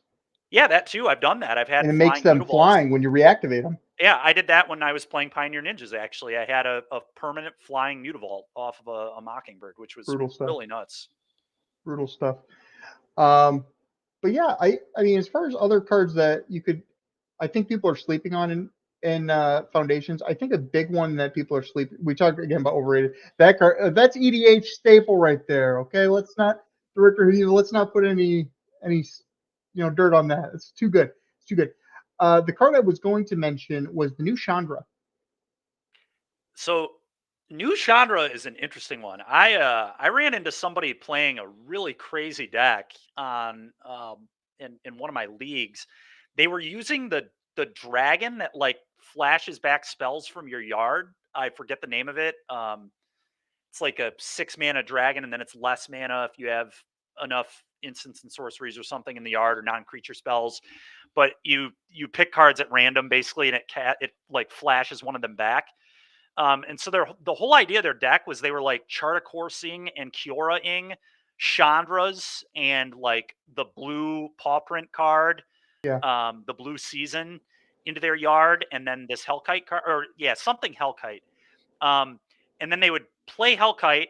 They would free cast Chandra out of their graveyard. They would Chandra copy the Hellkite. They would then free cast season or something else, and then clone the Hellkite again, and then free. It was so stupid.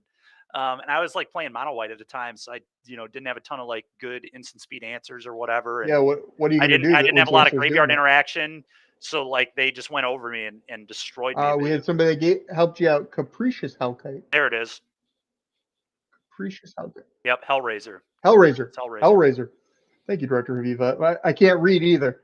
The other card that I think is being slept on right now, it's an oldie, but it's a goodie. The Liliana. Oh, yeah. Liliana's a strong card. I especially like it in Llanowar Elves builds of green black because you can get it out before turn 6. Liliana Dreadhorde General Haviva is the one. Yes, Dreadhorde General. You're good. But yeah, that's a classic, very strong planeswalker. It's a lot of mana, but it definitely is very, very powerful, and is a fun one to play. So I just think right now the format's a little too fast with mono red. But again, when I'm talking about like these cards being interesting and not seeing a lot of play right now, it's more there. You should be looking into the future because obviously these cards are going to stay for 5 years. Yep. Where a lot of these cards are coming pretty close to rotation in a lot of ways. Obviously, we're still going to be seeing like Manifold Mouse, Heartfire Hero, and I forget what the 2-drop one is. The other one's Hasty with Prowess. But those cards are going to be sticking around for a while. Monstrous Rage is going to be sticking around for a while. So a lot of these red cards are going to be sticking around for a while. But we're going to be seeing a lot of influx of new cards, flushing the old ones out. Shieldred's not as on its last leg. But we should be looking at these. If you're at all interested in these cards, don't just dismiss them because they're not seeing play right now. I mean, yeah, Liliana's like, that is like a super sideboardable card in like green black too. I mean, and when that was in standard, it was incredibly powerful. Oh yeah. I've certainly had it in some of my builds of green black, and I've been totally fine with it. The card's fine. What was that, Viva? Sorry.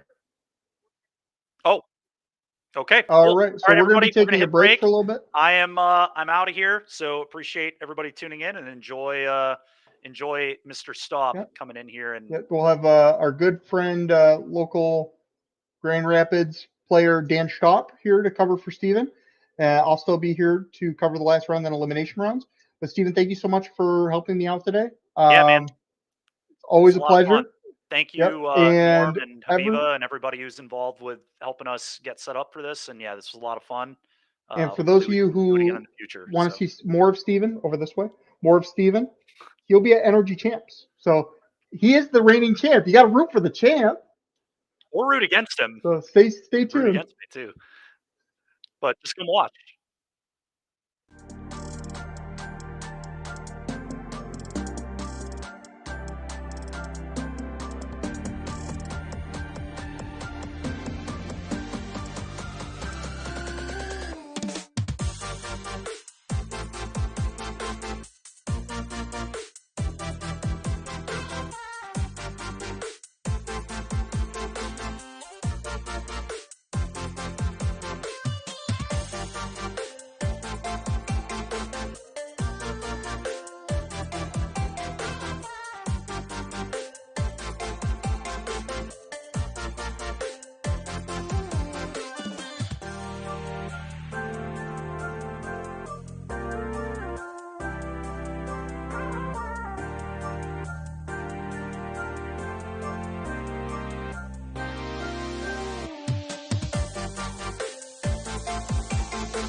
right, everyone. Welcome back to round 6 of NRG RCQ coverage.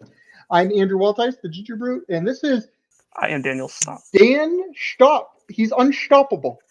Not recently, but, we try our Local best. Grand Rapids player, as I mentioned. Really good guy, really good player, and he'll give you some good commentary with me. So we're going into the last round, and Dan, you've been watching a lot of the coverage so far, right? I sure have. And you were talking about decks you've been disappointed with the performance with, and decks that have been looking a little better. What's your take currently on the match we've seen so far, and your hot take with Standard? Ooh, and speaking of which, we were talking about Dimir midrange before we went live, and Burn. You hate Burn, but I love Burn. Oh man, Mono Red Aggro is definitely not the deck for me. And these are worthy mention. These are two titans. You have Adam Weiss, regional, who's a regional champion, an RC champion, and you have Will Kruger, who was a Mox champion. This is true. Not only to mention, Weiss also took down the last Standard RC over in Dallas. So we have probably just an update, like a re-update on this old deck. Yeah, no, absolutely. Absolutely. And right now we saw a cut down on the Hired Claw, which is a pretty good threat in this instance. Will's just taken out because it's super efficient. Adam doesn't really need to cast any spells to get some value out of the Hired Claw, where he does with Swift Spear.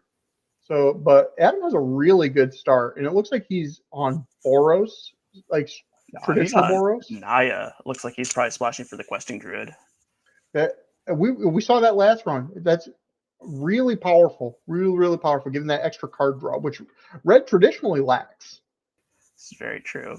I don't know if we know if Adam's playing any main deck Crimson Pulses. I would assume not. I am pretty sure he's probably just following the Stanley deck, which has been a very popular version of Burn online. Really nice play here. So Bolt Wave. And if I am Adam, I'm just going to combat after this. I'm not casting anything. I'm just attacking and seeing what Will does, because we can pump the Hired Claw with its own ability, because Will's taking some damage. Adam's taking a good think on it, because we could really just burn Will for a ton right here. And that's what we're going to do. Boom. Yeah. Do it again. How much burn does Adam have in his hand? That should put Will down to 13, if my math is correct. And then we're crunching in for puts him to 12 from the trigger. So then we're hitting for 4. So put Will down to 8 if this all goes through. Math checks out on my end. Okay, so we're going to do just a block here.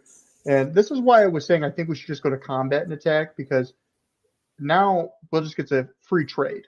You know what I'm saying?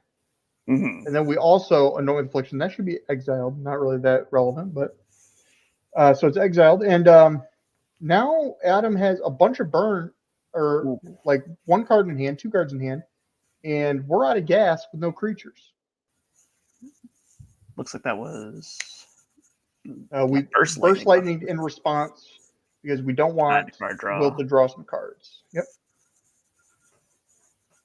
So now it's really strange. So Adam was in the driver's seat last turn, but I think that sorcery speed pre-combat Bolt Wave, the second one, really put him on the back end in a big way. That way. Not honestly too sure if really much would have changed. I have a feeling that we would block the 1/2 anyway, because it's a recursive ping. And yeah, but we could have pumped it, and then you're probably right. They would have anointed it anyways, but it looks like we got land. It would have Swift Spear. Looks like we have like a Restless Slave and maybe a Fountain Port in there. And there's a Kaito off the top. I hear that's your favorite card these days, Andrew. My heart. Okay, so let's see if Will does the sweet thing, okay? So has Will played a land for turn? I believe he has. He has not played a land for turn. So we can play a land for turn, go to combat, attack, and with the triggers from the Enduring Curiosity. Oh, we already attacked. Well, with the triggers from the Enduring Curiosity, you can then Ninjutsu and Kaito. In this case, draw a card. Sack a map, draw a card. Clear the top of the deck. And Kaito seems like a backbreaker in this matchup. I don't know how Burn answers Kaito effectively. I don't really think it can. I think once we attack, it's really hard. We're going to attack with the Spyglass Siren, I think we need to remove the Spyglass Siren from play. Yeah, we do, in fact, have the Lightning Helix that we know about in hand. Don't know if we know what we have another Burst Light. So we can remove both cards and deny card draw, but that would remove all of our burn in hand. Where it might be safer just to go all the way upstairs and just hope that Will doesn't draw any of his counter spells.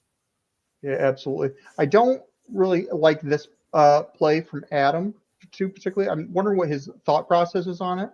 I think you're supposed to Burst Lightning that thing, get it off the table. So if Will does want to bring in the Kaito, it needs to be at the cost of the Enduring Curiosity.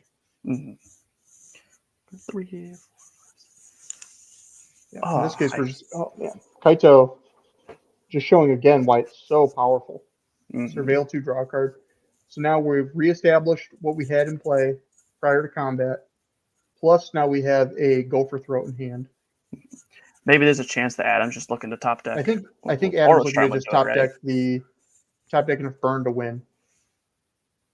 That's a Slick Shot. And that's Slick Shot not enough because we have the blocker on the Spyglass Siren. And Will does have a Gopher Throat as well. We could plot the Slick Shot for next turn, potentially. But then it's face up to Will. If we do that, we have what? 1, 5, 6, 7, 8, 9. If we it's exactly lethal if we plus the Kaito. So yeah, no. So we have to hold up the burn spell for the Spyglass Siren. Mm-hmm. At 4, if we go to 1, we don't have a land that we can activate. Looks like Will's not going to be plussing. Yeah, he's looking to draw another card, I suppose. Yeah, that makes sense. It makes a lot of sense. Ooh, looks like he is playing the Spellstucker variant of the deck. I didn't see that the first time. Looking for counter magic seems. He just doesn't want to get burned out of the game, which I get. And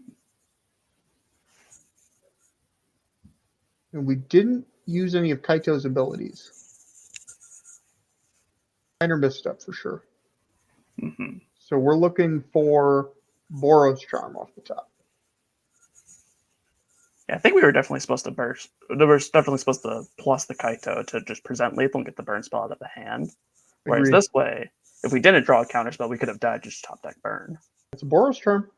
So actually, if Will didn't find the counter spell, it would have been lethal. Mm-hmm.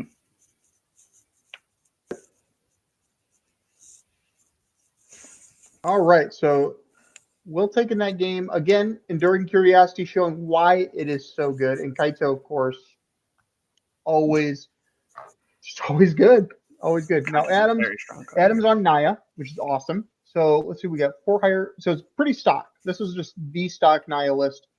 What do we like in the board? What don't we like, Dan? I think I like the Lithomantic Barrage is uncounterable, so it seems okay. It kills everything out of their deck too, right? Yeah, and then Case is really good, and that's about it. Yeah, I definitely like the 2 cases. I don't remember Devout Decree off the top of my head. That is white or black creature you exile at sorcery speed and scry 1. All right, so I would probably just bring in the case of the Crimson Pulse. I know that when Dykeman was on, we were talking about Lightning Strike being bad, but I don't believe we have any copies of that in this version. No Lightning Strikes, just the 3 Lightning Helix, which I think a little awkward with the mana, of course.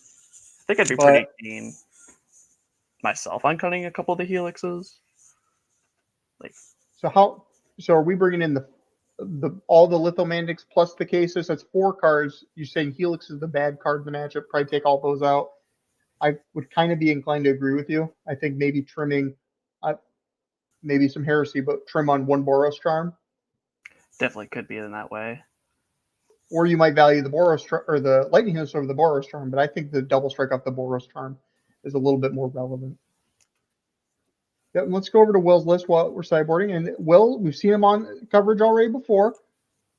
Pretty clean list. As far as what we like, what we don't like, of course, Shelly. She is the best, as always, in these matchups. The game this of version of aggro, I definitely like Duress. Yeah, the Anoint with Affliction is very good. What is not good? Well, we said the last time Will was on, Steven was saying he wasn't a huge fan of Kaito, which I kind of tend to agree with him actually on. Yeah, Kaito it's tough to answer for the burn deck, but it's tough to answer, but you put your shields down if you do it early. Yeah, I think we just have all of our removal spell and just bank on the Enduring Curiosities. And then Gix is another one of those things where maybe it's not where we want to be. So I think maybe the Shellies, the 2 Anoints, and maybe we can fit a couple Duresses in there, perhaps. But let's get back onto the table, see what they thought. And Adam White's here going to be on the play, which is huge, of course. For those who don't know, Burn loves to be on the play. Always want to be on the play. Burn is love, burn is life. So what Adam is going to be looking for is probably a Hired Claw on turn 1. It's a little bit slower, but it's guaranteed damage, or the Swift Spear. Me personally, I think I'd rather have a Hired Claw. So you put the Hired Claw into play. Attack turn 2, you have the option of pumping it and saving the cards in hand, while still presenting some really decent damage. But what do you think, Dan? Yeah, I would definitely be on the. I'd rather have the Hired Claw. Obviously, that card is crazy. It does a lot of damage fast. If you have it in multiples, it does even faster damage. You only have to attack with 1 lizard to get 2 triggers. And again, it's the guaranteed damage that's so huge. Mm-hmm. It's like all you have to do is attack, or a lizard has to attack. So like you were saying, when you chain into more than 1 Hired Claw, they start dealing damage in multiples, which is crazy. Looks like so if you go turn 1 Hired Claw, turn 2 Hired Claw, that's 3 damage. Yeah. Very crazy. It racks up fast too. You don't even have to commit much to the board. You just pay 2 mana, put on a counter. Yeah, you're just doing what your deck wants to do already. And then of course the low mana investment 2 to pump with the 1/1 counter is huge in standard right now because of cut down. Mm-hmm. Yeah, if your opponent doesn't have cut down, they're used to use one of their premium 2-mana removal spells on your 1-drop. And this hand looks exceptional from Adam here. And again, yeah, like we were talking, been the Boros Charm. It's kind of mid in this matchup. Kind of mid. Nice ooh, there's Screaming Nemesis off the top. So we're just going to plot this Slick Shot. See what Will does. I think we're going to see a bat. See a bat, yeah. There's the bat. Do we have 2 rages? No, we have just 1 rage, Burst Lightning. Screaming Nemesis Charm. Yep. And if I am Will, I'm probably snagging the Screaming Nemesis. Really? Not the Burst Lightning? To take care of the bat and then immediately be able to pump it with the rage? I mean, that's what... Well, it depends on the context of his hand. Yeah, so it depends on the context of his hand. If Adam rips a land off the top, he can just slam it. And then, like that. Boom. And Adam decides to go for the Monstrous Rage kind of line. I was going to say, we also get the double strike, right? Yeah. So this is going to be, make it a 1, 2, 3, 4, 5, 6, 7, 8. 7, 8, double strike, 16. 16 damage. Okay, yeah. Yeah, I like Adam's line a little bit better than mine. This is why he's the aggro master. And I'm just in the booth. So Will here going back to 5 because of the life link. Spyglass there. Does Will have? He's got triple go for the throat in hand. Yeah, triple go for the throat. Actually, I thought I saw an Anoint earlier. So I don't know what you think about this, Dan. I think I would have go for throated the Slick Shot. Oh no, I don't know. It's tough because if Adam has another Boros Charm to give it indestructible, that would have been huge. I mean, we also do know about the Screaming Nemesis. We take 3 compared to 2. We're already so far down. If we're gonna really try to stay in this game, I'm pretty sure I like Will's plan of getting rid of the 3-drop, making him commit. Just being a little bit more patient, kind of risking the Boros Charm. Yeah, because now this way, instead of risking the Boros Charm, we actually get out of the range of the next one, right? Sure. So I was talking more indestructible from Boros Charm. Oh, for sure. all modes of Boros Charm relevant. Swift Spear, and oh, yeah, that's it was 3. Yeah, that's good. Well, we do have the double go for the throat. Double go for throat. Yep. There you go. Okay. Well, 2, Adam at the mercy of the top of his deck. Mapping. What do we find? On a land. On a land. Okay. So the look at well, I hope you don't top deck a 3 damage burn spell. Worthy of mention, 1 Boros Charm is at the bottom of Adam's deck because he bottomed it from the scry. You do know that. Or the opening hand from Mulligans. So there's only 2 left in the deck. Adam with just a mountain off the top. We'll get to and we longer. Now Will is going to be closing the game super fast with his Unstoppable Slasher. Here we go. 1, 2, 3, 15 down, rounded up, so 8. Let's see. Looks like it'll be 3 damage from 14, then to 7, correct? Correct. Looks like we had a little bit of life total difference just a second ago, but that's all right. Corrected. Yeah. Will's like, how do I lose this game? Adam's like, Boros Charm. Ooh, I think it looks like he's debating whether he wants to fire up the Reef or hold up this other go for the throat. And I don't think there's. We get out of Screaming Nemesis range, so I'm pretty okay. I think because of the fact you're out of Screaming Nemesis range, you should just be activating the Reef and going in. Activate the Reef. And I think you mill. Oh, he's milled himself. Okay. Yeah, I guess you don't want to mill Adam because then you increase the chance of the Boros Charm. Mm-hmm. I mean, I guess he wouldn't know that. But... Hypothetical. Ooh. Questing Druid. Devout Decree, Screaming Nemesis. Okay. So we can Devout Decree. Now, it looks like it's over. Oh, because we can animate the Reef and get in for damage. Okay, we'll type that down quickly. Holy cow! Thought that was going to be a little longer. Yeah, let's come back to the booth and see if we got a backup match waiting in the wings. No, we don't. They finished before them? Our backup match finished already. And wow, that's crazy. Really quick. Okay, so Dan, we just get a lot of airtime again. We get to just talk. So we were talking, since you've been watching a lot of coverage. Yeah, since you've been watching the coverage, you've been seeing what we're talking about. We're talking about like what decks are looking like in standard, what potential cards are looking good, what potential archetypes might be good. What is your hot take right now of Foundations? What's good? What's not? What's Andrew crazy about? And it's not Kaito. Well, I think my hottest take is if your deck's not playing one of 4 different card engines, you shouldn't be playing your deck at all. We got Up the Beanstalk, we got Enduring Curiosity, we have the mono weight, the Caretaker's Talent, and then obviously we have Annex. Like we all have. So you're saying if your deck doesn't include one of those 4 core draw engines, you shouldn't be playing them? Yeah, it seems like every other card. Well, I guess other than Burn, because Burn just kills them before that card. Of course. Burn is what Burn does, right? Exactly. But like, you get drowned out of card advantage so fast in this format that you just got to be either going toe to toe or you got to kill them first. Yeah, I tend to agree with you. I think the reason these blue decks are so successful, Enduring Curiosity, is crazy. And Standard's been where the bat is really powerful. It has been for a long time. The Spyglass Siren's been really powerful for a long time. And then you just add a card that says just draw a card whenever your creatures deal damage. When you already were doing that, it's just free card advantage. And the Enduring cards are very, very hard to remove. Another draw engine we forgot to mention was Enduring Innocence.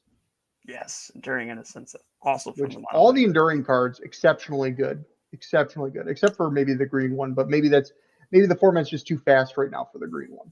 I don't know. I don't know if we've seen it at all in coverage, but there is the Teamer Otters deck that looks the combo off using the green one. They make a whole bunch of rats and otters, and they tap their mana. They cast spells on tap and bounce spells.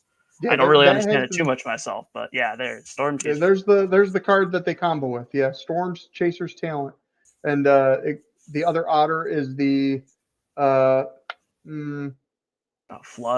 Call. No, that's the. I forget. Director Haviva's got us. Take us to the otter side. Thundertrap Trainer. Not that one. Thunder Trap Trainer, let's go! Yeah, That's one of the key cards. I think we're looking for. I believe it's Flood Caller. You're a big fan of this card in other formats too. Yeah. Yeah, this card's been everywhere in the format. Like we've seen it in Mono Blue Ultra and Modern and Pioneer. I've seen it a couple times. I'm not sure if I feel too special about that one. So what else do you think about Standard? What are you a fan of right now? Oh, that's Kissa is really good. I believe Kissa is a really good card. I do. But regardless, I don't know any other otters. I haven't been playing too much of like the full on what the meta is at the moment. I've been hitting the brew, playing a whole bunch of cool cards. I've been playing some like Gruul Ramp. I've been playing some dragons.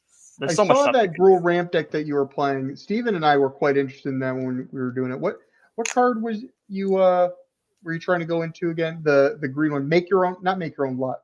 No, you're thinking of Smuggler's Surprise. It's Smuggler's Surprise. You know, we talk about weird cards that could see a lot of play. This one right here. That one. Yeah, that one. Yeah. Really sweet card. Really sweet card. That is so cool. And you were using it to cheat in. I was cheating in Vaultborn Tyrants and all the green and red Overlords. The red Overlord. The dragon too. Oh dear Lord.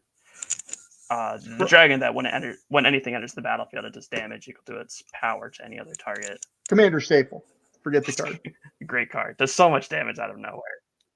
Yeah. Terror of the Peaks. Let's not forget Terror of the Peaks. Yeah. So tell us about this deck, because thank you. This card right here is gonna be in Standard for a long time, because you can see that little symbol there, Thunder Junction. Gonna be in here for a long time. Dan, tell us about this deck, because I mean we've been talking about you're talking metal. Let's talk brews. Brew with me. Tell me this deck. So this deck, definitely. Not only that we got Llanowar Elves obviously printed, but we also got a whole bunch of other really good 3-mana ramp spells. We have, actually I have the cards right over here. Spelunking. We have Splunking. We have Springbloom Druid, which is an elf that whenever you sack a land, go find 2 lands. Solemn Simulacrum. Whole bunch of these really good ramp pieces that come down really fast, and then you can either hard cast your baddies or you just get 2.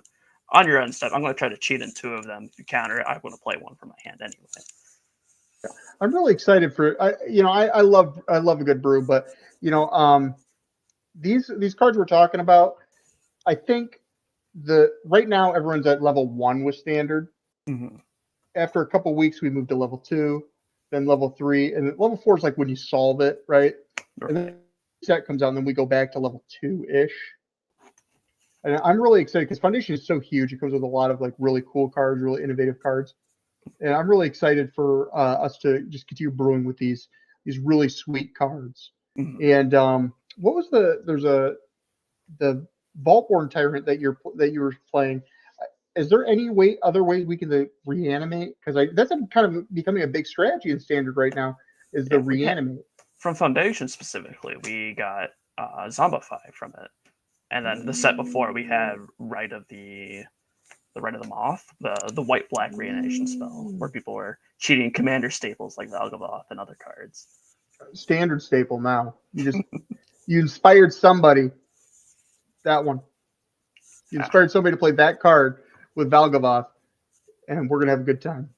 Yeah, I recently lost to a very cool brew with this. They also played like Kiora and just discard my card. Another card that I think people are sleeping on a little bit. We saw it in round 1, I believe, with the blue-white reanimator strategy, the Oculus strategy, Kiora something.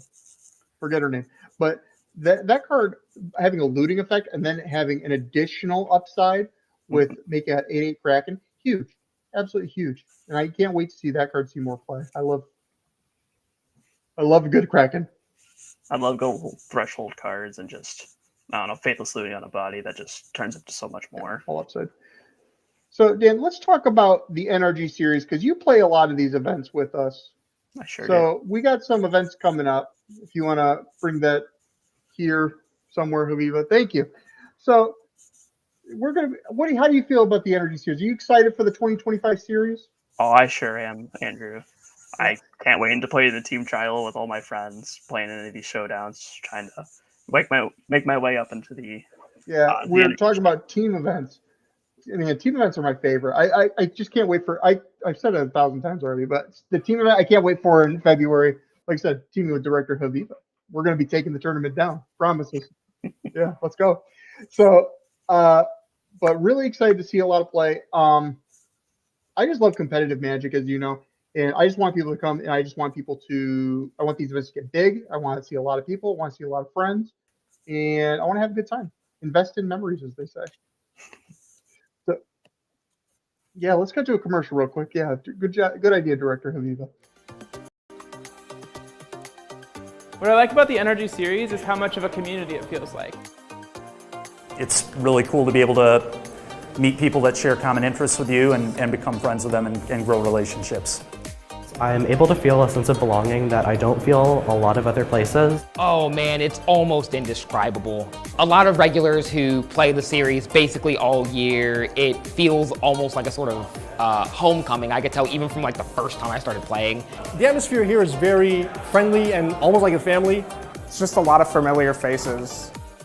Real sense of community. It's really refreshing to be able to spend time with people who I haven't seen in a long time. Even strangers will just be very welcoming. I've made a lot of really valuable friendships and other connections. Ridiculously good energy. There's a really good community here. They're also encouraging. The gathering ends up being so good in and of itself, and honestly I think that's the biggest upside of going to the NRG series. The NRG series is coming to a Midwest city near you.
right, everybody, welcome back to elimination rounds of the standard RCQ at NRG, Nerd Rage Gaming, over in Buffalo Grove, Illinois. We got some exciting magic ahead. Dan, you picked out this one. We're going to be watching some green-white value, which I know you're a big fan of.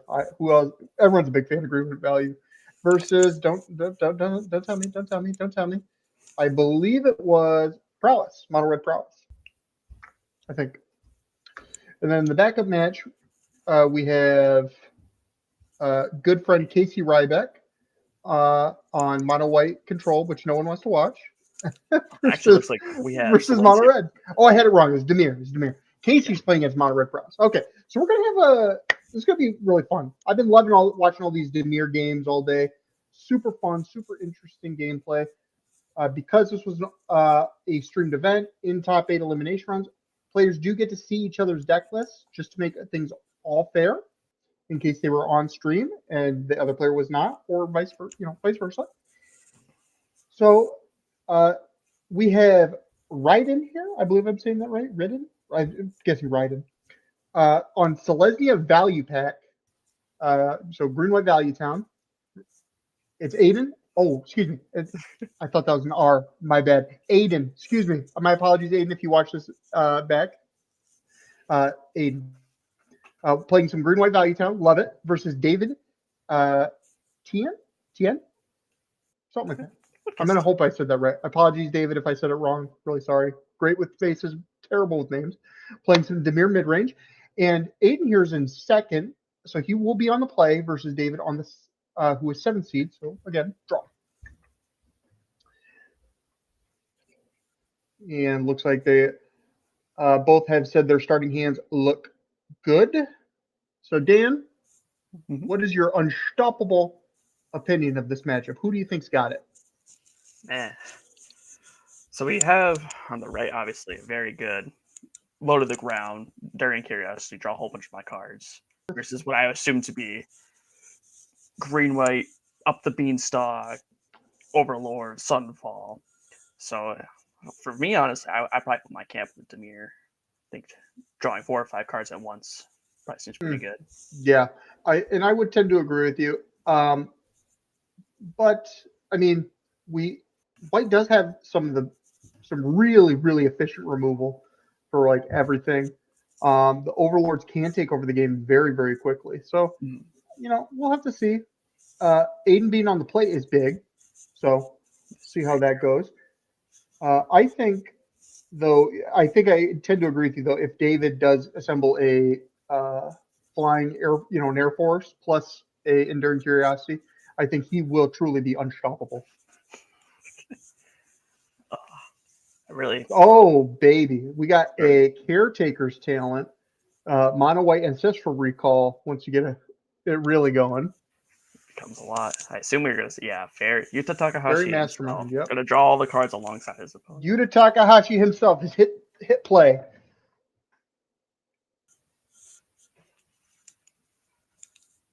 So we did not get to see the deck list for this green white value package, but we have a Kaido in hand. I think it's going to be. Ooh, I like this from David. I really like this. Immediately go for the Kaito. Now here's the question, Dan. What do you do right away? Me personally, I'm a plusser. As soon as on turn 3, if I hit this thing uncontested, I'm plussing, get the pressure going. You know what I'm saying? See what you say. Especially with, I assume, Aiden's deck's probably very much more of a tap out deck. It's probably not too much direct removal other than get lost for. Yeah, and David doesn't know that Aiden has a get lost in hand, which he does. He does. Thankfully for him. Oh wow! So he's going against the get lost. He's letting him. Yeah, it does trigger because it's a token entering play. Yeah, he probably just plans to get it off the next turn. Interesting. And we're leveling up, and we're going to copy the everywhere token. I am in love with this after seeing that. Oh. My goodness, Leyline Binding. Binding. Oh wow, baby! You know what? Scratch that. I'm in Camp Aiden right now. Everything I just saw, I'm in love. So David immediately went from Kaito usually is presents a commanding presence once it's in play, but this is just Aiden just made it look terrible. He's going in with 6 mana on turn 4. That's insane. Turn 5. His turn 5. Excuse me. His turn 5. Yeah, we have looks like an Elspeth. I thought I saw a Day of Judgment. Oh, baby.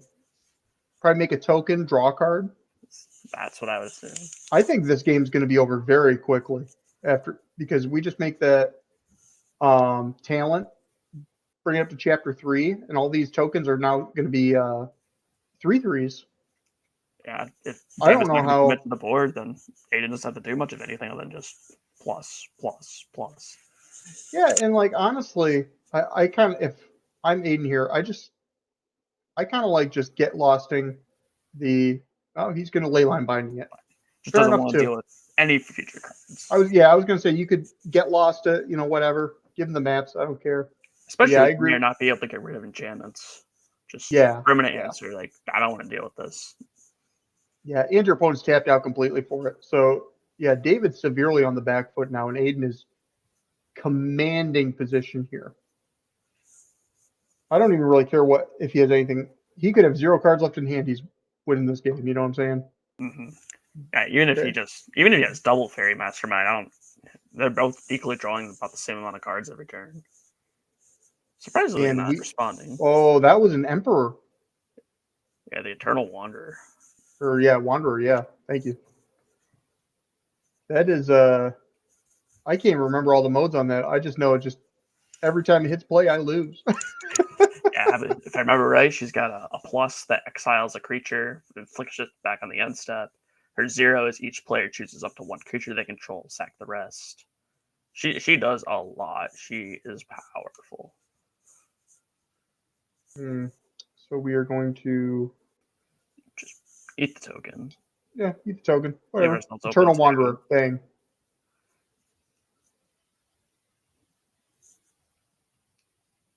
And I believe that, if I remember correctly, that just locks it for the turn. Yeah, I believe it flickers it out and then comes back on David's end step. I am bringing it up right now. The Eternal Wanderer. Okay. Cut down the token. Probably don't have many other opportunities to use that card. Correct. So it has a static ability. No more than 1 creature can attack the Eternal Wanderer each combat. So it really has that's a really big protection for it. And then it's +1 exiles a creature or artifact returned onto the battlefield under its owner's control at the beginning of that player's next end step. So it's basically locking out that curiosity perpetually at this point. And 0 makes a 2/2 white samurai creature with double strike. Oh wow. And then it's -4 as each player chooses a creature that player controls. Each player sacrifices all the creatures chosen that way. Yeah, it looks like it's just sitting pretty too. I believe we drew a Tranquil Fillback for the turn. Double get lost. Now, so this Fairy Mastermind, how much do you care about that if you're sitting in Aiden's spot? I really don't care that much. I say you can draw a card. So sad. I think you let it resolve. I don't think there's any point. I think we're miles Unfall. ahead. Love this. Get rid of both at once. Unfalls. Exile everything. I'll get a 3/3, and then you 0 the Wandering, the Eternal Wanderer.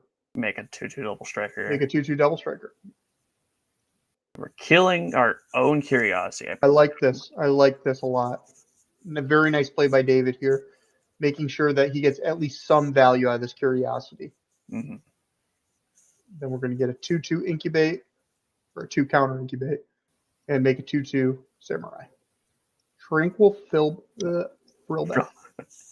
And destroy the curiosity. That's brutal. That's brutal. Oh, my goodness. Man, Aiden's just got everything going for him.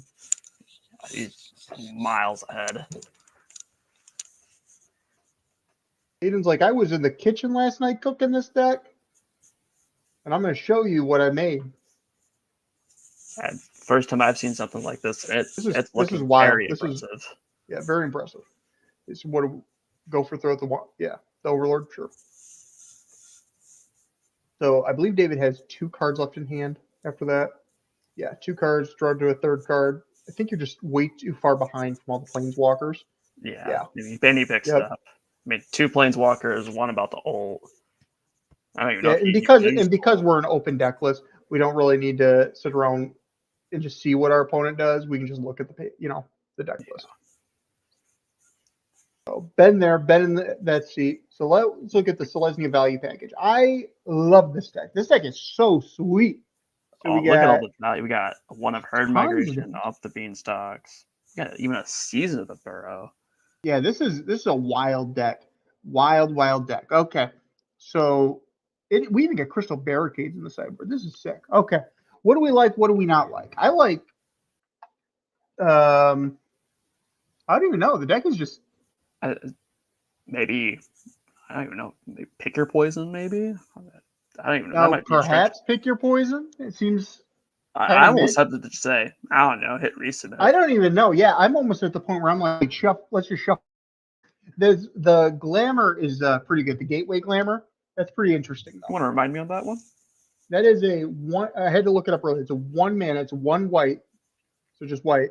It is a spree card, and its first one is +1 to its cost. Exile target creature a player controls, and it returns to that player's control at the end step. Okay. And it enters the battlefield again at the end step.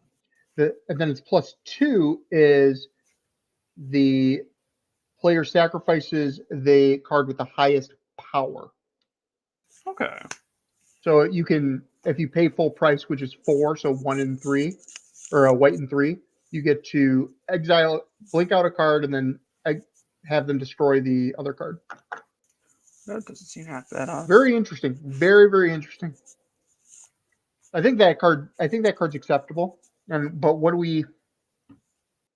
cards are not great is the question. Like, everything's just super efficient. Yeah, I'm looking at this list. Herd Migration, I mean, is okay, but Herd Migration does stuff when you discard it too. So Greenlight finds you a land.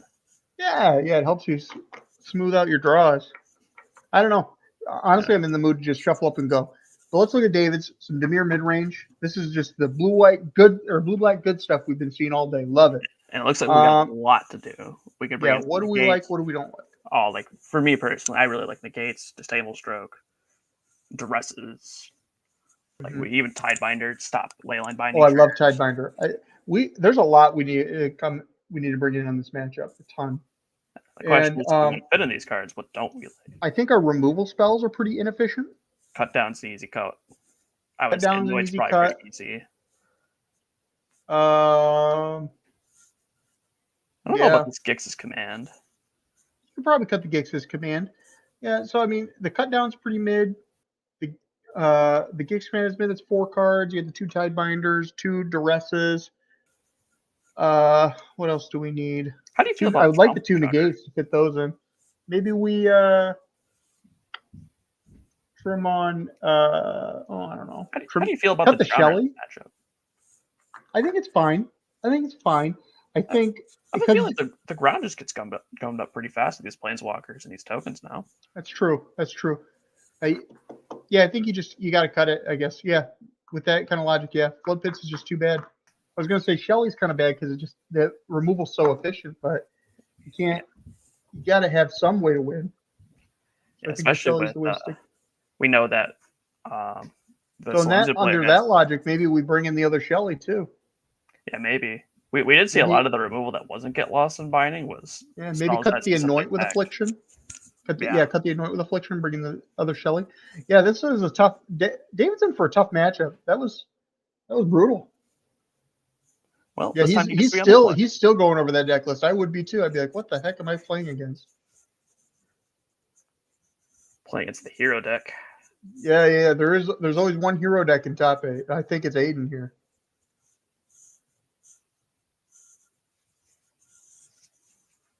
And I think after that match, we were talking about. I think that was like Aiden's deck operating at 100% efficiency, best possible draws all the time. Almost definitely. Let's see how it plays this time. Yeah, that Overlord. But after seeing that,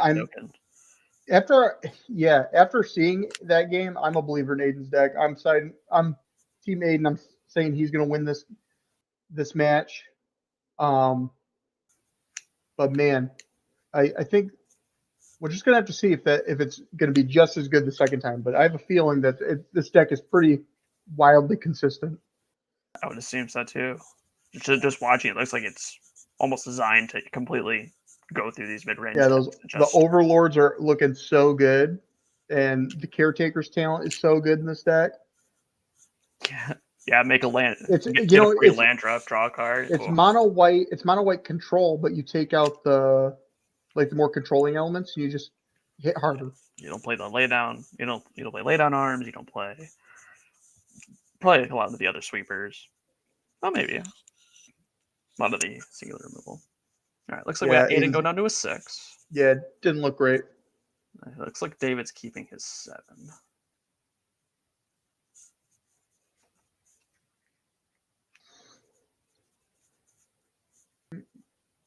All right. So what do we want in the opening turns for? Obviously, we've seen enough blue black. We know what it wants to do in the early turns. It wants to establish little teeny weeny dudes.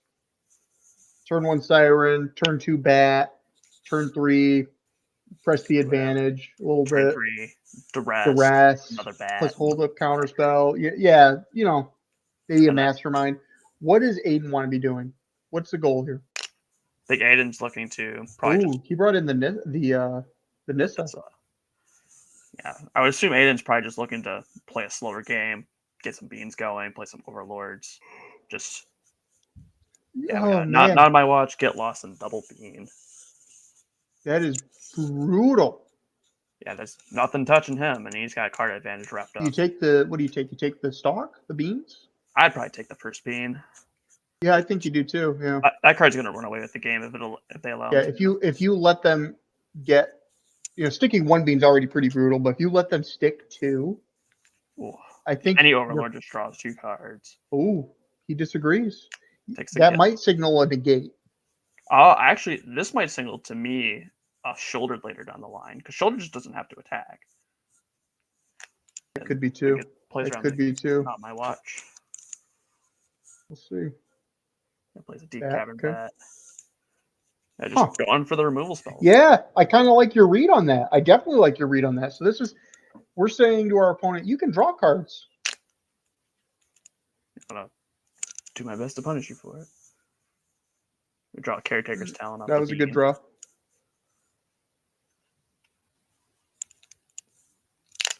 Man, this is developing to be a very interesting game very quickly. Because we had double hand hate. Ooh, Kaito. Okay. So the second hand hate piece wouldn't have mattered because we had the Kaito. Mm-hmm. This explains taking the get lost as well. Yeah, lets the Kaito just be on the field. Mm-hmm. I think since your opponent doesn't have the removal, I'm gonna say plus, but no, we're drawing cards. Yeah, it looks like we have people don't plus Kaito enough. People don't want to get aggressive. They want their cards. I think David's should be pushing cranking up the aggression a little bit. You know what I mean? He's only got so much this deck does with time. Yeah, once Aiden's allowed to get to these 4 or 5 mana plays and just consistently cast them, you're gonna get drowned out so fast. Very reminiscent of 4-color versus Murktide back in Modern a couple years ago. Correct. Yeah, I was thinking the same thing. Ooh, another draw card. We got to draw third beans. Third beans. All right, so we have the bat in hand again. So we can take another peek at what our opponent's got. So we got. I think the bat's is definitely losing its luster though, especially because these beans where you just draw more cards. Mm-hmm. Just doesn't matter. Yeah, so go to David's 14. Going for another 0. Yeah, definitely. Fairy Mastermind. Ooh, negate. Ooh. That's huge. I almost kind of want to top both. Depends if you have the land in hand, right? Mm-hmm. If he doesn't have a land in hand, then we get a little bit more interesting. A little bit more dicey, but I kind of like both. Oh, I see land in hand. I like what you're saying, top. Because David thinks the same way. Top. Let's go. And I think they have a Fairy Mastermind in hand already. Oh, like imagine if Aiden could cast a 5-drop, we get to cast the Fairy Mastermind, draw a card off their bean trigger, and then counter their card. Oh. Ooh, that's nasty. That is nasty. Looks like we drew an Overlord off the top. I believe Overlord is impending with 4 mana. Correct. So we get to draw 2, make 2 1/1s. We don't really get to negate that one.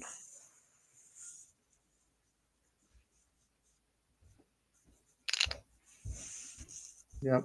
Yeah, looks like David's going to probably respond with a Disdainful Stroke. And then in response to the Bean trigger, at least draw a card.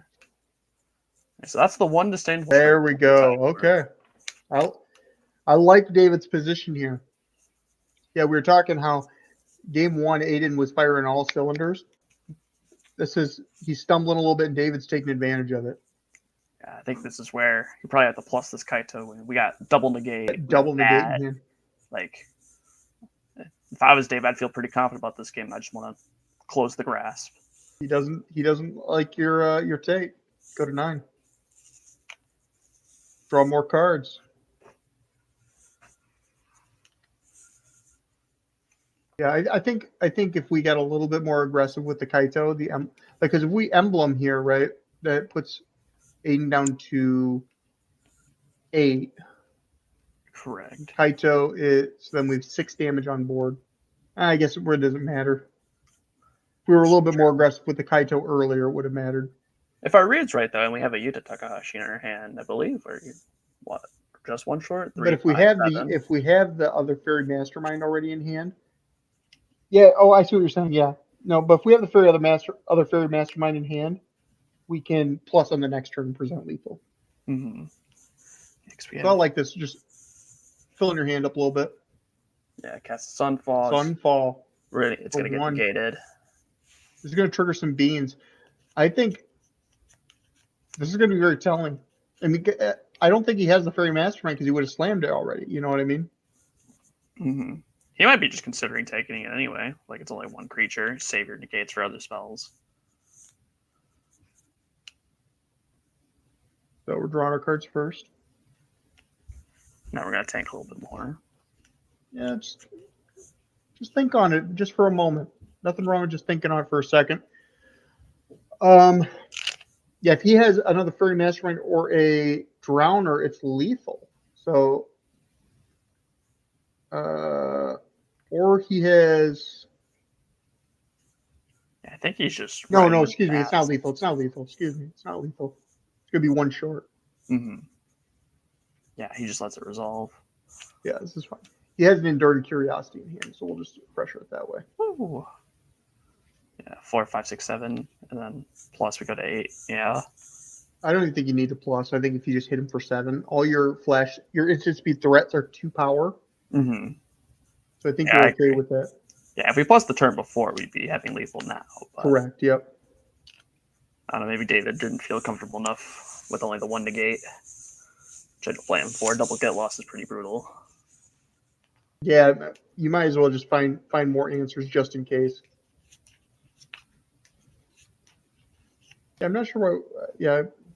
Yeah. Now we're just putting him to 1. Yeah, I don't think there's any difference between 1 and 2 at this point, but.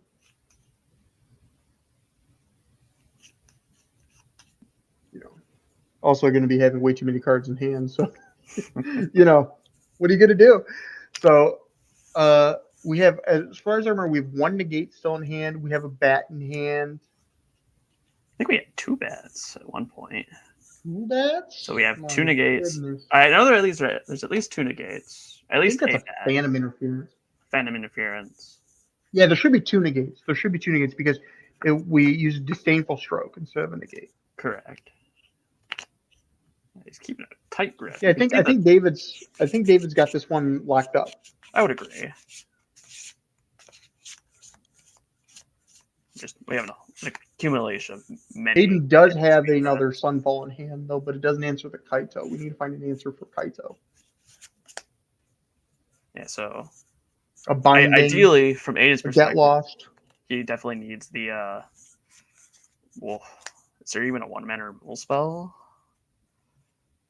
You can get Is that lost, a temp lockdown that Aiden just drew? No. Seems. It's a Fable Passage. Just not familiar with that art. So 6 mana. What can we do with 6 mana? I'm going to be honest, I really don't know. We can get lost to Kaito and still be able to transform the Play a third the beans. Okay. That's a split up. Yep. Okay. So we just just looking for... didn't have it. It's okay. Game 3. Awesome. Oh. Yeah, definitely. Okay, so we definitely saw both sides of of Aiden's deck. Super interesting. So one side we have function on firing on all cylinders, and the other side we had it where it stumbled. And the blue-black deck, if it ever stumbles, can just capitalize and capitalize and capitalize. Yeah, being able to cast a hand hate spell into pretty much another hand hate spell and be able to take the game over from there, just making sure that your opponent can't interact with you where you need them. David took a super interesting line too. Keep letting him keep all the beans. That was a really sick game. Really That sick ended up game. working for him too. Yeah. I can safely say I wouldn't have taken that line. I would have, and maybe I would have lost that game. But yeah, taking the get lost and getting the Kaito in play, super clutch, super clean. Kind of wonder. What are you thinking for game 3 now that Blue Black's on the draw? It's going to have a lot harder of a game, I would assume, being able to only have the 1 turn opportunity to deal with the 2-drop by only duressing it on turn 1. Every other turn it's going to be. Also, a very important thing that we saw in game 1 that we didn't see in game 2 was we saw Overlord of the Hauntwoods on 3. Yes. To get the Everywhere token, which was immensely important for the Leyline bindings. The bindings look kind of awkward in the deck unless you have the Everywhere token. Mm-hmm. Yeah, strangely enough, if I believe Aiden was only playing 3 binding to probably play around with that. I mean, otherwise it's just a 2, 4 mana O-ring. Oh yeah, not the worst card. No, definitely not the worst, but it's not nearly as that hyper efficient card that we normally think of when we think of Leyline binding. Mm-hmm. All right.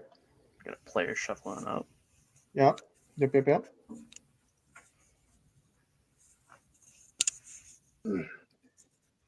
Yeah. Director Haviva, see if she can get some updates on Casey Running-Back Ryback's backup match. I'm assuming they're still in game 1 because it's Casey playing mono white control. I don't know. But I could be wrong. Red prowess though. I could be wrong. Yeah, if Red was doing its thing, we're on game 3. or just it's over. One or the other. Could very easily just go lay down ours, pay base and stabilize. It's always that opportunity. He showed it in his match earlier. That mono white control deck, I tell you what. Oof. Watching, you know what? When I just sit next to Steven Dykeman playing that during the team event, my goodness, I was like, I could not play this deck. Man, I want to take back my statement against Red. I like the Red players more than the white players. Man, playing against that deck, watching that deck, that's miserable, man. We're burn lovers around here. We love the burn, love everything about it. Anyways, we got our players looking at their 7s. Yeah, I don't think Aiden's hand. Okay, we got 3 lands. We're okay. Like we're okay. Split up. We got a Verge. We got Verge plus basic, so we got our color situation all set up. Mm-hmm. And both players kept David, 7s. I believe that is a. That's an Underground River. Oh, okay, fair enough. Underground. And that was a Caretaker's talent that was just drawn by Aiden. All right, we got a bat. Yeah. Bat. Okay. What do we have here? It looks like a Not on My Watch, Caretakers, Day of Judgment, Binding, Eternal Wanderer. Eternal Wanderer. Man, what a hand. And the Forest as well. Correct. So we have our 3rd land. I think the real question is, did you take the talent? I'm kind of tempted to take the talent. We could play around. I like taking the talent. We can play around the Not on My Watch pretty easily. Just don't have to attack. So if he wants to establish a Kaito, he probably has to take that card. That's true. That's true. So this will be very telling what he takes based on what he takes.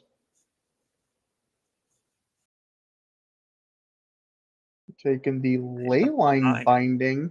What does that tell you? Maybe he just doesn't want Aiden to draw a card. That also could represent Kaito as well. Very easily. But we can't. Not Kaito next turn. Yeah, so we can't Kaito this turn because we attack and then before the blocker step, Aiden just Not My Watch. Interesting pick for sure, though. Let's see. It looks like Aiden gave us some information about playing the Fable Passage that he drew for turn. Yeah, so we have perfect information. Darks look David's got to be thinking here. Says pass. go. What could he? Maybe a negate in hand? Yeah, negate, stroke. It could be a fairy mastermind. Oh, this blue-black deck plays very well at the flash speed. You never really know what they could be holding. Yeah, the interesting taking the ley line binding is basically saying that he doesn't want to deal with hyper efficient flash speed removal on anything he has. Just wants to take that out of the equation. Because you're right, you can play around the not on my watch. David's saying to Aiden, "Hey, I want to play on your turn. I don't want you playing on mine." Yeah.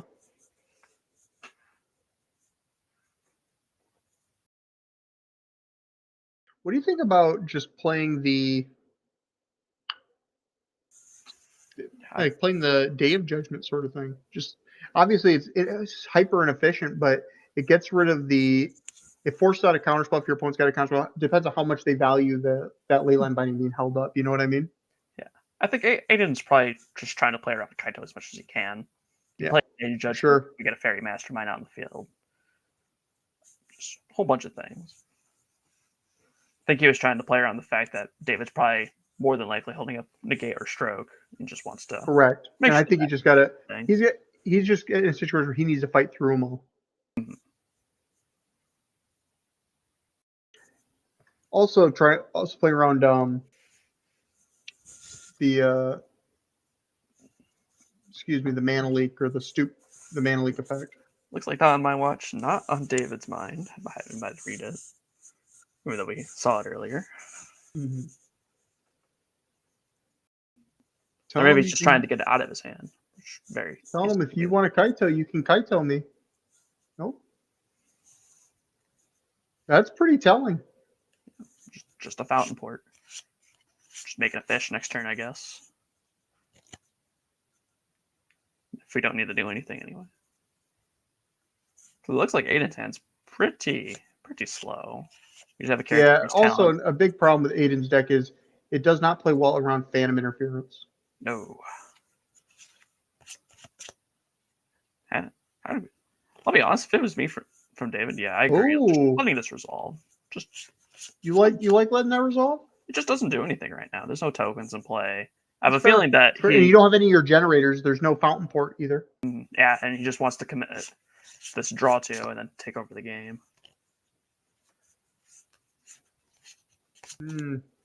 Yeah, things looking to be in David's pretty far ahead for David here. Mm-hmm. Attack for 5, go to 15.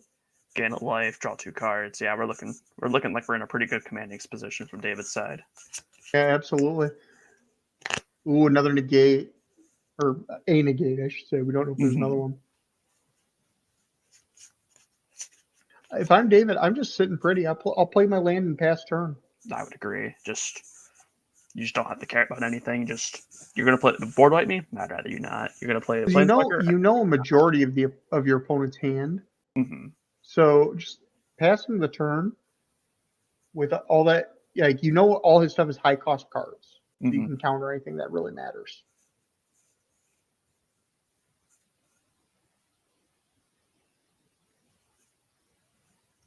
Is this Kaito? No, it's Preacher of the Schisms. I like this too. I like this because you're still holding up the negate for the Day of Judgment that you know of. Yeah, we drew Sunfall for turn.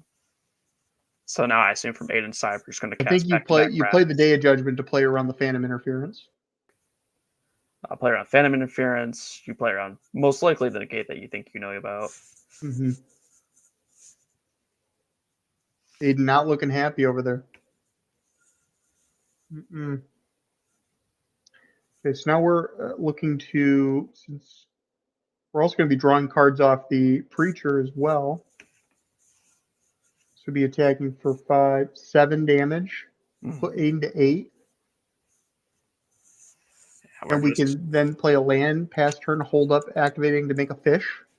Yeah, hold up, make a fish, and hold up negate. If we have another one anyway. Mm-hmm. We played a bat first. Just play a bat, check for the removal spell and attacks. Yeah, I like that. I like this too. Yeah, just take the Sunfall. And we have the Phantom Interference. You see that being held right up in front. So this game is pretty much locked up. There you go. We get a Preacher.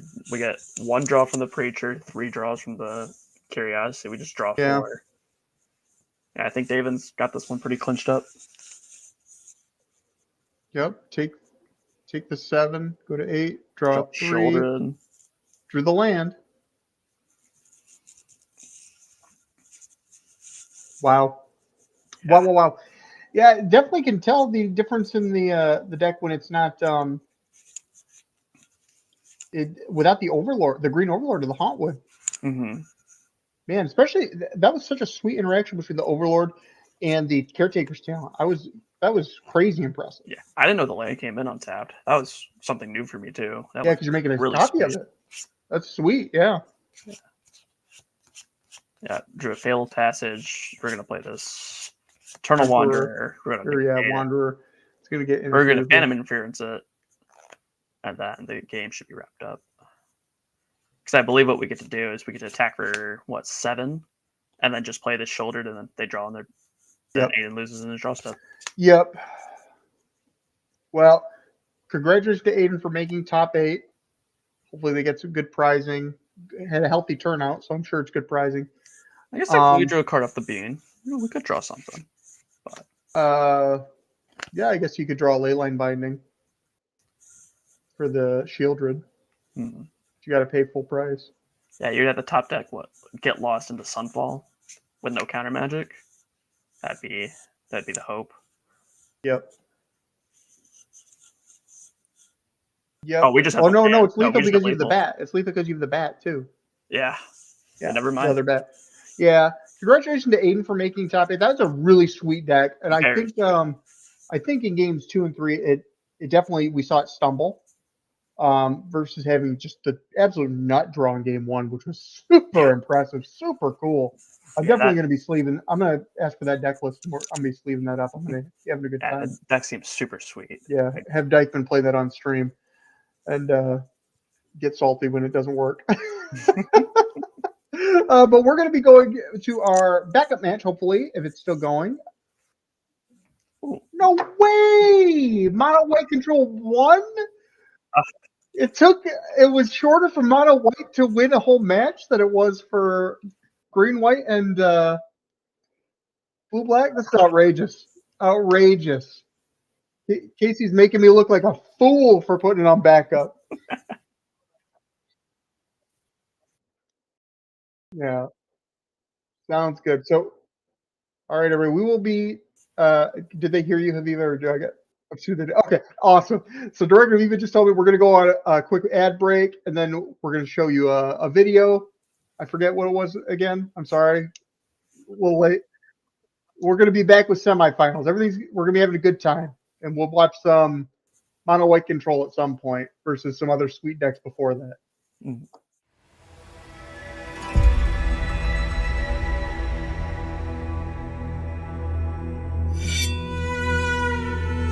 旅の始まりは常に道への一歩である。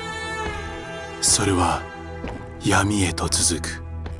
初めの一歩を踏み出すには勇気がいる。そして旅の終わりには旅を始めた時の自分とは別人になっているかもしれない。旅に出よう。物語の次の章がお主を待っている。将軍の道を歩め。侍の箱とともに。アルティメットガードが送る冒険の第一章。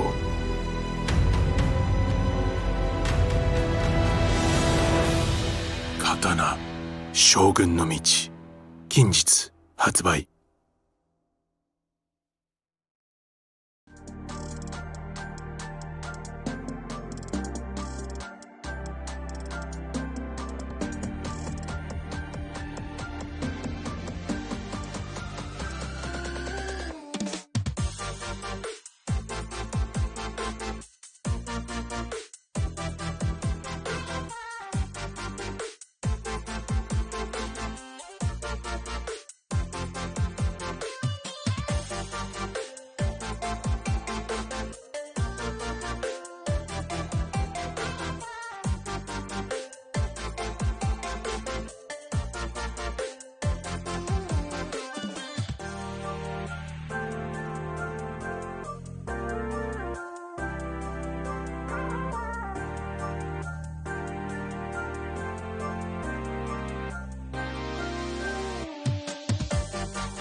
The energy at these events is it's really welcoming. You walk in, people know your name. Hey, how's it going? Long time no see.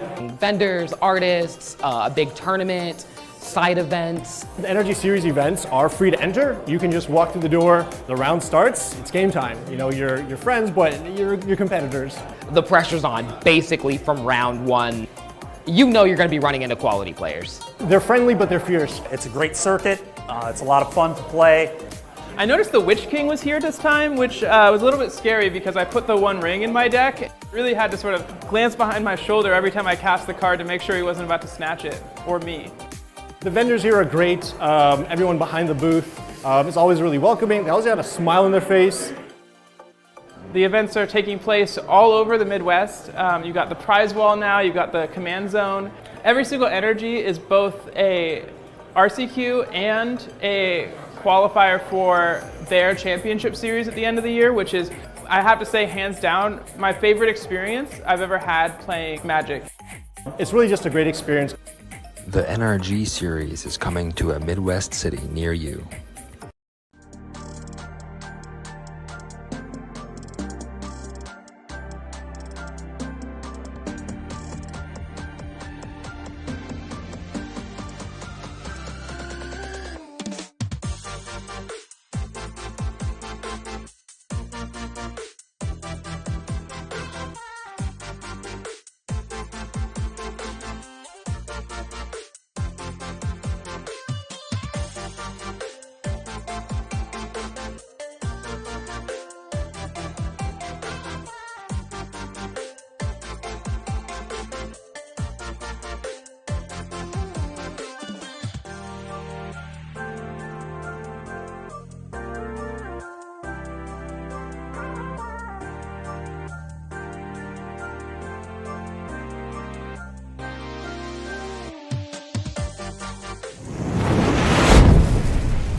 Welcome, everybody, to the semifinals of the Nerd Rage Gaming Standard RCQ in Buffalo Grove, Illinois. I had to remember that again.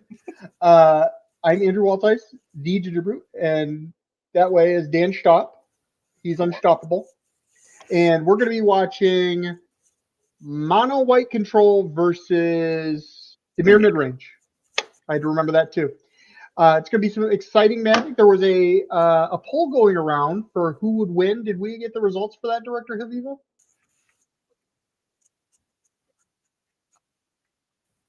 56% favor of Mono White. Okay, so 56% you are wrong. And we'll go to the game. Just kidding. I just got to troll my friend Casey. He'll be watching this later. So my good friend Casey Ryback and Dan's friend Casey Ryback, of course. 6th place seed going against David Ed, who we saw last round at 7th seed with the Dimir Midrange. On a serious note, I do think that Mono White does have a slight edge in this matchup. What are your thoughts, Dan? I would agree. I think the overabundance of just 1 and 2 mana removal alongside just the talent, alongside Enduring Innocence, just you can outgrind very, very fast against the blue-black deck, whose removal maybe isn't the greatest against a whole bunch of 1/1 tokens. No, and I totally agree with that. I think the Mono White deck is a deck that just grinds really, really well. And it just has hyper efficient removal. And then not only that, but you have like Sunfall, you have Split Up, you have all these just massive board wipes. And then you eventually just take over the game. Mm-hmm. Yeah. And Caretaker's Talent, this is the best Caretaker's Talent deck by a mile. Yeah, very clearly. Just being able to make maps, make fish, make 1/1 soldiers. There's so many different tokens this deck can make that just incidentally triggers. Yeah, absolutely. I saw Casey, I think, kind of debating if he wanted to remove the Spyglass Siren with this laydown arms. I don't think you want to. He doesn't think so either. So we'll go to turn 2. This is where things kind of start getting a little interesting for the Dimir Midrange deck, and we have perfect mana. We have our whatever Verge comes in with now tests for both colors. Attack for 1, go to 19. I think David's trying to hope to play a bat here. But... Cracking the map, okay. Now, does Casey want to soul partition this to... It looks like he does. Interesting. Yeah, I think Casey's reading no lands. No and lands. I tend to agree with him. If my opponent is just tapping on turn 2, which is this is a deck that likes to hold its mana up, and their turn 2 they're cracking a map to look for a land, or to explore. They don't have a land, and you saw him rub the table again, for a little good luck. I don't think he's got land. Yeah, I think. He has a fountain port. He's got a fountain port. I think Casey's read was that he didn't have another 1-drop, and that David was going to try to do the Kaito shenanigans again. Mm-hmm. Looks like we're just cracking the map now. Happening again. All right, what do we see? Ooh. Looks like that's a dark slick shores. That's not good. We probably should have cracked the map first if we were going to do that. Yeah, I think so. Absolutely. For 1, we're holding up 2 mana. This is reading to me like a Masterminds acquisition. Attack for 2. Casey has 2 more copies of Enduring Innocence in hand. Yeah, I think we have Innocence, Sunfall, and then Lay Down Arms.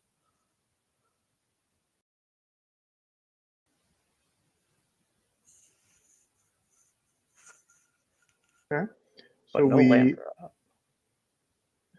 Yeah. We have a Get Lost as well. Yeah, kill that thing. Yeah, and so Casey was reading that. It was a Mastermind. Doesn't want to play an Innocence into a Mastermind, which I get that. So gets a couple maps. Go to David's turn 3. This game is, if you put the advantage bar, who's it going towards? Because Casey missed a land drop. I'm kind of going towards David at this point, but it's still very close. So it's gonna, really depend if there's a shoulder coming down, because these Innocences, they look nicer in pairs, not against the shoulder. Yeah. Especially especially when you draw more of them. Yeah, we have 3 and 4, and then we have 2 Sunfalls. Yep. Well, the nice thing about this is Casey can chump block with these Innocents and gain some life. Mm-hmm. So the Shieldred is very powerful. It's very good. It's gonna really cause Casey a lot of issues. However, when they come back as the enchantments, David really doesn't have a way to remove them from play. Oh, he sure doesn't. But these enchantments might end up costing him if Casey can't get up to 5 mana to get rid of the Shouldered. All right. What is David thinking here? Got all the mana in the world. Yeah, keeping the grip tight. We can't exactly see what cards he's playing with. Casey's hand, I believe, is 2 Innocents and 2 Sunfalls, correct?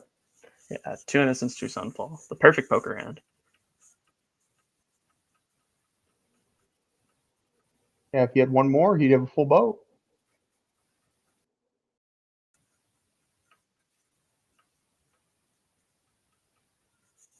I'm not sure exactly what David's taking a real think on. So he's got 3 cards in hand. We know one of them is because he still hasn't played the land that was revealed off the map. Revealed. We know one of those is the Dark Slick Shores. Dark Slick looks like 2 unknowns. We have 3 cards in hand. Yeah, it looks like it. Yep. And Casey agrees with the line where I was talking about chump blocking, just to kind of get, you don't really lose anything. Yeah, gain some life, get a shoulder trigger back.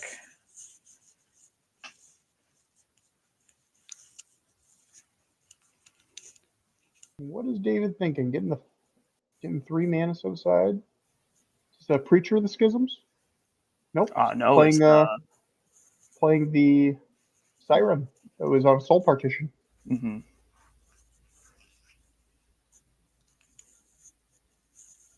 In Casey, if I remember right, David does not really play any counter magic, or he plays 2 Phantom Interference main board, if I remember correctly. I think that's correct. So, Casey, once he gets to I think he plays 1 copy of 3 steps, so 3 counter spells in the deck. Sure. It looks like he's mulling over whether or not he wants to kick this command. Yeah.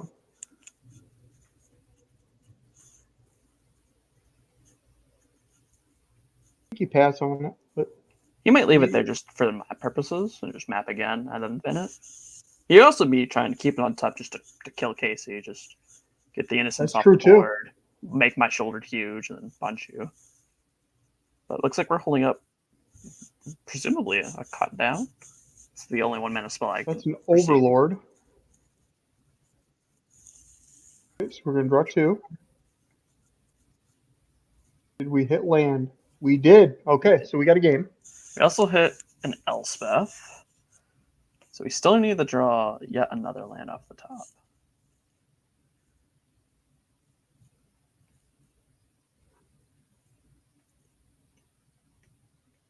All right, so 9. oh, it looks like David's hand is pretty it's not great. It's a lot of lands.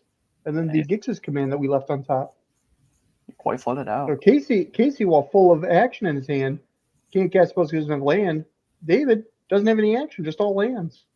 Mm-hmm. So if this Shieldred's answered, I think Casey's in a commanding position to win the game. What is this? Gix's command.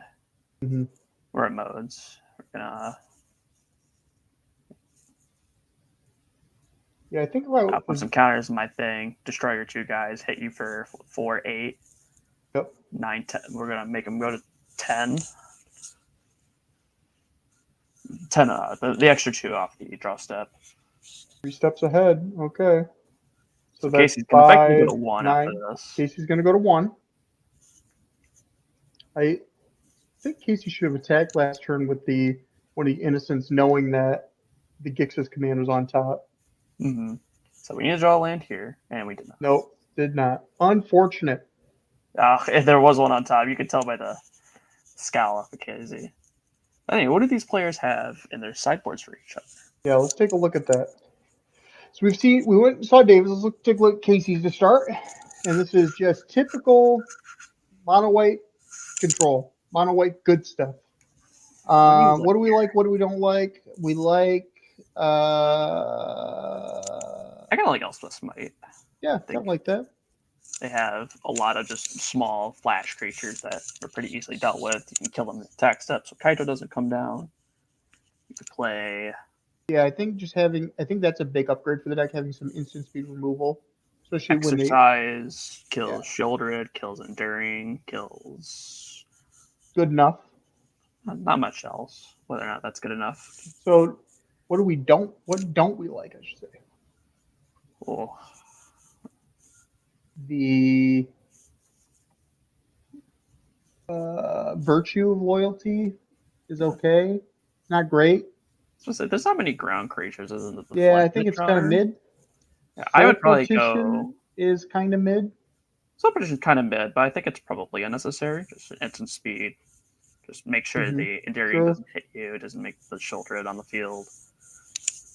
Maybe if it was me personally, I think I probably cut the virtues. Yeah, I think you cut the virtues for sure, but we're still looking at like 3 other cards we got to bring in. What do you think of Split Up? Split Up good enough? It can be fine. It feels super awkward with Split Up though, right? Just they're not gonna always. Well, maybe not because they're always attacking with their friends. So I could definitely see a Split Up, but I also see it could be a little mid on the play. Maybe on the draw we could see it. Purple in chat saying that Temp Lockdown probably pretty good. Could be. Yeah, gets rid of the maps, gets rid of just the little dudes. Could be. Well, let's take a look at the Dimir. Yeah, Dimir mid range. So what do we like? What do we don't like? I think we like Duress is a slam dunk. Negates a slam and dunk. Negates are a slam dunk. And I think Stroke is pretty good. I don't know. Stroke only hits Sunfall and Elspeth mainly. Beza and Overlord Beza. Okay, it might be fine. There's quite a few targets. I'd probably bring in Shieldred. I feel like you can get them a spot where like they have to either kill it on the spot or they just have to decide about drawing 2 or 3 cards a turn. Right. And what do we not like? I'm just gonna say we probably don't like the get downs. The Anoint with Afflictions kind of medium. Actually, it's okay. Anoint is good against the Innocence, so you probably want to cut the go for throw and put in an Anoint instead. Maybe. I could definitely see cutting the Drowners again. Just there's so many tokens on the field, they get eaten up by anything and everything.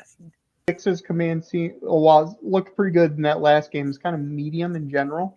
Very much so. Probably want to cut that. A lot of the removal of the white deck is exile based. like, retrieving your creatures isn't going to happen too often. Yeah. Oh. But no. I also kind of like getting that extra Shelly in there. I would agree. But let's see if Casey Run It Back Ryback lives up to his name.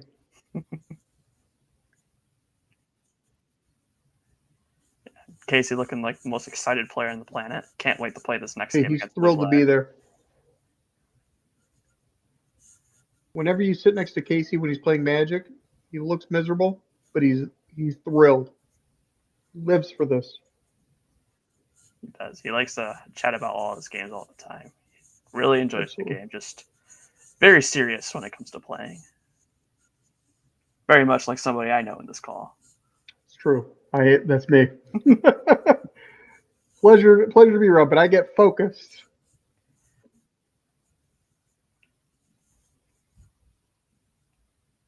What is Casey? He's on the play. What does his ideal start look like? Ooh, I'm gonna be honest. You could probably keep a pretty slow hand against Demir. I would say a couple removal spells, just like a removal spell or two. Slam as long as you got a bunch of lands, you're okay. Yeah, I would say you could probably play this matchup pretty good. Just play reactive, slam your endurance or your caretakers, and just take over the game. I see a Kaito in David's hand. And I believe I saw a Deep Cavern Bat as well. I agree. So, Siren. Okay. Off to the races. And we have Carrot Cake. Delicious. Delicious. Not as delicious as Candy Trail, but close second. Maybe a little bit more playable. Yeah, much more playable.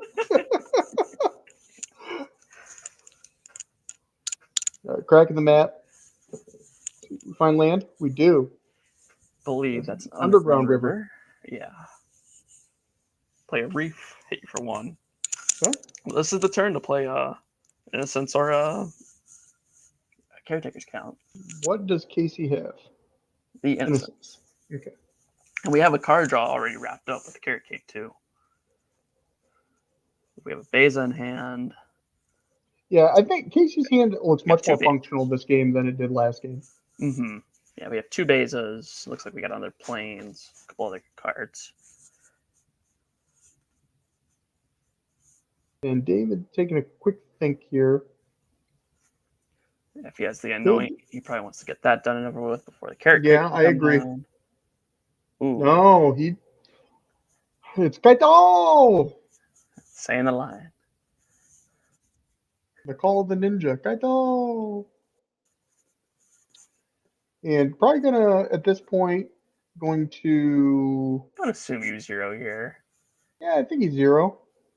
I mean, you're hitting the Kaito for 3, which is, I think, just something you have to accept. You could make an argument to stun the Enduring because it prevents the life gain. And it still effectively protects Kaito. Yep. Yep. Okay. He goes with that line. Yeah, I would assume that David's hand's probably pretty good if that's the case. Yeah, I think he's going to be playing the Protect the Kaito game. Meaning either his hand is very strong or it doesn't have too much going on and he kind of just needs to hold on to Kaito. We got another Carrot Cake from Casey. Make a bunny, draw a card. Oh, I saw basic land. Value.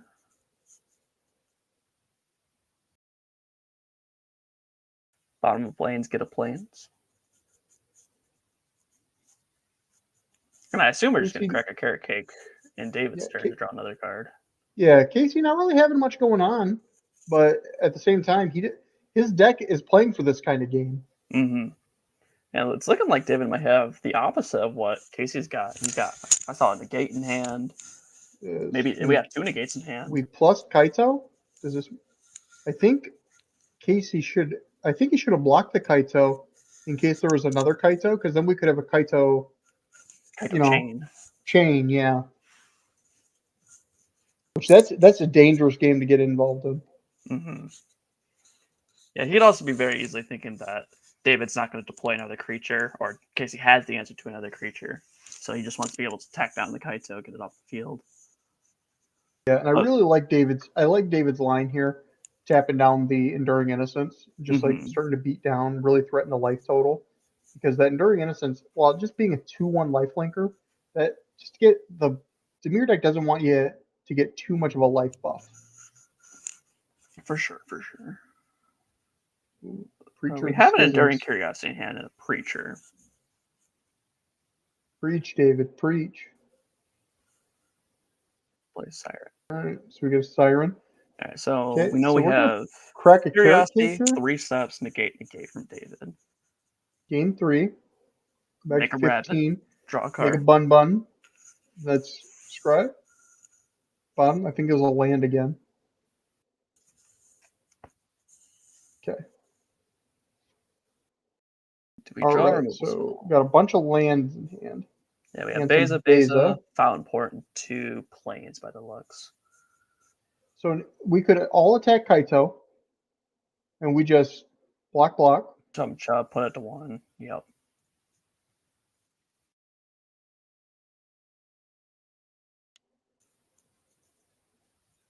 Casey taking a little bit of a tank on this. Might think about wanting to sack to the Fountain Port.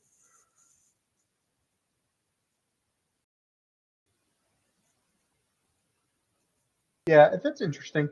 But I think just getting, I think this is a little bit better. Scry and draw a card. It's another Enduring. Decides it's not good enough. Draws. Looks like that. There's another Plains. Yeah, Casey getting pretty flooded out over here. Yeah. So we're gonna go back to the turn on this Kaito. This Kaito now was kind of locked in on just plussing every turn. Mm-hmm.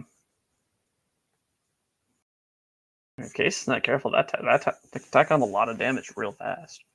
Yeah, it can. And but I think Casey's plan this turn is to. I assume that he's going to block. Yeah, and either make a fish or he's going to sack his token to draw another card. Oh, he can make a fish. That's right. I forgot about that Citadel. because Sunken Citadel.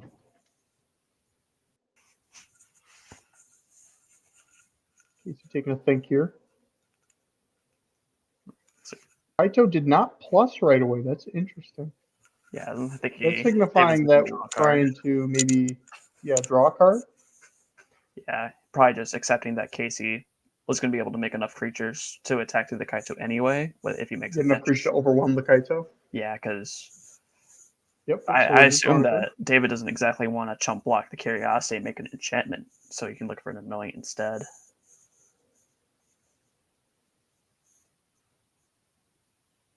The land on top? The Swift's yeah, it was top just a land on so top. we have a go for the throat after that.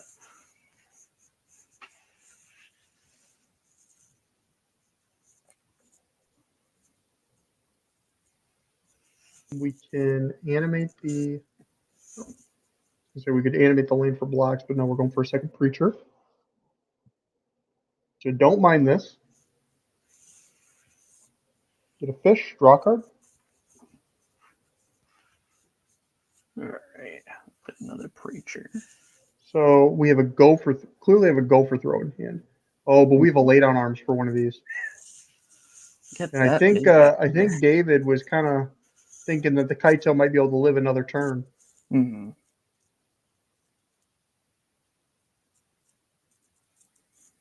Yeah, if I was Casey, I'd almost consider attacking with the Curiosity anyway. I think I was thinking the same thing. Get some life gain going. Yeah, because we also have the Sunfall that he has in hand that we can see. Like, just making sure that it's rather an enchantment than anything else. And, like, worst comes worst, he gains 2 life off of it. I think I was leaning towards David being in a pretty favored in this position, but I think Casey's starting to turn the corner, oddly enough. Even though he's drawing mostly lands, I think this Enduring Innocence is going to dig him out a little bit. Yeah, I think David's hand is just not shaping up against the side that he was hoping to. Casey has a lot more of the creatures than he has of the non-creature spells, so these negates are looking kind of poor. Yep, exactly. I think we go to blocks, and I think you just blocked the Innocence, but I would agree. Okay. Casey's thinking the fish. Wow. I kind of like just getting the Innocences and enchantments, so then your board wipe, your Sunfall is much more valuable. Yeah, just kind of exposing ourselves to a Night with Affliction is just something I personally wouldn't want. I can't think of an instant speed. Graveyard Hate spell. Okay.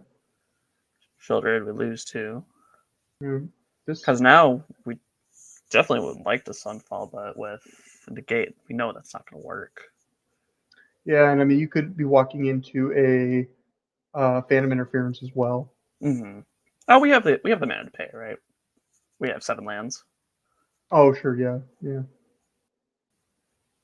I think Casey might be considering this Beza that he has in hand. He's gonna Beza. Looks like just gained life. Yeah, going for Beza. Mm-hmm. Well, I think David has more cards in hand too than Casey. Casey, I think, has 6 cards in hand, if I'm counting that right. Oh, he does. He does. Yeah. And then I believe David has 4 or 5. Yeah, I actually think Casey was specifically trying to play around that so he didn't draw too far against the route that is Shieldred.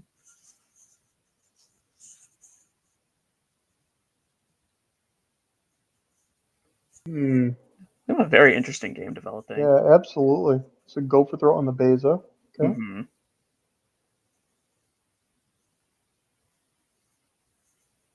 Yeah, we have the Phantom Interference that we have in hand.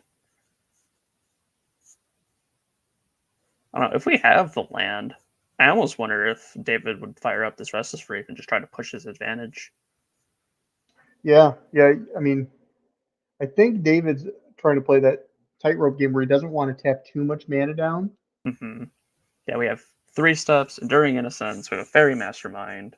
I think we saw the negate from earlier. Yeah, his hand's pretty loaded.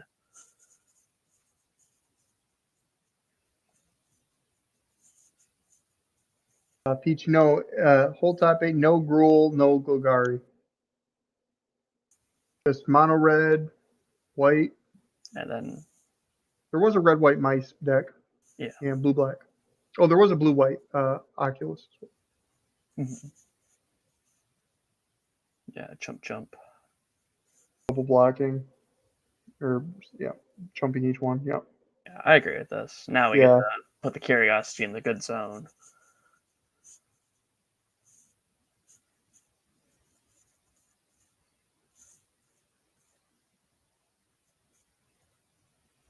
Yep. So this opens up, unlocks our Sunfalls. Mm-hmm. What are we making here? Treasure? Yep. Treasure.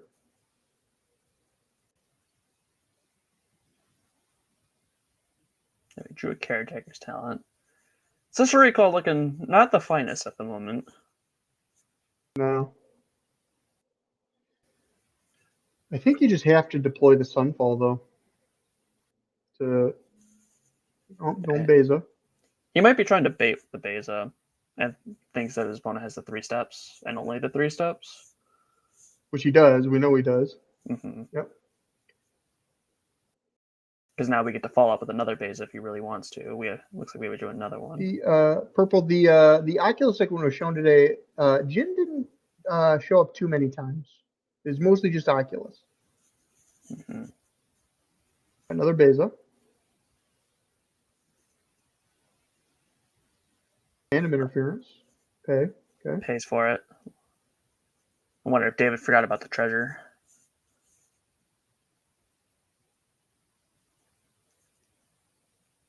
Yep. For draw card. Draw down card. 2. Probably keep So that kind of worked out all the counter spells out of David's hand, fighting over these Bezas. Mm-hmm. So this Sunfall might resolve.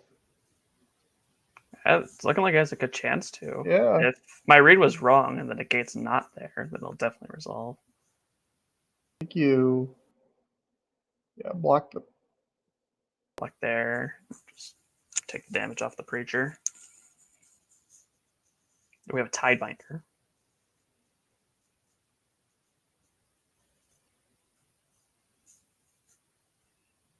All right, so take 2. Ooh, L. 5, 6, 7. If Casey's not careful, we have not only do we have the Flash and Tidebinder, we also have the land that could come in. That's true. That's true. And looks like David has 5 in hand. Looks like. Mm-hmm. I think you just Sunfall now and just hope, fingers crossed. Yep. Negate. There's Okay. negate.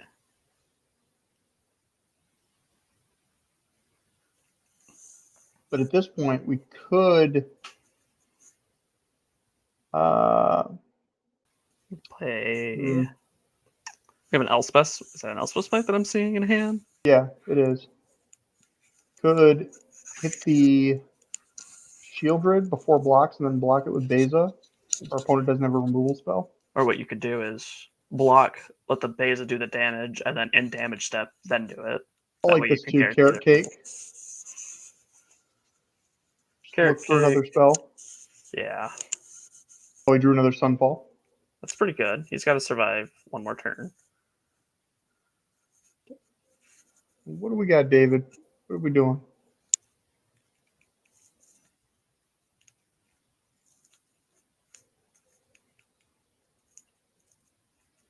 Put the Fairy Mastermind out. That makes sense.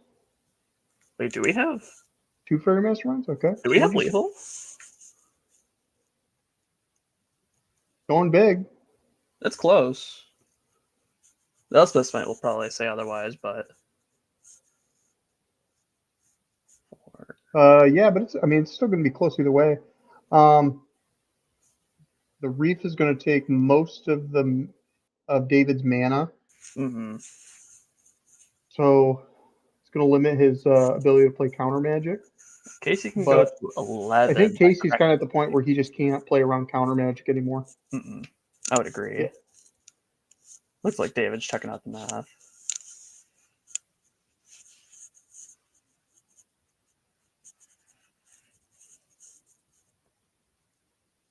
Nope, and he decides. Looks like he's deciding against the Reef play, which I don't disagree with. That's close. Yeah, it's close, but I don't think it's where you want to be.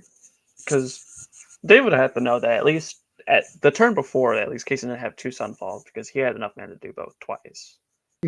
Yeah. So this Elsbeth Smite, do you think we block the Beza on the Shelly if it attacks, and then let the damage go through first, then after before end of combat? It plays around go for the throat, which is something I like. Oh, plus I could always. David's, he's going for it. David's going in on it. Ben's mills off the Reef. It's gonna pay a life, effectively gain a life for the shoulder, draw a card. Yep. All right. Now we have a different question. So we're attacking for 8, 13, 17.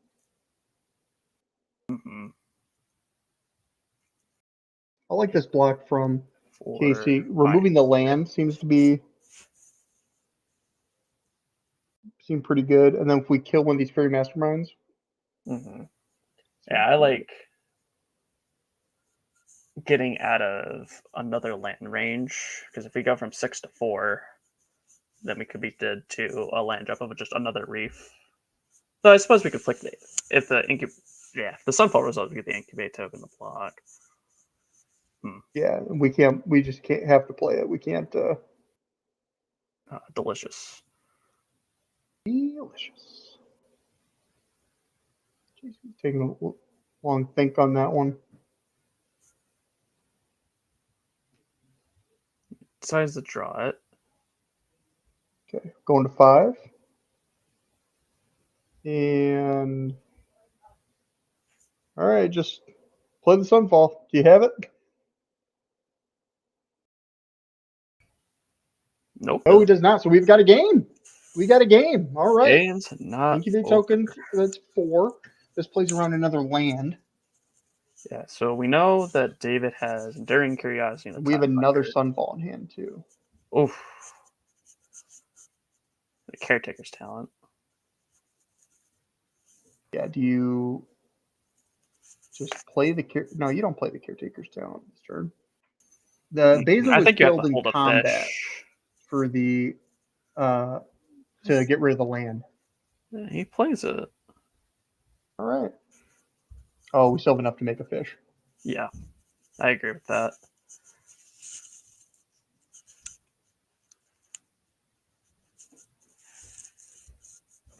Looks like David's trying to eke out as much value with that Tidebinder in hand as he can. More than likely just can't deal with a 4/4 present. Yeah, for sure. He also might stifle the fish, but that seems a little loosey-goosey to me. This mono white deck, it just puts out so much value and so many cards. Yeah, it's really tough to play against because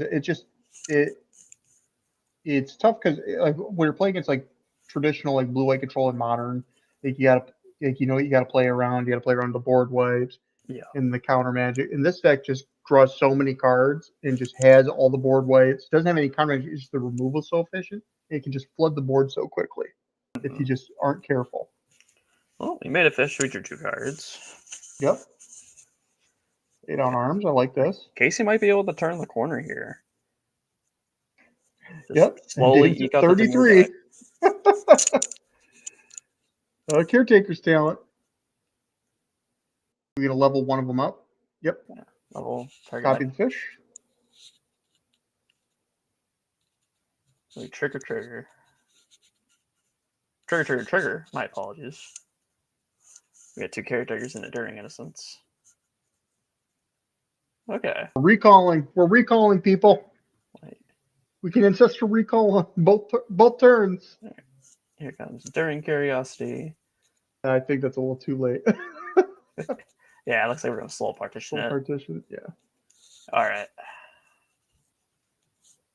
All right, Casey. Starting to believe in Casey. Let's go. I'm starting to think he might have it out.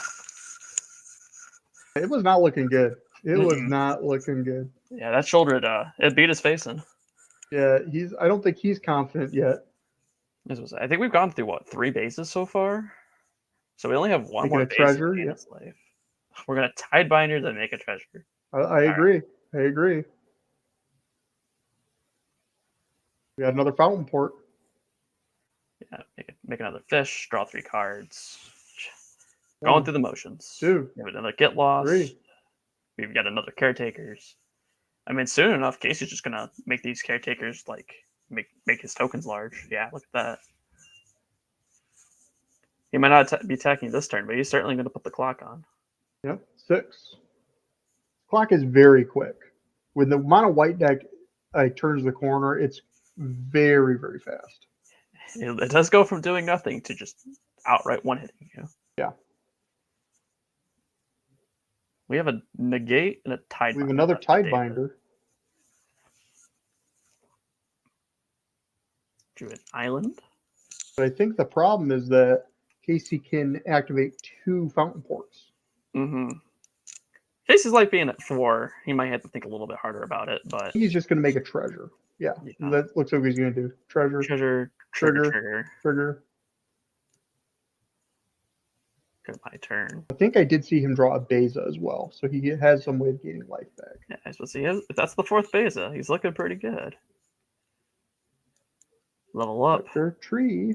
All right, opponent, I'm going to punch your face. How do you feel? We have Enduring Innocence as a draw.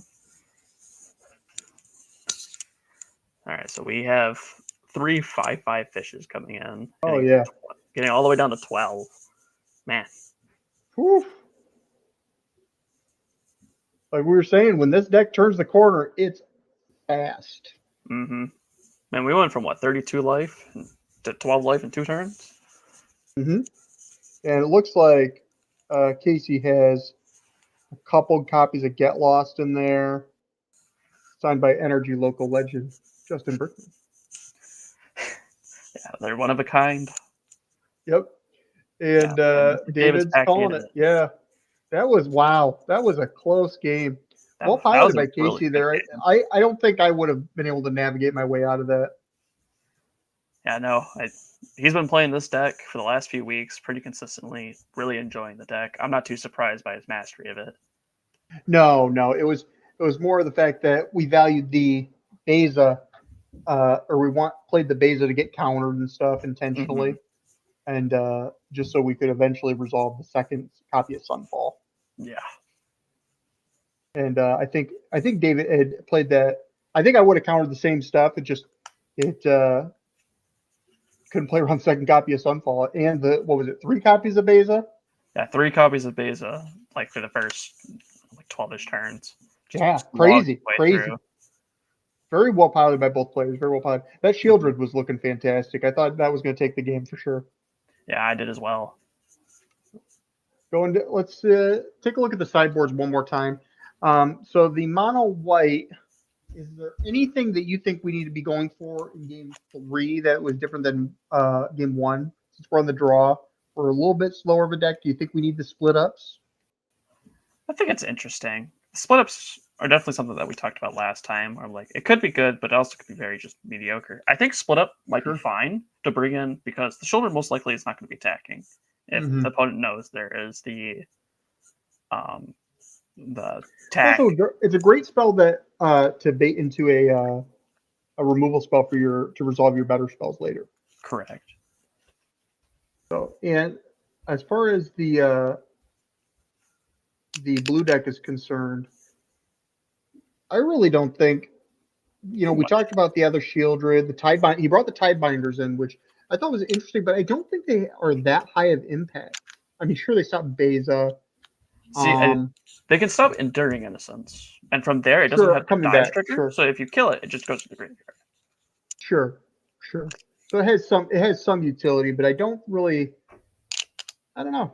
I think he might be just trying to play more flash threats that slightly. And that makes sense to play around the board wipes. Yeah. That makes a lot more sense.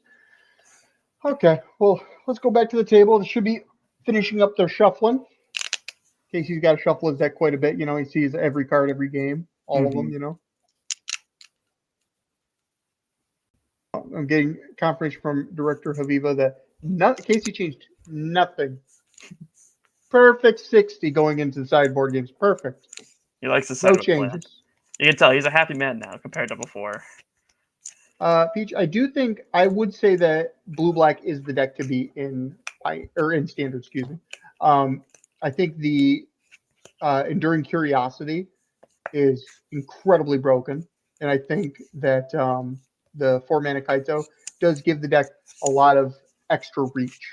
Let's close games faster. That's quite interesting. Like looking at the online meta game versus paper meta game. Like on online right now, we have mono white and mono red that's doing really, really well. Blue black hasn't been showing up too well in the challenges, but it's definitely showing its face full force here.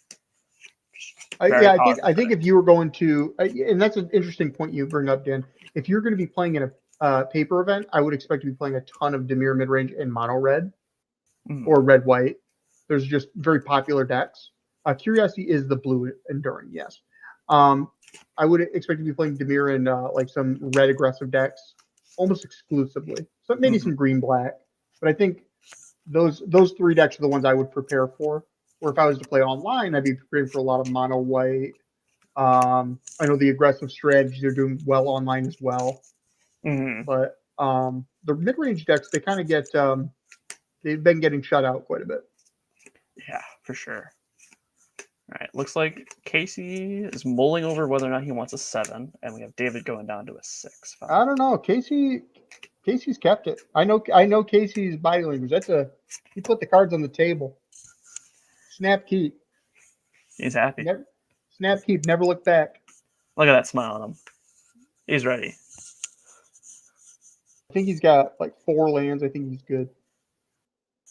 It's kind of hard to tell with all these mismatched basics. As far as what's better, or Peach, mono red, Gruul, or Boros, it just depends on what you prefer to play. Mono red is much more creature focused, while Gruul and Boros are much more burden focused. I think I remember hearing the argument from Stanley, one of the better bird players online, of how the manage is better for Naya rather than just straight Boros, weirdly enough. Yeah, and if I was to pick between Boros and Gruul, just put them together. Just play Naya. Get the best of both worlds.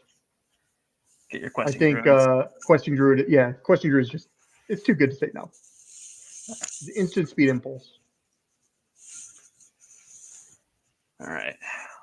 What kind of stuff can we see in Casey's hand? We can see some lands. We can see a carrot cake. Can't really tell too much else though. I think he's got like 3 or 4 lands, and I think that's a lay down arms. And then from And David's a side, Sunfall. David's side, I only saw a Preacher. Oh, that's a Caretaker's talent. One of the core draw engines for Case. David going land go is not too. No, that's a Dark Slick Shores. That's Dark Slick Shores. They look very similar. The full arts look very, very similar. Mm-hmm. So our mana is set up for David, but 2 turns with no play. That is. It's kind of just looking screaming to me that you have all counter magic. Yeah, all counter magic or. And Casey smells blood in the water. Soul Partition, make that cost 5. All right, let's play a land. Caretakers. Oh, he doesn't. Does he not have the 3rd land? I believe he does. Like, no, he does not. Does He's not. tried to land at the top though.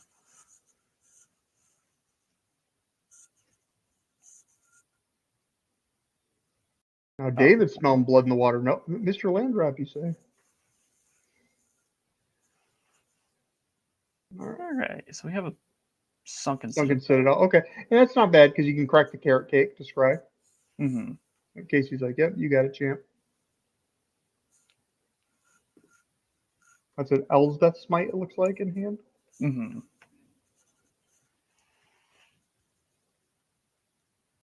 Elsbeth Smite. If Phantom Interferencing spell Smite. Sure. Then I assume we just do it again. Yeah. Oh wow, another one. I think that exiles too, if I'm not mistaken. Yeah. Yes, it does. Yep. Ooh, so brutal.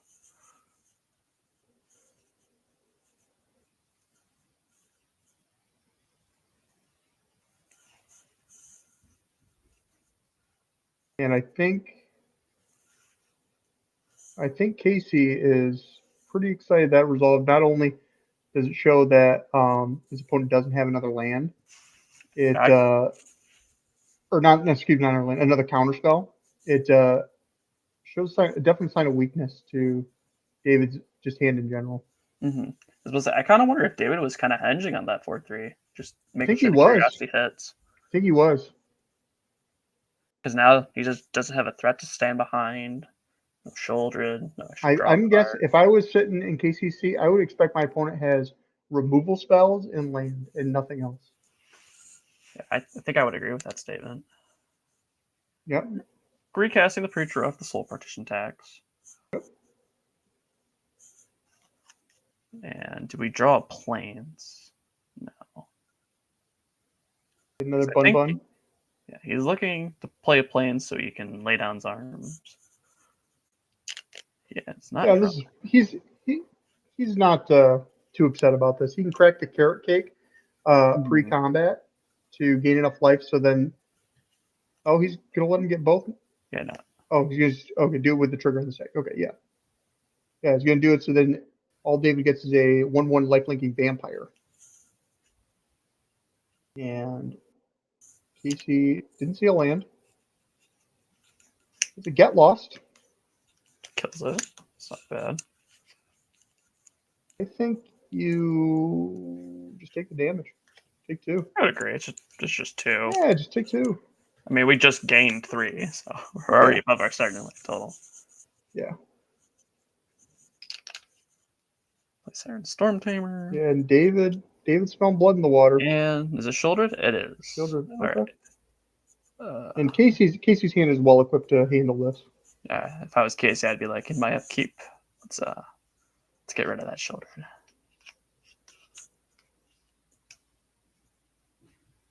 There we go. Draw for turn. Missed our land drop yet again. Yeah, but I think you laid on arms that. Yeah, make sure Kaito can't get her in. Which, as we can see in David's hand, it is there. Yeah, you just don't want you don't want a cheap Kaito to come in. Mm-hmm. If they want to bring in Kaito for 3 mana, that's by bouncing a 3-drop. That's, I mean, well, not the greatest. Still, taxes their mana. I think that was an Enduring Curiosity. Enduring Curiosity? I thought I saw a Phantom Interference. I might Phantom Interference one. Yeah.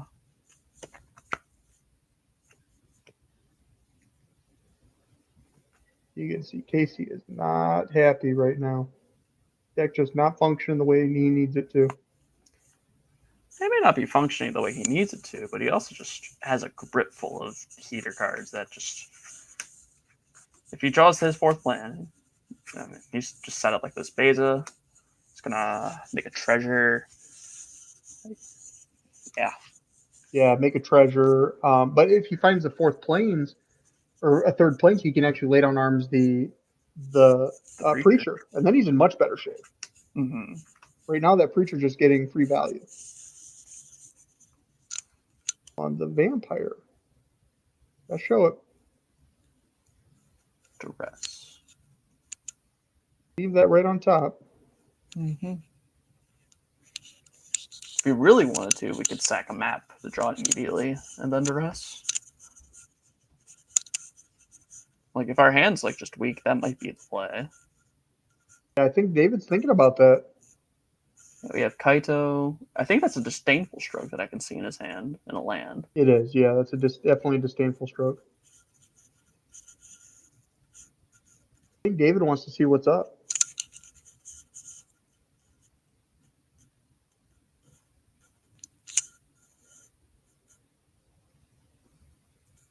I think he can safely just go to combat, though, and attack, draw the duress, and be okay with it, you know? Oh, this tree is above Casey's life total.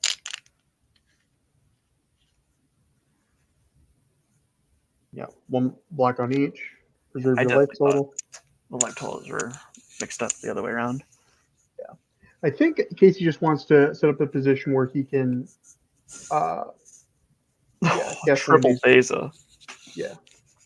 Oh no, that's a lay down arms. Double Beza, lay down arms, talent, Sunfall, and Overlord. That's a lot of good cards. A lot of heaters. And David knows now that he has to just constantly keep up disdainful stroke at all times. Mm-hmm. I was going to say, weirdly enough, I think if Casey bricks, it might actually be better for him. Yeah, just take the lay down arms, yeah. Just play another caretakers.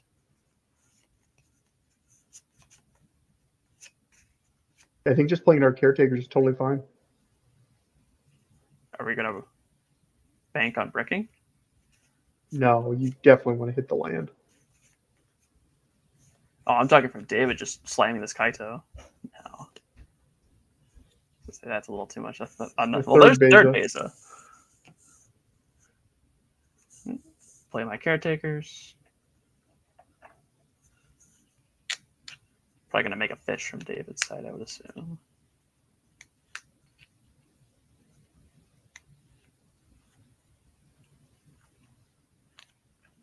Yeah, and if you're Casey right now, if you pull let's just hypothetically say we pulled the Fountain Port. I don't even know if we slam the Beza then. I think we just make a fish, draw 2 cards. Mm-hmm. Yeah, so you'll grind up eventually. Especially with Leon's arm in our hand. Like, if we can just get rid of the Preacher, we just don't care. Like, oh no, exactly. there's a 2 and a 1 attacking us. The unfortunate part this turn is that David has free reign to attack, so we're attacking for 5. And you just gotta kind of take it. You can't let your rabbit go. Mm-mm. Because you have to be able to copy. And this is Kaito. Bouncing the fish. Gotta say the line, Commander. This line seems kind of fishy. Kaito! I think we just try to establish our draw card engine and just start. Yeah, Tenacious. It's true that the Beza does make a treasure, triggers, and you draw 2 cards. However, you're walking yourself directly into disdainful stroke range when you could just be making a fish, drawing 2 cards, digging towards your lands, and continuing your land drops. There's a negate in one of those cards from David. I have a feeling that's the one he's putting on top. Yep. There might be I think Casey's in a really rough spot. I don't think he's. Is there a kill spell? I think there might be a kill spell. No. Okay. I think that's a land. Yeah, that is a land. Plains too, which is important. Like if it was me, I think I'd play the Plains I get rid of the Preacher. There is a Restless, so we do have to think about that. It might be better to slam the base to get the counterspell out of the hand anyway. Well, he doesn't have the lay down arms anymore. Does he not? Oh, he got not. duressed. He used it off the. No, the second one got duressed. Correct. I completely forgot. Now that we drew the planes, you could. I kind of like cop. Yeah, I like this play. Copy this trigger. And we're gonna draw 2 cards. You hide the fact you drew the planes. Now he has for another planes spell. up for a 5-drop the turn following. No, you don't attack. Don't attack. That's not good. All right, draw a card. Love this from David. Just pedal to the metal. Just end the game. Because what happened last time when he lost it was he gave it Casey too much time. Duress. Casey's going to show him the goods. Base. Overlord, Sunfall Plains. And what Casey needs is he needs to draw I don't know, another lay down arms, a cheap removal, something cheap. Yeah, cheap removal spell. I think lay down arms is probably the number one. Yeah, because I would probably go Beza, Havoc get countered, lay down arms, it might get countered. Yeah, I think David's going to close this game out pretty quickly because I think the Disdainful Stroke with the negate locks up pretty good. That's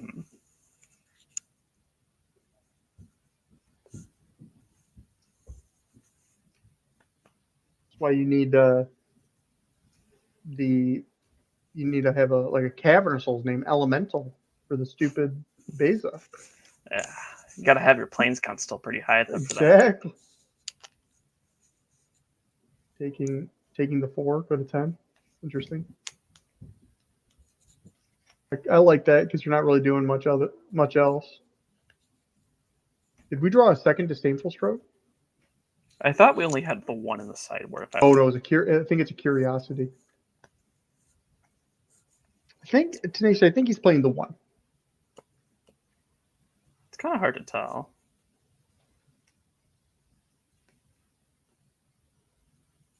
But when you're so far behind, or when you're as far behind as you are, Casey is right now, you guys kind of just make sure that you're not walking into something that just cleanly answers your spells for multiple turns. You know what I mean?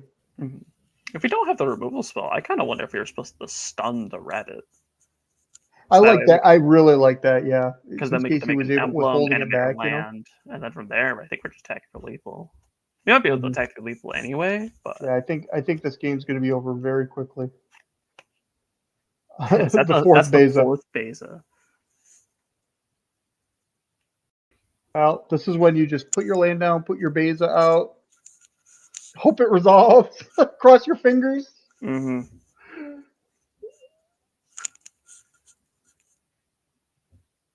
Beza? David's like, no.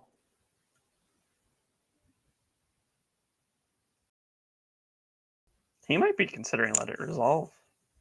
I don't understand why you would. He might just... I don't know why he would. 3 mana. 2 mana. 3 mana. 2 mana. Oh, he's going to let it resolve and Tidebinder it. So you stun it. You stun the Beza. Do we just have lethal from there? We must at this point. Because he has to block the Kaito. We take the Kaito or the Reef. So that's 4, 5, 6, 7, 8, 9, 10, 11, 12. I'm counting lethal. Yep. I think, yeah, this is... If Dave just stuns the Beza, just pick it up.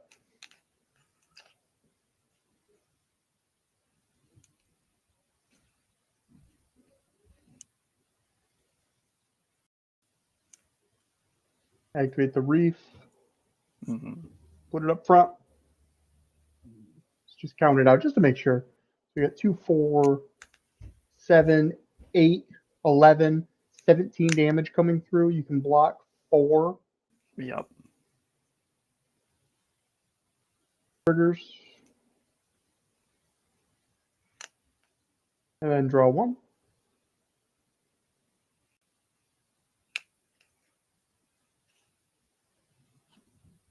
Unless there's an Elspeth Smite that I don't know about, I'm pretty sure. Yeah. Yeah. Frustrating game for Casey. You can feel the frustration, see it on his face. Good, well played by David. Well played. Mm-hmm. Yeah, congrats to him. He played that third game super tight. Yeah, absolutely. Pushed his advantage when he needed to. Yeah, Denver put himself in a position where if Casey did rip the land, he was at risk of getting blown out. So let's game 3 just started happening on the Dimir tempo and Dimir control game. Let's head over to that. Huh? What is it? Oh, it's the Dimir. Will already won. All right, so we got a Demirer in the finals, as Director Haviva would say it. So, are the players just going right into it, or we have? Okay. All right. We're taking a quick break, everybody. Potty breaks. See you shortly in the finals. Hopefully, it'll be a really sweet match. Again, we get to see David, and we get to see Will Kruger, who's also a really good player. So it's going to be a good match of Magic, and you get to, if you're a fan of mid-range Magic, you get to kind of see what you look forward to in Standard. So, see you soon.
Hello, everyone, and welcome to the finals of the NRG store in Buffalo Grove, Illinois. Had to rumor that one last time. The finals of their standard RCQ. We had Will Kruger on Demir Midrange versus David.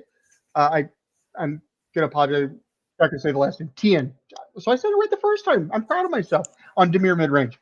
And for those who don't know Will, he is a former Mox champion.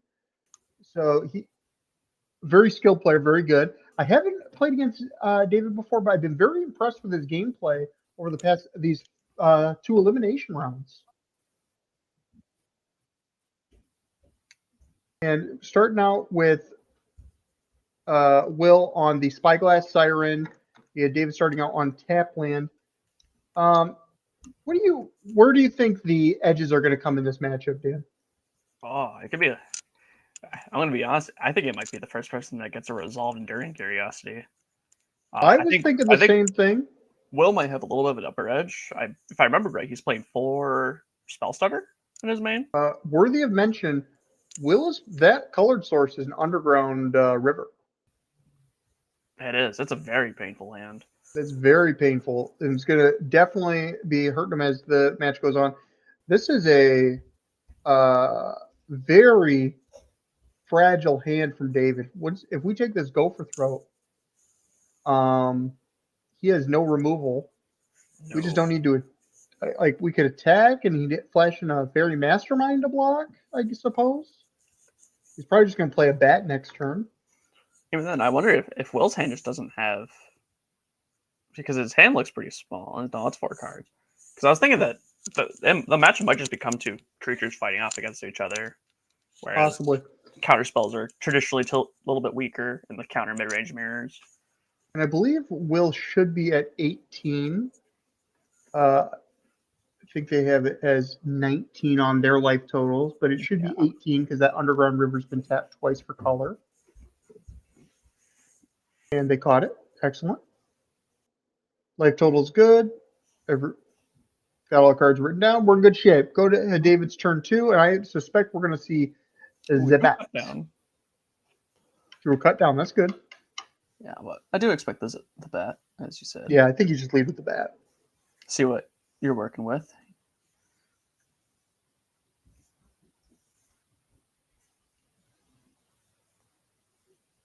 And we really got to see, like, we already looked at David's hand. David's hand is not spectacular. It's not bad, but it's nothing to write home about. Ooh, I like this. We had bat take bat. Hold up, go for the throw. I think that Will just has another bat in the back. I don't know how I feel about not casting anything during our own turn. Because, like, if you don't like the hold up for Fairy Mastermind that's known, we do know about, at least from our side, we know about the spell starter. But I assume an open deck list that it's something you have to be thinking about. Like if, I don't know. I assume Will's probably playing 2 to 4 spell starters in the main, and just having quench your spell, and then follow up. Now, what do you do with this Fairy Mastermind? Where are you at with that card? It's interesting. I honestly think we might go for something a little more effective. I was thinking the same thing. I think you want to have something a little bit more impactful. But it does play, I guess, well into, I don't know, another Kaito. Honestly, what it could be is just Will's going to make his 4th land drop next turn. He's going to hold up quench plus 2-drop flash, and that could be just good. Sure. Because he might just let David's own Mastermind resolve by attacking only with the Siren, or maybe not even attacking at all. You can try to quench the 3-drop that he knows about. Okay, attack for 3. So Will is opening himself up to a Fairy Mastermind block. Yeah, I think Will would be very happy if David flashes Mastermind, he blocks the bat, they trade, and then instead of playing a 3-drop, he just plays the bat. I think he'd be pretty okay with that exchange. Or go for the throw. Ooh, a Gopher Throat. Yeah, quench it. Spell Stutter, okay. All right. Interesting.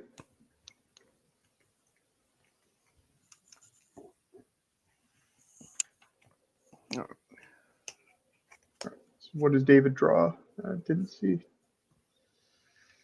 Yeah. Fountain Port. He's probably gonna. He's I assume cut down the correct? bat. Yeah, bat. cut down.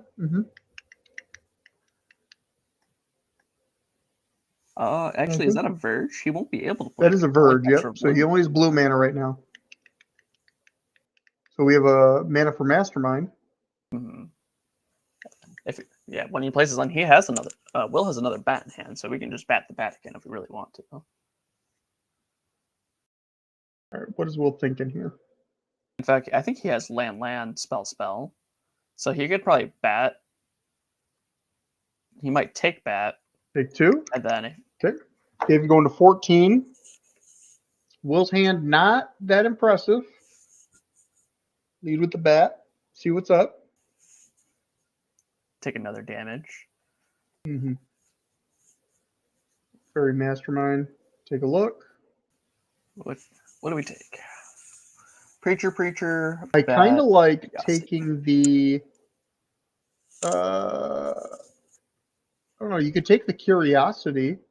Like Will's hand is not that impressive, and then let him keep the bat. And if he goes to bat, yeah, I like this. Mm-hmm. And if he goes to bat, you just flash in the Mastermind and show him that your last card in hand's a land. Yeah, I would agree with that. All right. Untap. Draw a good one. We'll see. David keeping his secrets as usual.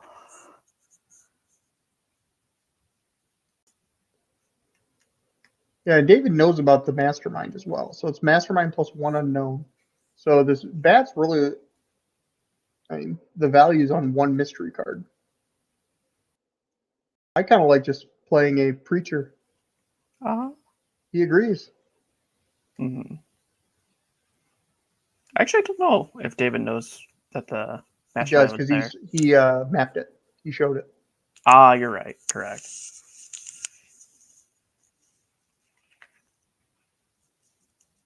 That was a Kaito.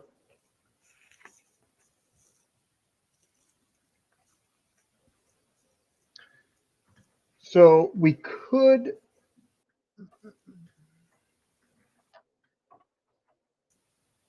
You can attack with the Siren and offer the trade.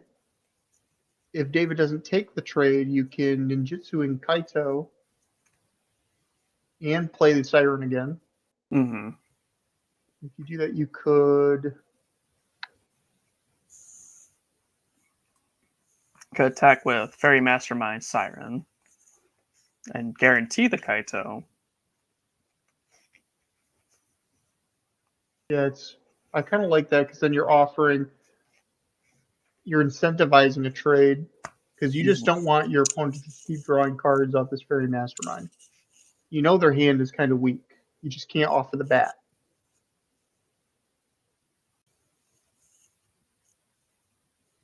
Even if you do get the Kaito in, what would you do here? Tough one.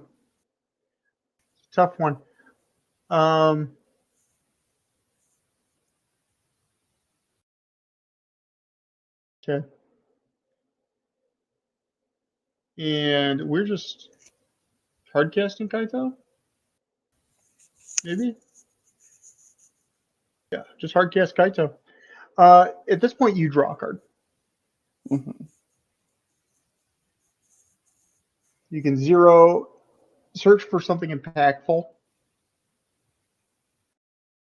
Let's see what Will does. Definitely land to the yard. Will kept a Anoint with Affliction on top. Mm-hmm. I'm kind of surprised he didn't want to pick up the Siren and get another map token on the field. Yeah, that's interesting, too, because then it's also untapped as well. You know what I mean? Yeah. So you can hold up for blocks. Because then you could block with a Siren. I don't know if it's too relevant, because I think the bat's coming down to then strip the card out of Will's hand, probably. Or David could just play another Preacher which I don't hate that line either. I think that's actually pretty good. Because Will's just living off the top. Mm-hmm.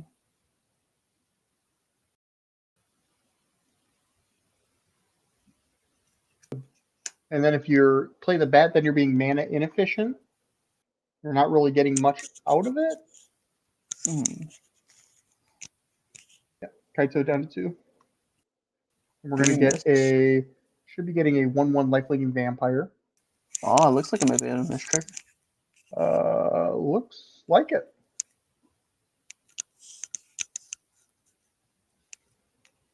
Went with Affliction, the untapped one. Plus Kaito. Get in there. No, we're not plus, and we're going to be drawing cards. Seems like a good option too. Take 5/6 damage, go to 6. Mm-hmm. We'll go to 19. Draw a card off Kaito.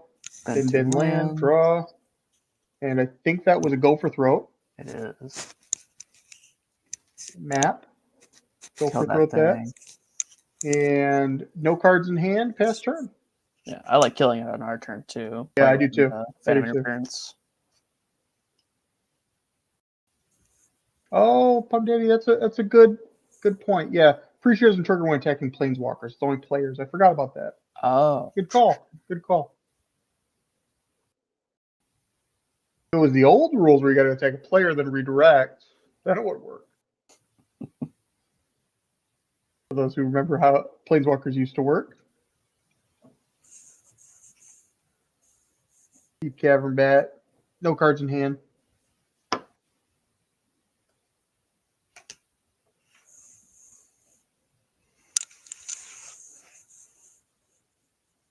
Yeah, David just says. Yep, all right.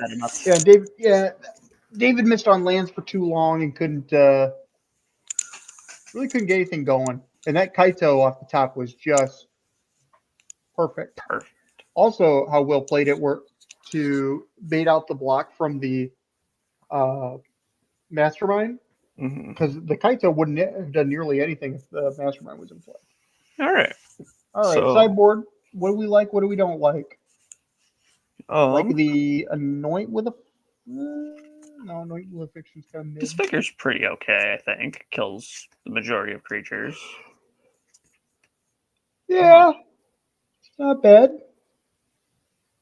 It's not bad at all. Let's think here. Is Shieldred's good enough, right? I don't know. I've seen a lot of debate on it. Shieldred's just a 4 mana. Hey, kill this. It's a go for the throat target. It's like the premier thing people wait for. Maybe you just want some duresses. Yeah, I could definitely see duresses. Try to get Kaitos out. Maybe play the duress, cut the Anoint with Afflictions. Because if we look at the other deck list, I don't believe there's any unstoppable slashers. Don't believe so either. So Anoint's pretty medium in that matchup. Yeah, instead of slasher, we get preacher. And then as far as David is concerned, what do we don't like? We don't like, just like you were saying, Shieldred's kind of a lightning rod. Yeah, Tidebinder's probably pretty okay in the mirror. Yeah, Tidebinder seems pretty good in the mirror. I remember right. The fourth Can you cut stifle down. ninjutsu? You can, yes. But the creature still returns to hand as part of cost, but you stop Kaito from coming in.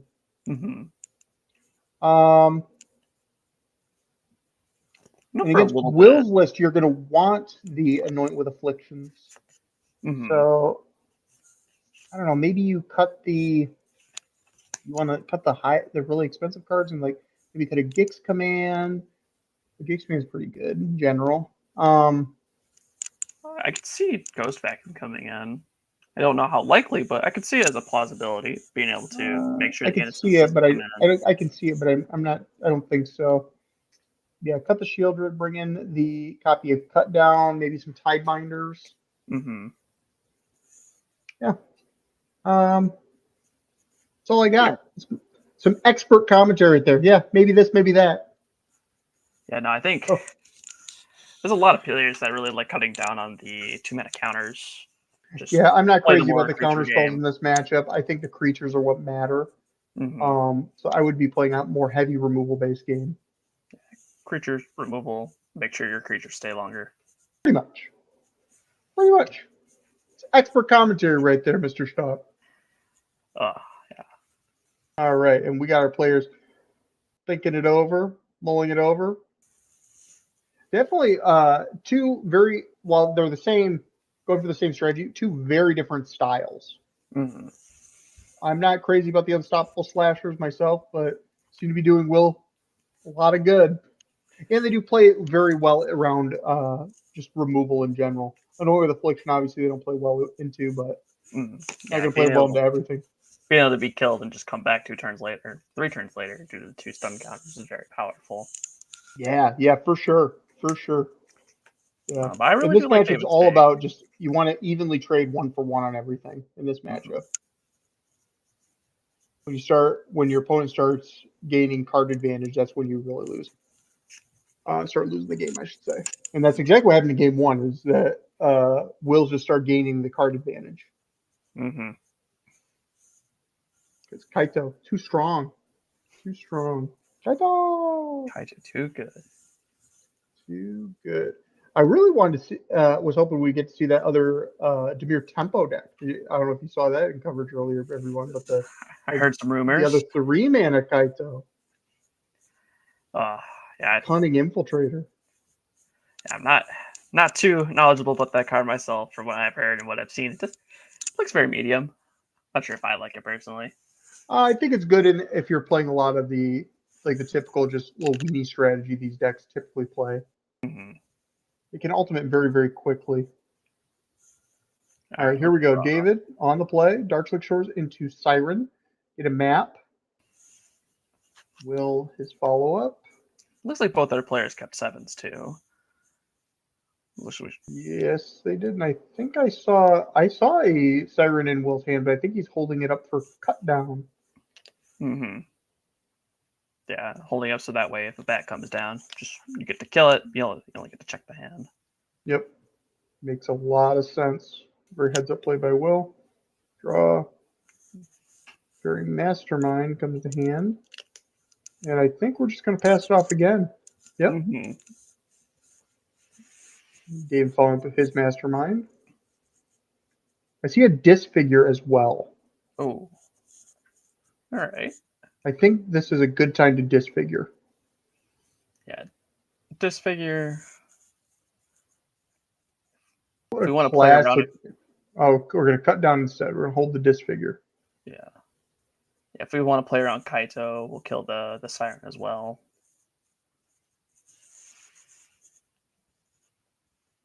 Okay. Follow up plan 3. I think you have to kill this. You can't let a Kaito come down. Correct. Assume we're doing this right in combat. Before blockers. Or blocks. Very much so. Pro tip for everybody, never go to blocks. Not safe. It's not safe in the block step. That's where Kaito lives. Okay, so we're going to the second map draw a card. Such sweet tech from these decks. So much value in every single deck list that we've seen today. So, okay, here we go. Swamp, pass turn. Okay. Mastermind. What's David think of that? I think it's fine. Okay. I think it resolves. Looks like Will's got a quench in hand in the form of Spell Stutter. Ooh, Spell Stutter. Which we looked at a lot of blue black listed. Spell Stutter did not come up in many of them. It's looking good here because this Spell Stutter is looking more like Mana Leak. Yeah, for sure. Yes, map is sorcery speed, but David sacrificed the map with the Fountain Port to gain some value. Good question coming from chat. Then we get a bat. See what's up. Hope with an enduring curiosity. Yeah, Spell Stutter. So good. Brutal. Yeah, absolutely brutal. And there was the Kaito. Okay, so there's Anoint with Affliction. Go for those. You just take one of those. I think you just take the. I don't know. Anoint with Affliction, perhaps. No, you take the Gopher Throat. Mm-hmm. Doesn't really matter. No, you take the Anoint with Affliction, so they have to go for Throat the bat to get the Anoint back, because the Anoint's worse in this matchup. Yeah, Anoint can't go after our own Curiosity if we have it. Correct.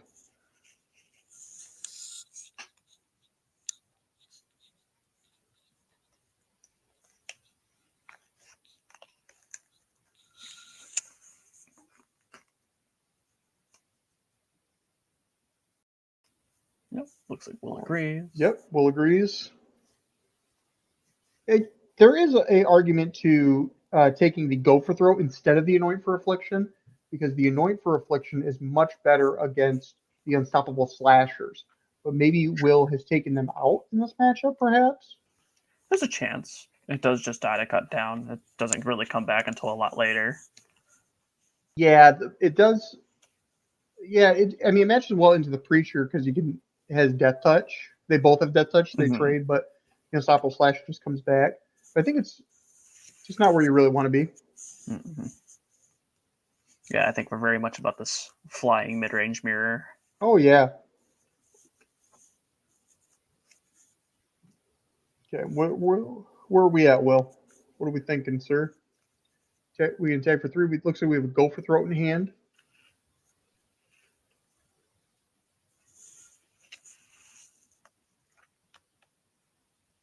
Can't see what the rest of the cards are. There's a Gopher Throat and an Underground River. It's hard to tell from here. Some island. unknowns. Who knows?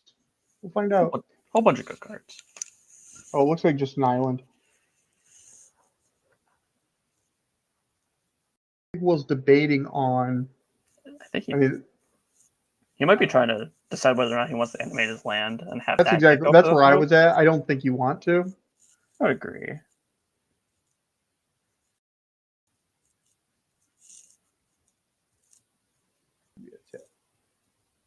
Okay. Been making. Oh, had the. Oh, we don't have a second natural blue source. We have to use the Underground River. Okay. Yeah. I think in this case, well, I think he just wants to Doomblade it now. Think so? I guess there's nothing. No. I guess no. No, you can hold up. But I mean, if they have the 3 steps ahead, yeah, that would be the get punished. To do it.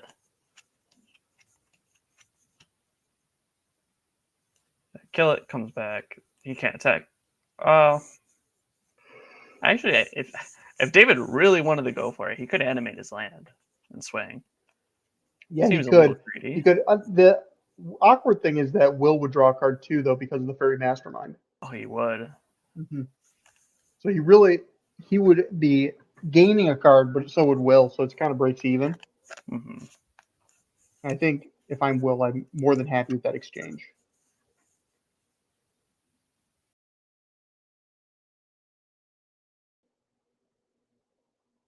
Mana. For just hard casting the Kaito. Okay. What are we doing with it? We could just be doing a Surveil too. No, nope, looks like an emblem.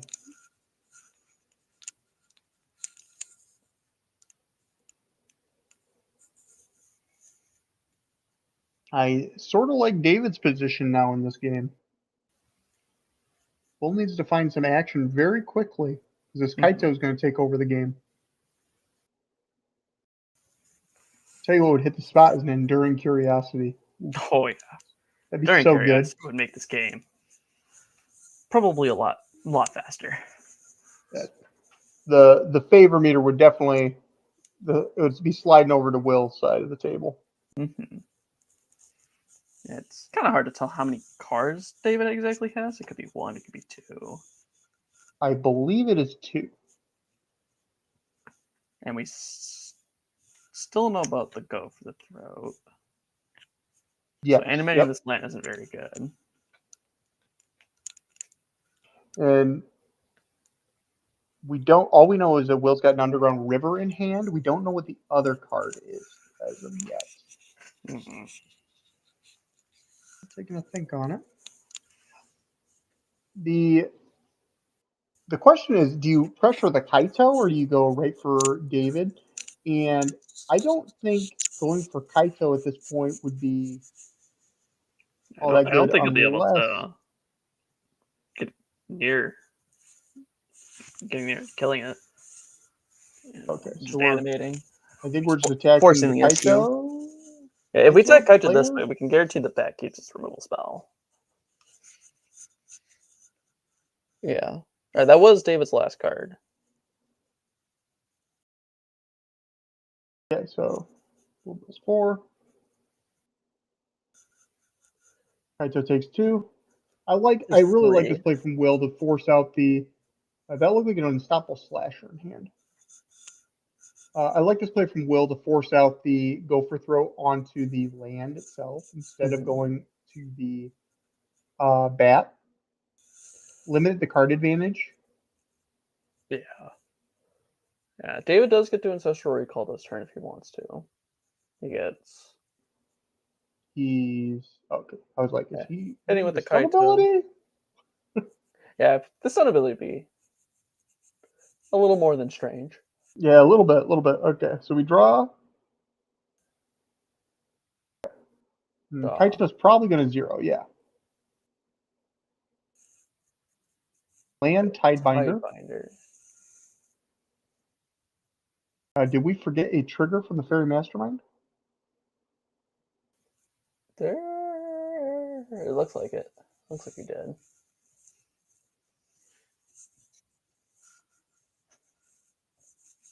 Or no, we remember because we have a bat in hand now. Gotcha.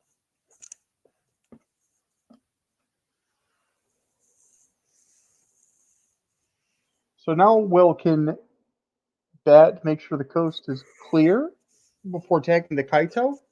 Mm-hmm.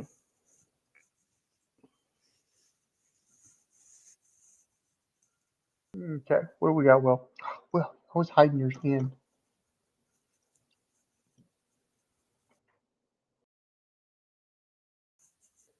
Show me the good stuff. Attack.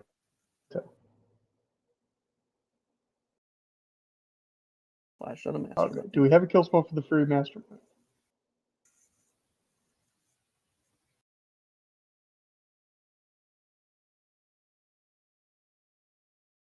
Yeah, Kaito goes the 1. Yep, I like that exchange. Trade.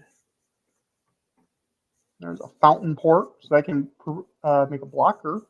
Mm-hmm. And the Kaito is now in an interesting position where it's kind of incentivized to plus to stay out of range. Mm-hmm. Okay. Stoppable Slasher, and then the last card in hand is a bat.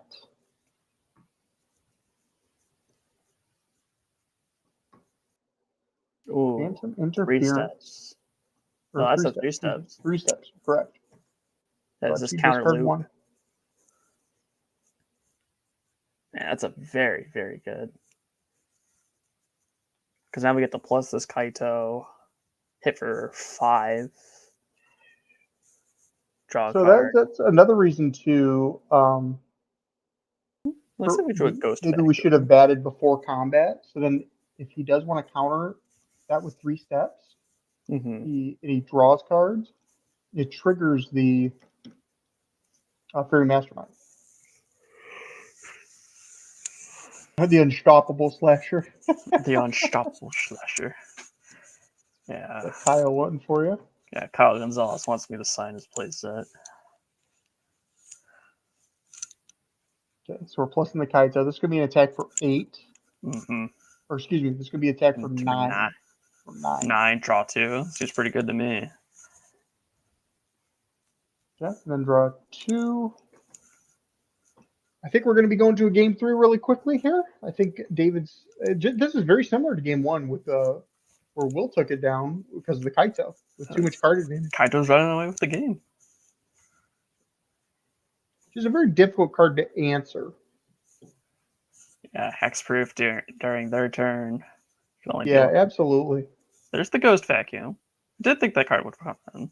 It seems the activated ability, I have a feeling, comes up not too long, or not too far in the future of the game. Yeah, no, it's for the game plan that you're trying to do. Yeah, I think you're going to get to that 6 mana at some point. Mm-hmm. Fine. Ooh, Gix. Okay. Gix. That's annoying.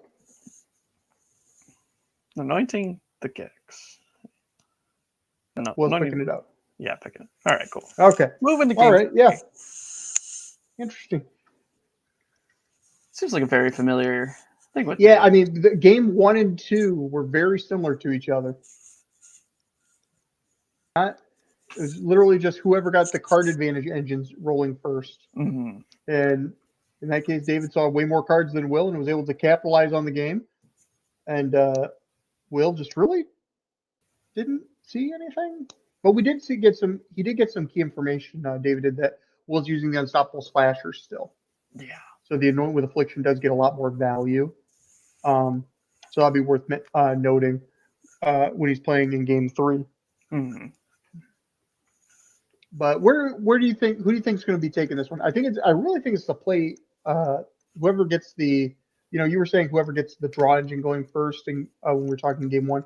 But I think the tempo is really important in this one. So I think the play is super important. Mm-hmm. It always is, but really whoever gets the first bat down seems to be hugely important. Into first Kaito is usually the breaker, it seems like. Yeah, it's whoever can set up those big haymakers. I do want to mention the difference in their choice of 3 drops between Unstoppable Slasher and the Vampire. On Slasher, it's just by itself, the Preacher. The Slasher by itself is obviously a very good card, but Preacher at least always guarantees some value on attack, regardless if it's just, the Preacher. Also, the Preacher plays your own cut down more efficiently. Very much so. It makes it so you can never cut it down. It makes it so your pre-removal spells either have to be used on a creature that's like very slightly annoying, not really doing much, but generating enough value where you have to kill it, or you can try to save it for something more. It's a very interesting thing.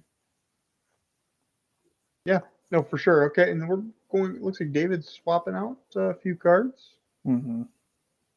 I wouldn't be too surprised if we're seeing some 2-mana counter spells like flip-flopping. Yeah, for sure. The counter magic, if you're on the play, is much more relevant. Or if you're on the draw, you're already behind. Yeah. So the removal's a little bit more premium.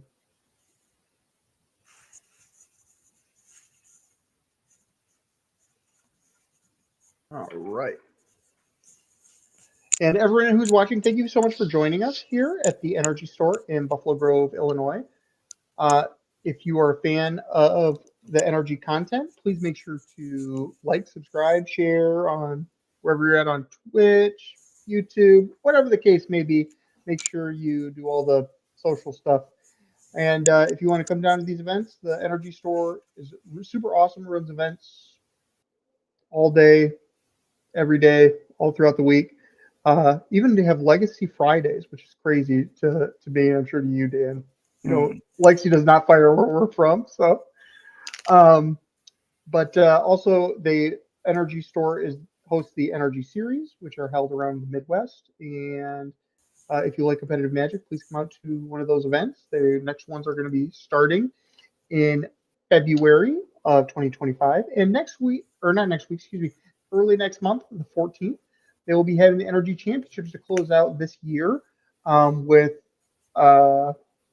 24 really, really great players. One of them being Steven Dykeman, who was doing commentary earlier. I myself will be there. I won't be playing. I just got to get Steven there. So, definitely, if you like competitive Magic, come down to these events. I've mentioned throughout the whole stream the team events. Energy constantly is hosting these team events on the Energy series, which are super awesome. I make it out to every single one I can. But yeah, none of the formats have been announced yet. They'll announce them at a later date. Looks like David is getting to 6, perhaps. Kind of tell. It could be just the first shuffle up after all the things. Could be. It's definitely looking like that. Yeah, it looks like Will taking a mulligan. Island and a whole bunch of black spells doesn't exactly go well together. You sure the blue land doesn't work with the black spells? Nah, the singular blue land probably not. Tough one. And David, same thing. Shipping it back. Really nice seeing two players. They obviously know each other really well, having a good time. Mm-hmm. Love competitive Magic. Love when you can be friendly to each other. It's only an invite on the line. It's no big deal. The prize has already been split up. Only an invite to the next RC. You got like what, 5 months to get the invite? I think it's 5 months. It's a couple seasons. It's a couple. I think we have standard back to back, if I'm not mistaken, which is very exciting. That's true. I would say for me and many other players. Yeah, I mean, if you're a fan of standard, it's awesome. Great format right now. Absolutely great. It looks like and Will's hand already looks much better. It's like I think we got 3 lands, removal spells, and a Gix. I think a bat's in there too. So we'll probably play a tapped land on turn 1 into a turn 2 bat. Mm-hmm. Looks like David's keeping his 6 as well. And we're off to the races. All right. David's turn. Looks like David kept in the counter magic.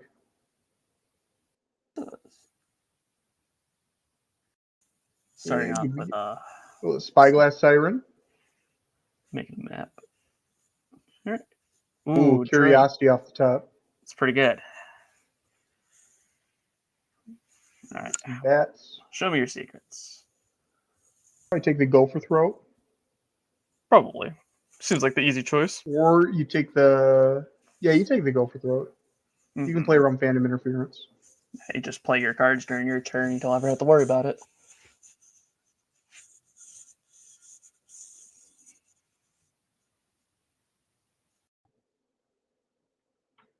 But David's hand is very strong, even after this bat takes away the Gopher Throat.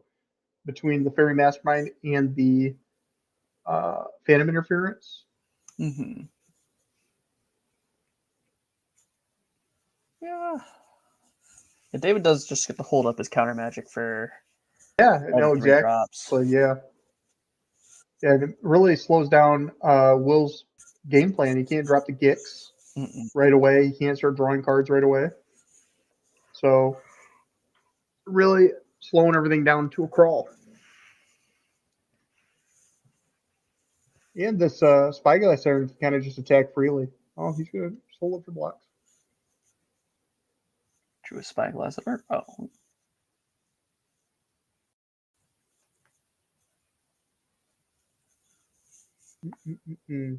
What is Will going to do?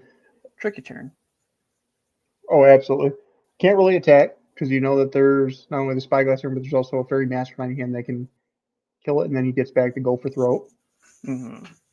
So probably going to be playing the Spyglass Siren and then passing turn and holding up the Fairy Mastermind.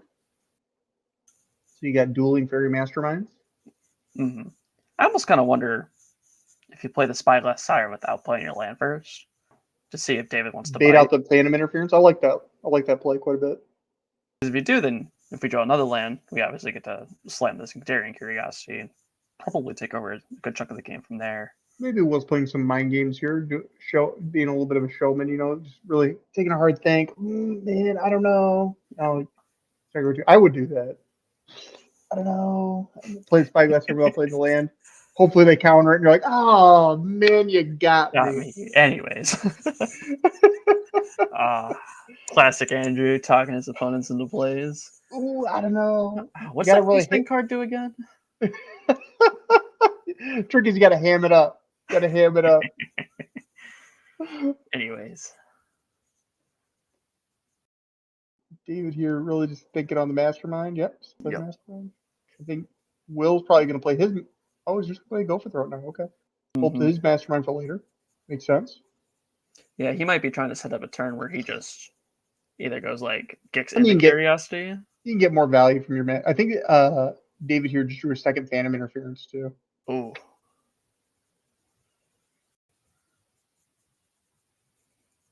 All right. Cracker map. Show us your secrets, David. It's Preacher. I kind of want to keep it. I'm not going to lie. Awkward because it taps you out of your mana. Yeah. But I agree with you. I kind of like it myself. Yeah, you got to get the wheels going at some point. Can't just sit behind your counter magic forever because Will just No, absolutely not. You got to do something at some point to force Will. No, he disagrees. All right. Or Will. That'll land. And for everyone who just joined, Will does know that there's at least one phantom interference. We're going to do this on the Spyglass Siren. Ooh. You know what gets around a Phantom phantom interference? Stay right on top. That one you are not going to be phantom interferencing. Gotta get No shot, really? Interesting.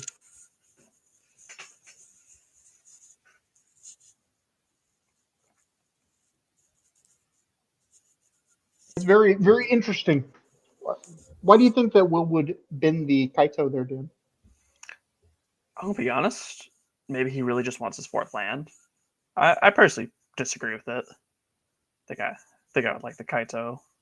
Just being able to get through, land a card that's under a counterspell that you know of.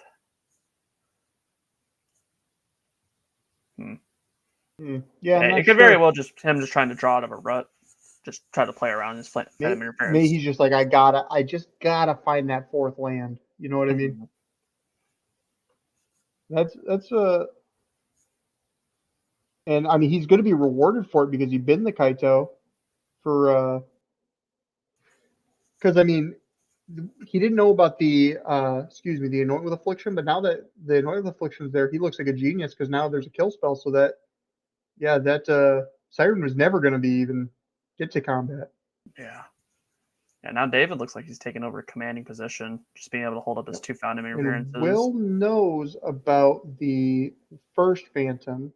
Yep. Not the second. And I believe Will drew. Yep. Will drew a Dark Slick Shores, I believe. Yep. So now he has the two Curiosities in hand, and he has the mana now to cast them. So while it does kind of look like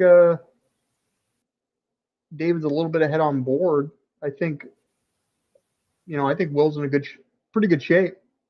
Mm-hmm.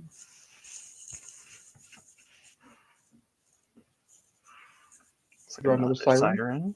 Ooh, nice draw. I have a feeling we'll be sacking this map to draw a card. Yeah, I agree. Another land, another Dark Slick Shore. And I think you just play you put the land in tap and just pass. Yep. So if you read it as right, and David does have another one. Another phantom interference, that is. Probably just don't do much of that. Will's hamming it up a little bit with the I don't know. Slam the Curiosity. Man, I don't know what to do about you drawing a card. Anyway, here's my 4/3. Yep. Now, what if David draws a bone? Come on. I think David drew a Kaito. My eyes are correct on that. Kaito would be good here. Be able to stun the Curiosity. Just make sure it's not drawing any cards. And if David has another land, he can still hold up Phantom Interference. Mm-hmm.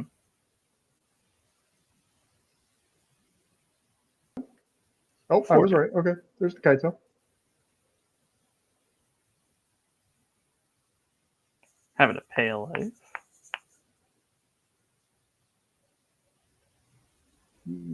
That is a land. I think that's a Dark Slick Shores, though. Does look like a Dark Slick. So, yeah, I would assume we're stunning the Curiosity. Yep. Replay our Spyglass Siren. Play our land tapped. Say go. Yeah, looks like you're right on that. Very powerful play by David. Yeah. It was definitely on the back foot now, but still not. Oh, that's a bat. Look at that. We also have another Enduring Curiosity in Will's hand. If I'm reading that card right. And David only has one card left, which we know it's a Phantom Interference. Obviously, Will doesn't know that. Mm-hmm. But since David's tapped out, Will might be thinking, hey, I got to just get this thing down. It might get stunned again, but I just got to get it down. I actually kind of wonder if Will's trying to flash it in and then block the Kaito. going to be a brutal blowout, though. Oh, it's... Or, no, we could be activating our Manland to block the Kaito, because the Manland has Death Touch. Does it really? I believe it does. Oh, I actually have a copy of that card. Right? It does have Death Touch. Director Haviva says Andrew's right. You're correct. It is a creature land. My apologies.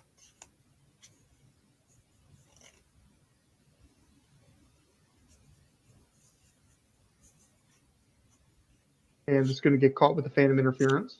Yep. Yeah, Will's not liking that one. Oh, yeah.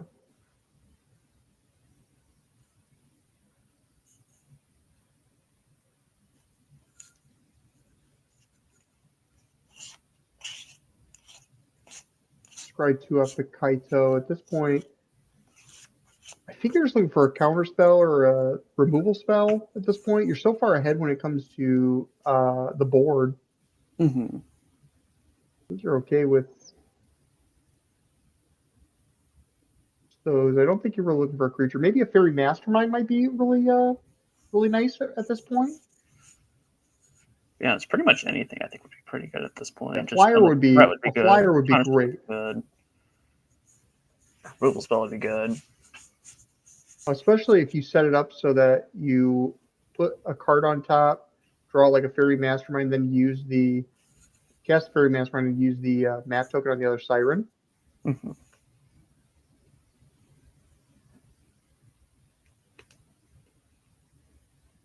Oh, another Siren. Okay. So if we did that and we set it up like we were talking, we could be presenting 6 damage on the next turn. Nope. It's 1, 2, 3, 4, 5, 6, 7. Pulling up the maps to draw cards from the Fountain Port. Mm-hmm. Yeah, we are presenting lethal right now.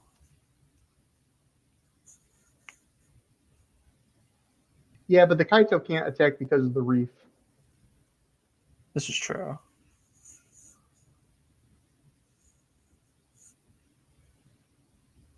But Will can't relate to, he's got to hold up because of that fact.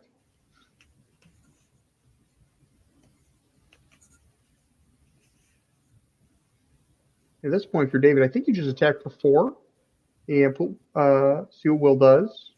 Mm-hmm. It'll put Will to 3 if he takes damage, and that means that you have lethal in the air next turn. And then you could follow it up with a Kaito, Surveil, draw a card. Yeah. Pretty much close it out from there, because then you got the Fountain Port as well. Yeah, this game is looking pretty locked up for David. But we'll see. I would happen to agree with you. But could be, we could find something. What that is, I'm not quite sure.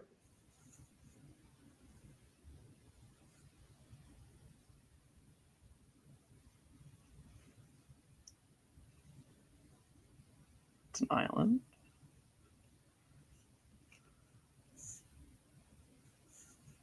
Interesting. So we're not holding up the Fountain Port. Could use the Fountain Port to make a fish. Mm-hmm. And that would, again, present a... The 1/1s just add up at this point. So be attacking for 4. Oh, attacking with Kaito as well. Probably means that we have a removal spell in hand. Which we do for the Go for Throw. And let's game. That's game. And there you have it. Your RCQ winner, David, with his take on Dimir midrange. Looked really solid all throughout the elimination rounds. We followed him every single round through elimination. He just crushed it. Absolutely crushed it. So congratulations, David. And Will obviously looked great in the, all the matches we saw him play. So I guess that's all we got for you tonight. So thank you everybody for joining us throughout the whole day. It's been like 9 hours of coverage, and thank you so much for joining us again. Thank you so much for NRG for the store for the event, and obviously running a stellar event and running some sweet coverage, and for allowing me to have the time to commentate with you guys. If you guys are interested in me, you can find me on Twitter. I'm the Ginger Brute. at Twitter. If you want interested in Steven, Steven's at Steven Dykman, I think, on Twitter, and streams every day of the week on the Twitch at The Swish Gaming. And Dan, shout yourself out. I'm at Daniel Stuff at Twitter. I vocals with a lot of the Switch gamers. I find them a lot of fun. I find them to be an amazing team to hang out with. If you ever see them in person, I recommend saying hi. They can give you help wherever you are. So thank you guys for joining us. Had a great time, and you guys have a good night, and we'll see you guys at the next event.